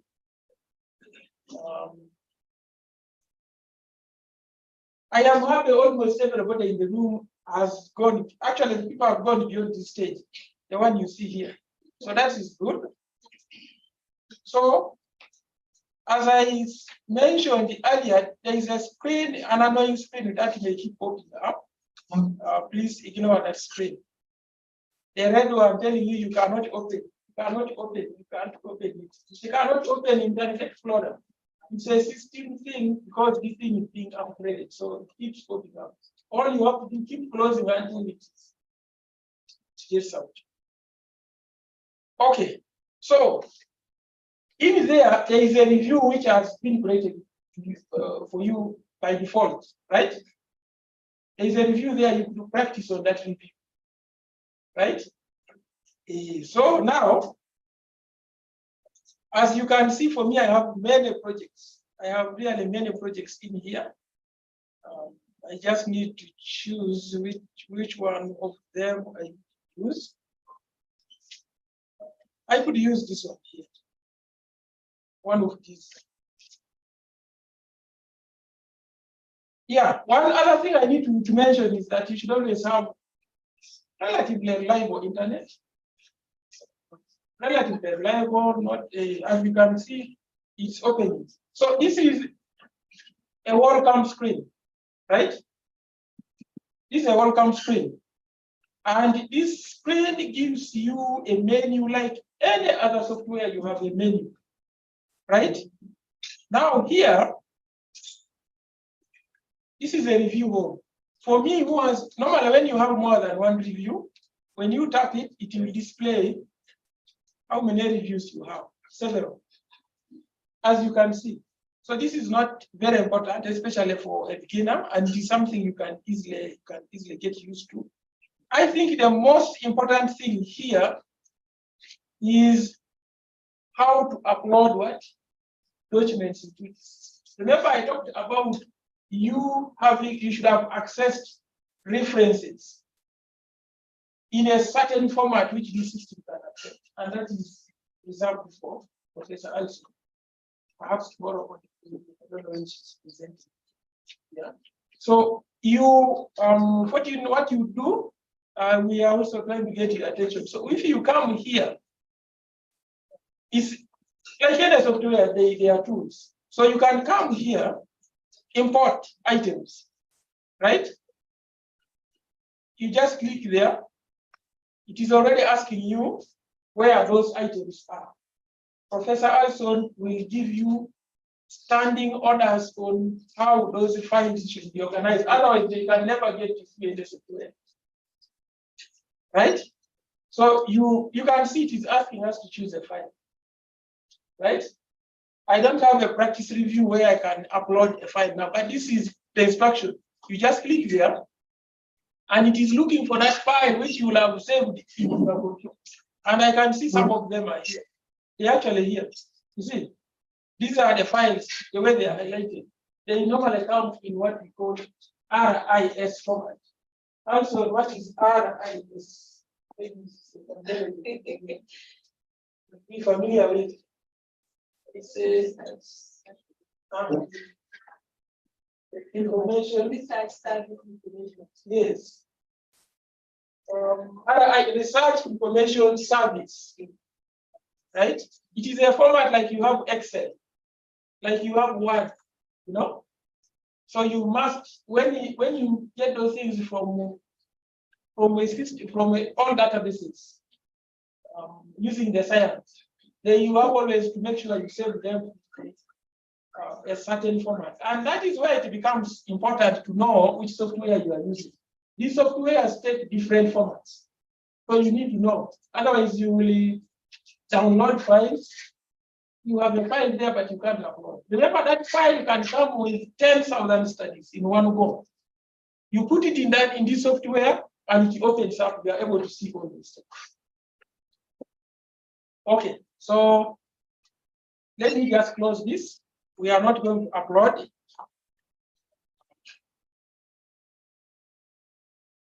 Another important thing, like there is always a break, a reverse here.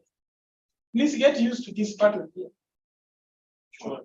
This, you see, could someone please read it where my cursor is?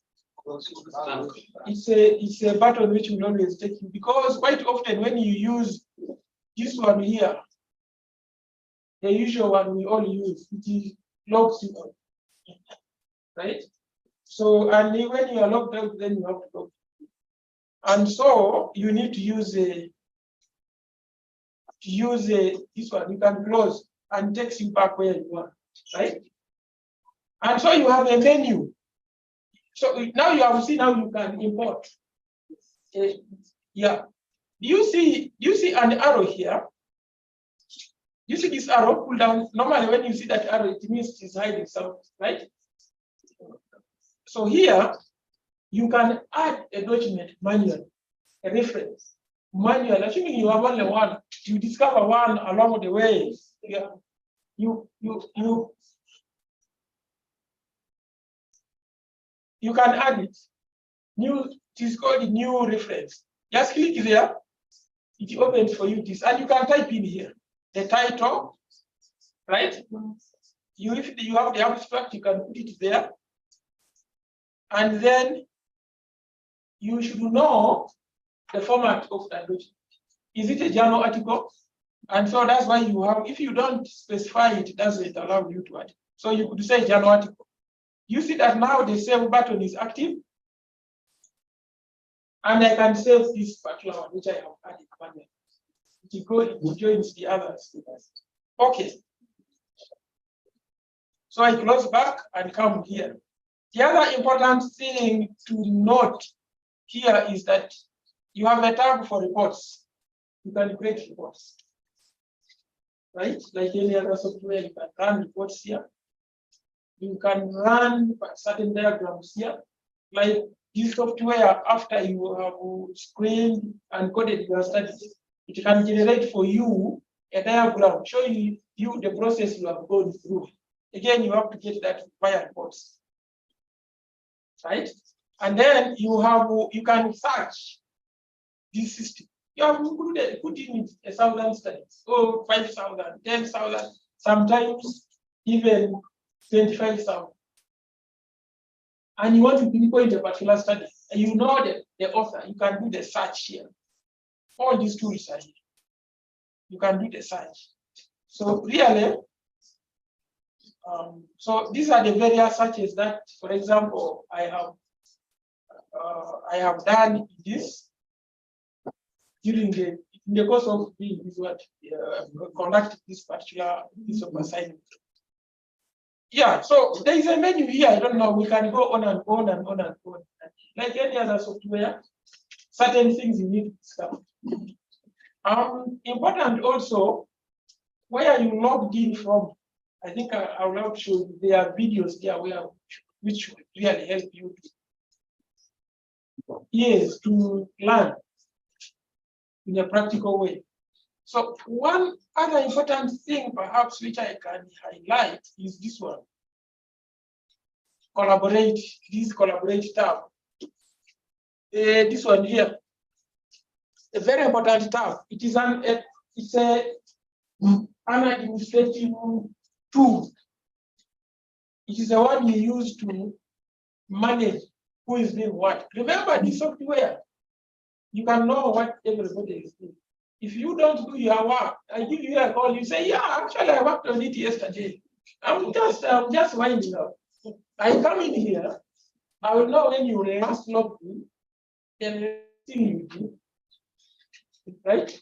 So it's really a software which helps you to monitor who is doing what.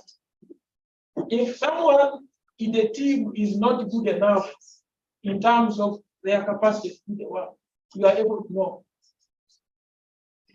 You are able to the administrator is able to know, and you can give that person perhaps additional support, or even leave the person. Right? Yes.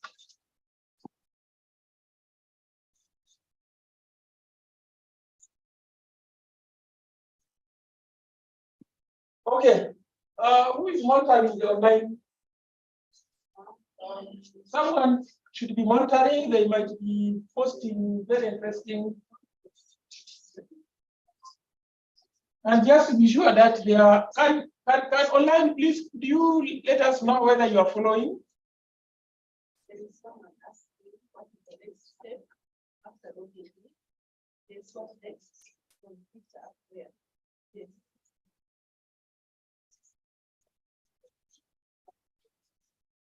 Okay.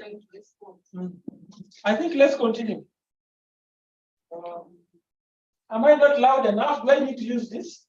Yes. But the volume is down. So anyway, so you can use whoever starts to do work here. This collaborate tab will help you. You see this? Can someone please just take me through what you see this tab? I just clicked collaborate. Can you please say what do you see here? Yes. Where is another mic? Yeah, please let's use this. Okay.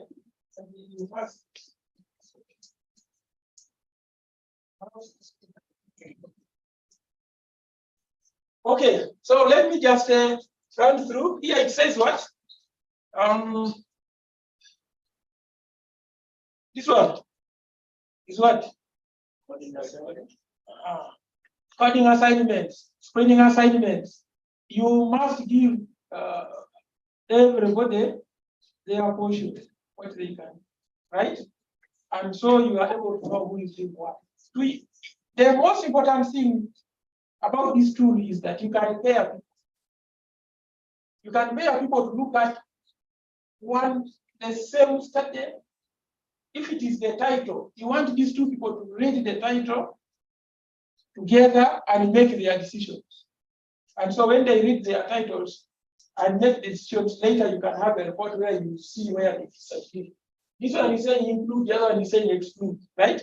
So that is a very, very important tool for members when you decide to do it. One other important thing to mention is we are available to support you on the, like just you see this initiative, these collaborations, we are available to support you. We don't expect you to start there and you are there. So you can be given support, but also there are videos which you can use. So one of the things we are doing here, apart from really showing you what it is, how it works, is to also create awareness, right? So based on that, we may not exactly become experts today.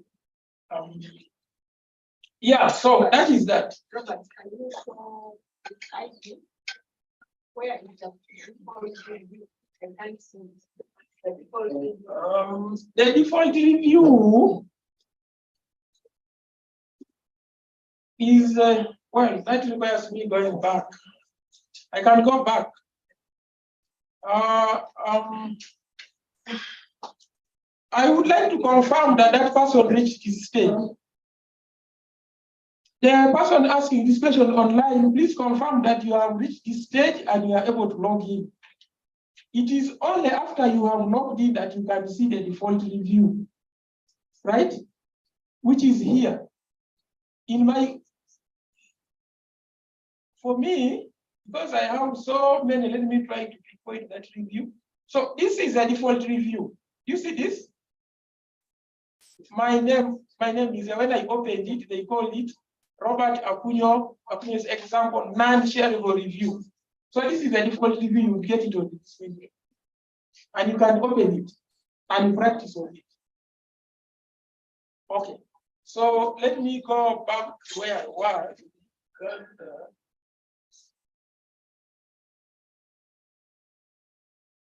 Ghana map. Okay, so let me come back here. Let me come back here.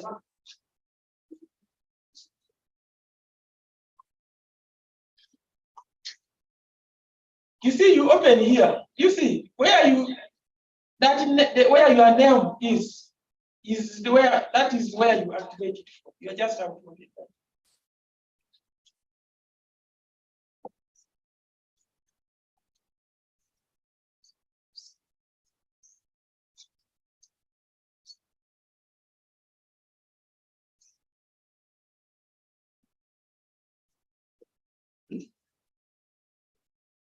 Okay, I need to say. So members really we would like you to appreciate that this is a software. I just want you to take note of two other important things, which will be talked, which will be presented. I have seen, I know that you will be involved in making your hands involve some sweat, involve some you know, a protocol review, systematic review protocols, for example. Right? So there are steps which I'm going to show you here, which you have not been exposed to. But also it has been important that you get to know the softwares ahead of time. So that now when you go in there, you know how exactly you can begin playing around with the data, the studies you have. Okay, so let me come back and show you one thing. Let me start here. So, I don't know whether the word inclusion, exclusion criteria has been mentioned this morning, right? Yeah, so in the, perhaps Dr. where someone will come and do one of those presentations. So what I wanted to show you is that every review or every study has got inclusion and exclusion criteria, right?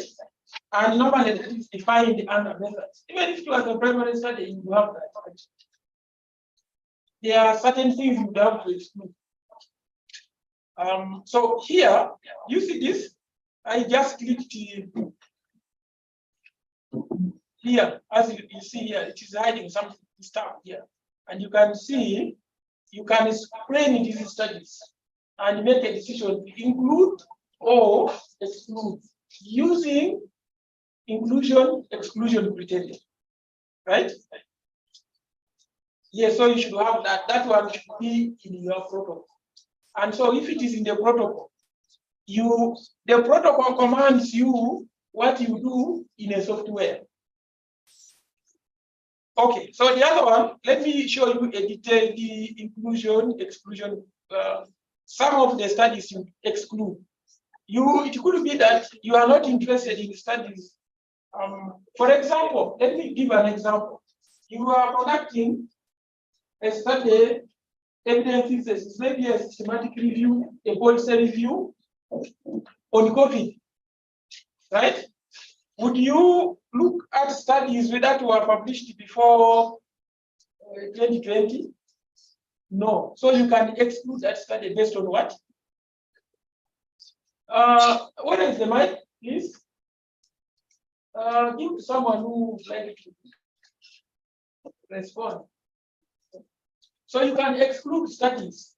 Exclusion, inclusion, it must be very clear, and that is what you embed in this software, such that when you go in there, you know what to exclude or include, right? And the other important thing to note in this software, that most 99% of what you do there is automatically saved. If you put in garbage, the system will still save it, because the principle is the data should not be lost, right? So the system automatically saves. There are very few things where you need activate it.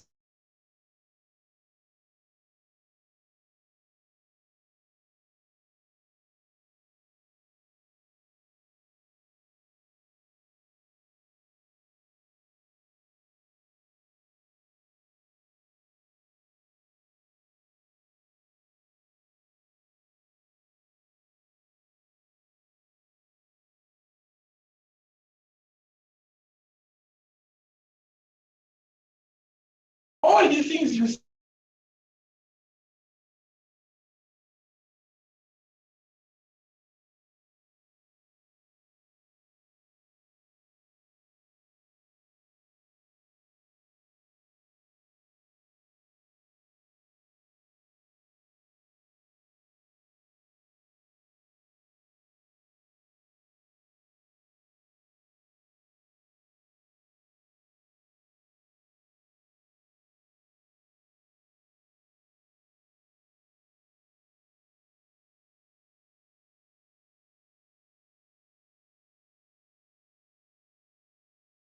questionnaire, which the kind of data you are going to collect. And even in the primary studies, normally when you use they call it what PDA. Is it a PDA? Pocket something, data something. You must embed the questionnaire into it, and then you are doing whatever to collect the data.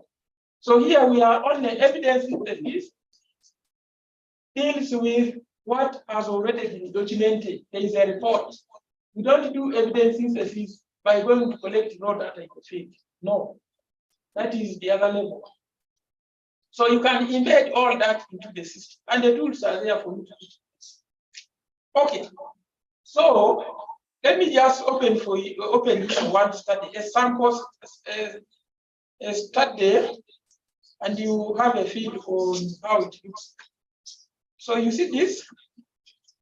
I have just opened one of the studies which is in this system here. So you can see it gives you all the information about the study, and you can make your decisions to include or exclude at this level. All these things are up, right? You capture the data from this side. And then you can continue to code all these things. For example, as you begin administrative information, you want to know, is that study published? Is it great literature? If you are including great literature anyway. So you can, in other words, this system, one, it helps you to profile these studies in a logical way, such that you can use the filters to manage it. Then the next thing is you can actually put in the data, and it is organized in a logical way. So that is what the software does. So you can record or abstract using these tools here, right? Was the word meta-analysis mentioned? Okay. So let me just conclude by saying this is a software which will get you working from the time you put in your studies. Of course, the software is guided by the protocol. The protocol is the gateway. A proposal is the one which guides primary data collection, actually primary research. I'm going to the field to collect data. That's my the particular logic. So whatever you do in here, you will always keep referring to all the information, all the stuff you put in the system must come from the protocol, which will be one of the things inside the system. I would beg to stop here. If we had a lot of time, and perhaps I can encourage you to do it on your own. The comment from here is important. There's another software called Confidence. I think you mentioned it, that Confidence is free for low and middle income countries. So you can explore that.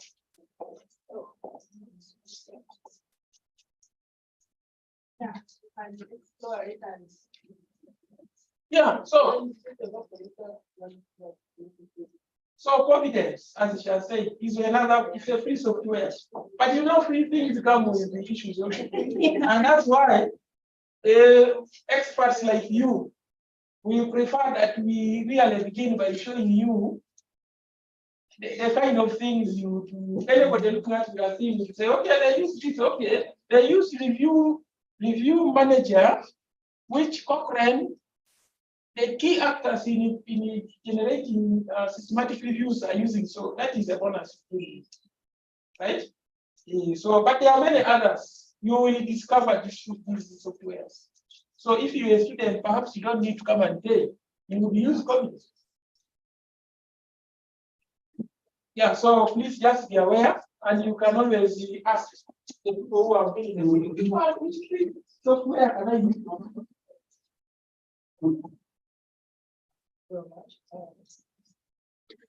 I don't know whether it is the time. I had wished to have two things of two. One, to enroll some reviewers like here. And second, to conduct a small review like on the title with one of the shapes. You see how these people would be collaborating with this tool. Well, I think that question, did you get the question? A it's a practical question. Yes, I got the question. Yes, it's really a challenge of time. We have a lot to cover in 3 days. So I was wondering, one of the things we were considering is having a full mentorship program where we can actually, for selected participants, where we can actually go into the practice of conducting systematic reviews, using a peer reviewer and the rest. Because we really have a little time for the session. Thank you. Yeah, thank you. Maybe one comment directly to me. Then I just want to confirm. There are some articles that are not true. So does this filter that? Yes, I just want to confirm. Does this software filter out open access?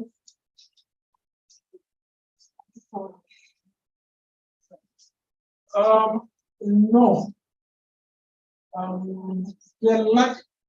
can start that. To a large extent, it does same because initially we are getting those studies for somewhere from certain database. Yeah. So based on her question, let me show you something. When Alison, for example, has looked for all the differences of the expected studies. Of course, it is a science. To get there, you must do a lot of work and know exactly what to search for. Now, a very important thing here, that those, okay, there is a, Dr. Hudson, Professor, can you pick that? There is a hand here.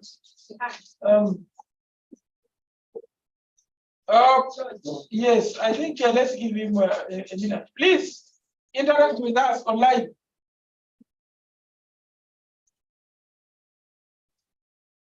Adekunle is asking, perhaps he has a question. George, go ahead. George, can you hear me? Yes, can you hear me? Very well. Okay, perfect. So I just wanted to comment regarding confidence. I think also in the room, someone also asked regarding the aspect of confidence. Number one, it is not specifically free. We are currently doing systematic reviews on non-communicable diseases here in Tanzania, and we're using confidence. But when you register on confidence, you find that you have to pay a premium. You only get it for free, or the access for free, once you ask for a waiver of the fee. But if you're using the version that is free, you are very much limited. But if you're from low resource setting, you get everything that we have been seeing on EP review and maybe Revman. Actually, I think on my hand, with an experience of confidence, it has quite a good interface. But the only issue is you have to email the the owners of the software and ask them for a waiver. But it is very good in terms of utilizing for systematic reviews. And the review process is quite very flexible and very, very much good, even for many users if you're doing systematic reviews. Thank you. Great. Thank you. Yeah, so I think there is nothing to add on to that. Hello. Am I audible, please? Sorry, can you hear me? Please keep it short. Thank you. It's going to be very short. Thank you so much for the presentation. This is highly appreciated, though I am so lost. Sorry, I just want to ask, this EPPI software, is it only relevant? I'm going to ask two questions in one. Is it only relevant for Cochrane Index article? That's the first question. Now, the second question is that I could see that for the reference manager, Zotero was specifically indexed. Can it be used for EndNote? Because there are some of us that are so used to EndNote. Is it possible that we can equally use EndNote as our reference manager? Thank you. Thank you. First, about EndNote. I think EndNote is one of the referencing managers which could be, which you can use in any of the systematic review softwares. It's a gold standard. And so Zotero also works in many of the softwares.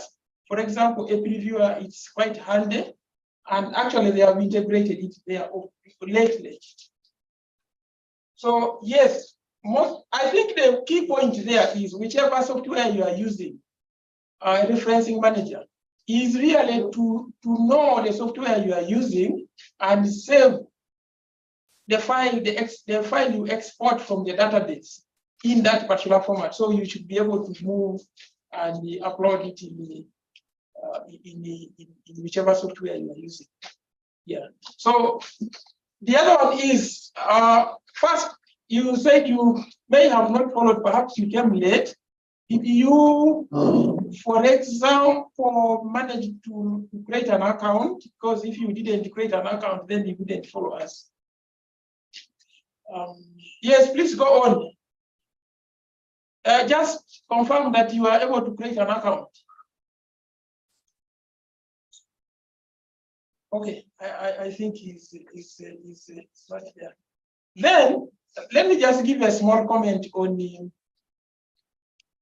why sometimes we choose these softwares. Remember, every software, there was, I think it was the second or third slide. We choose a software for several reasons. Every software has got advantages and that's why it comes with the cost. If, for example, you choose the review manager, it is easier for you to sort of adopt a Cochrane way of, Cochrane has got its own system, protocols of conducting a systematic review. So if you are going to put yours at that level, at that standard, perhaps you would use the review manager, right? So you got that way.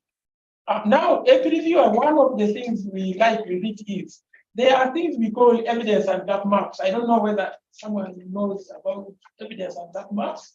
It is apparently the only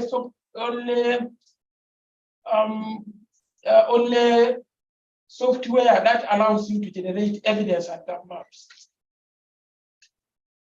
Or normally when you are conducting a systematic review, you want to do what we call a scoping review. Scoping review to know what is out there.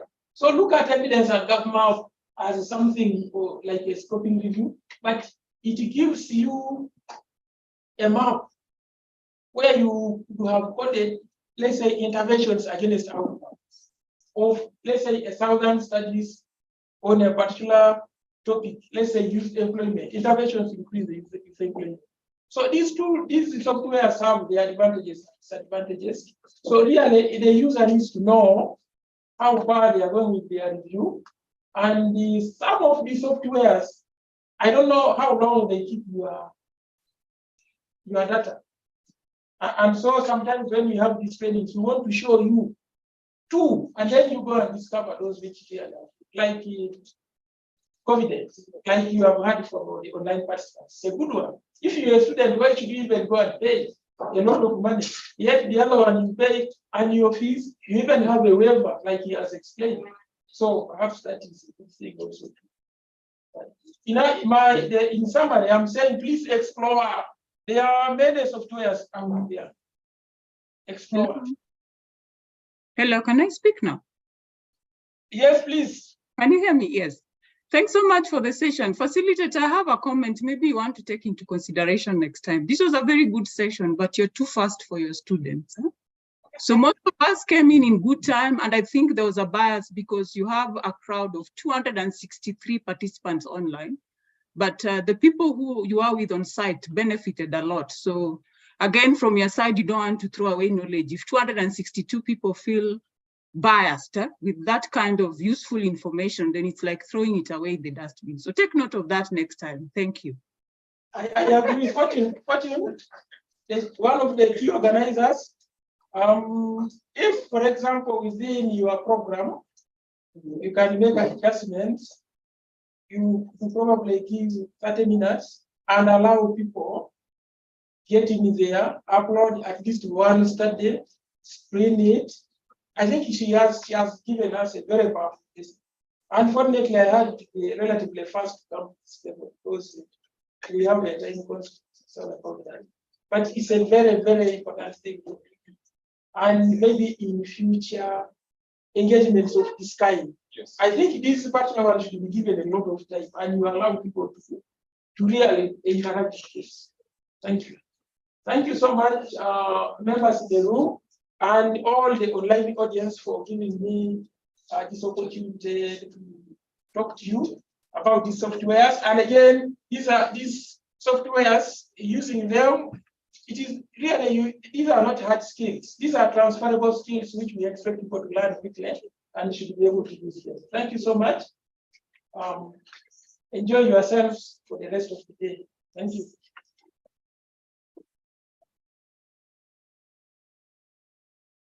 Just a small comment to Vera and the rest who are online and the rest of us here. I would like to remind us that, okay, thank you very much for your comments, but this is an introduction to systematic reviews. You know, each of these sessions takes 2-3 days. So if we are to do AP review thoroughly, we need 2 days, and we can't afford that because we have limited time. So we are very sorry. This is introduction. We need to go. We need to continue learning. You know, learning, self-learning, and also attending other workshops. Thank you.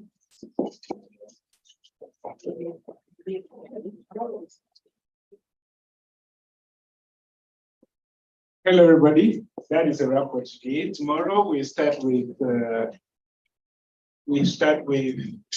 meta-analysis and systematic review protocol and eligibility criteria. We'll be sharing 3 things, or at least 3 things in your email. We'll be sharing the quiz for this session. We'll be sharing the question box. So the questions that we've not attended to, you share in the form. I'll be sharing we'll be sharing other information as well in the email. Thank you very much, and see you tomorrow. Hey,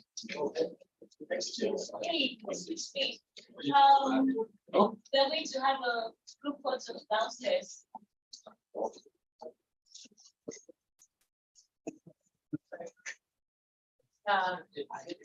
Okay, tomorrow.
No.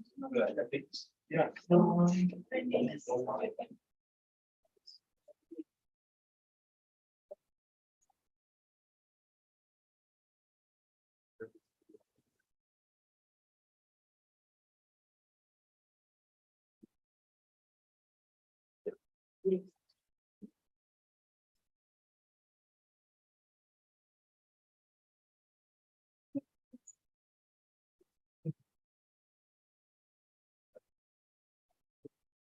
Nice.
Thank you. You can try to take along.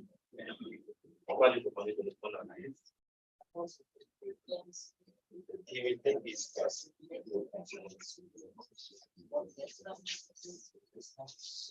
Yeah, hello.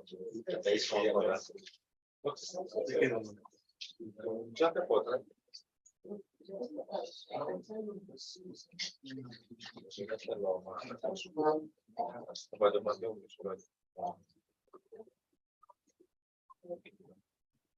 Now, the stage is very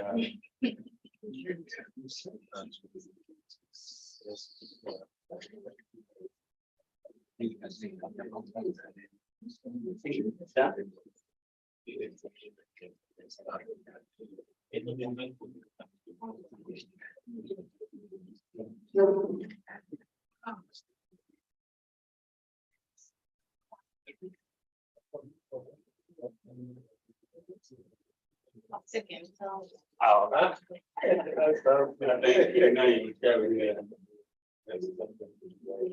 So you need us to take you. I will take you and then you will take one from us.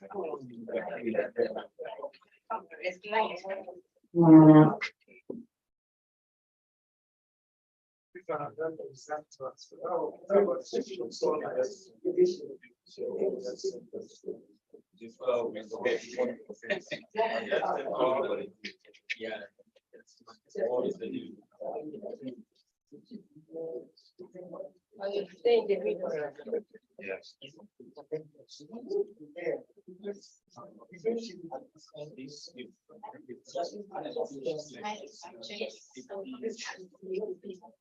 You know, it's very important. Very good section. Also look at just like we have discussed.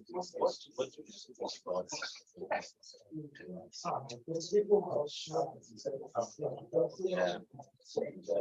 What about you?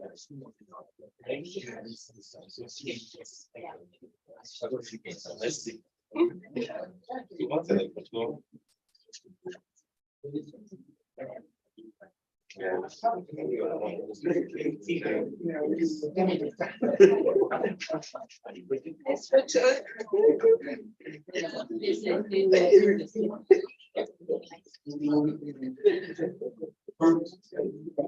Yeah.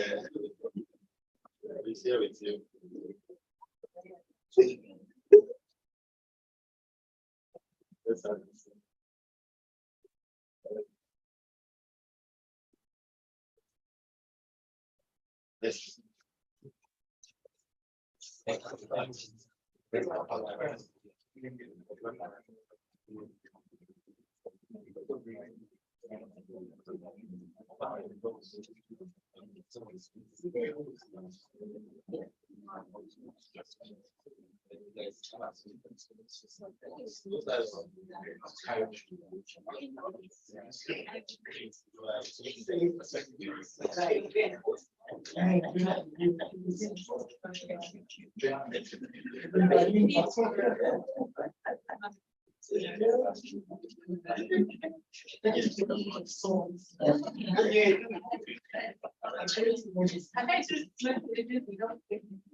Yes.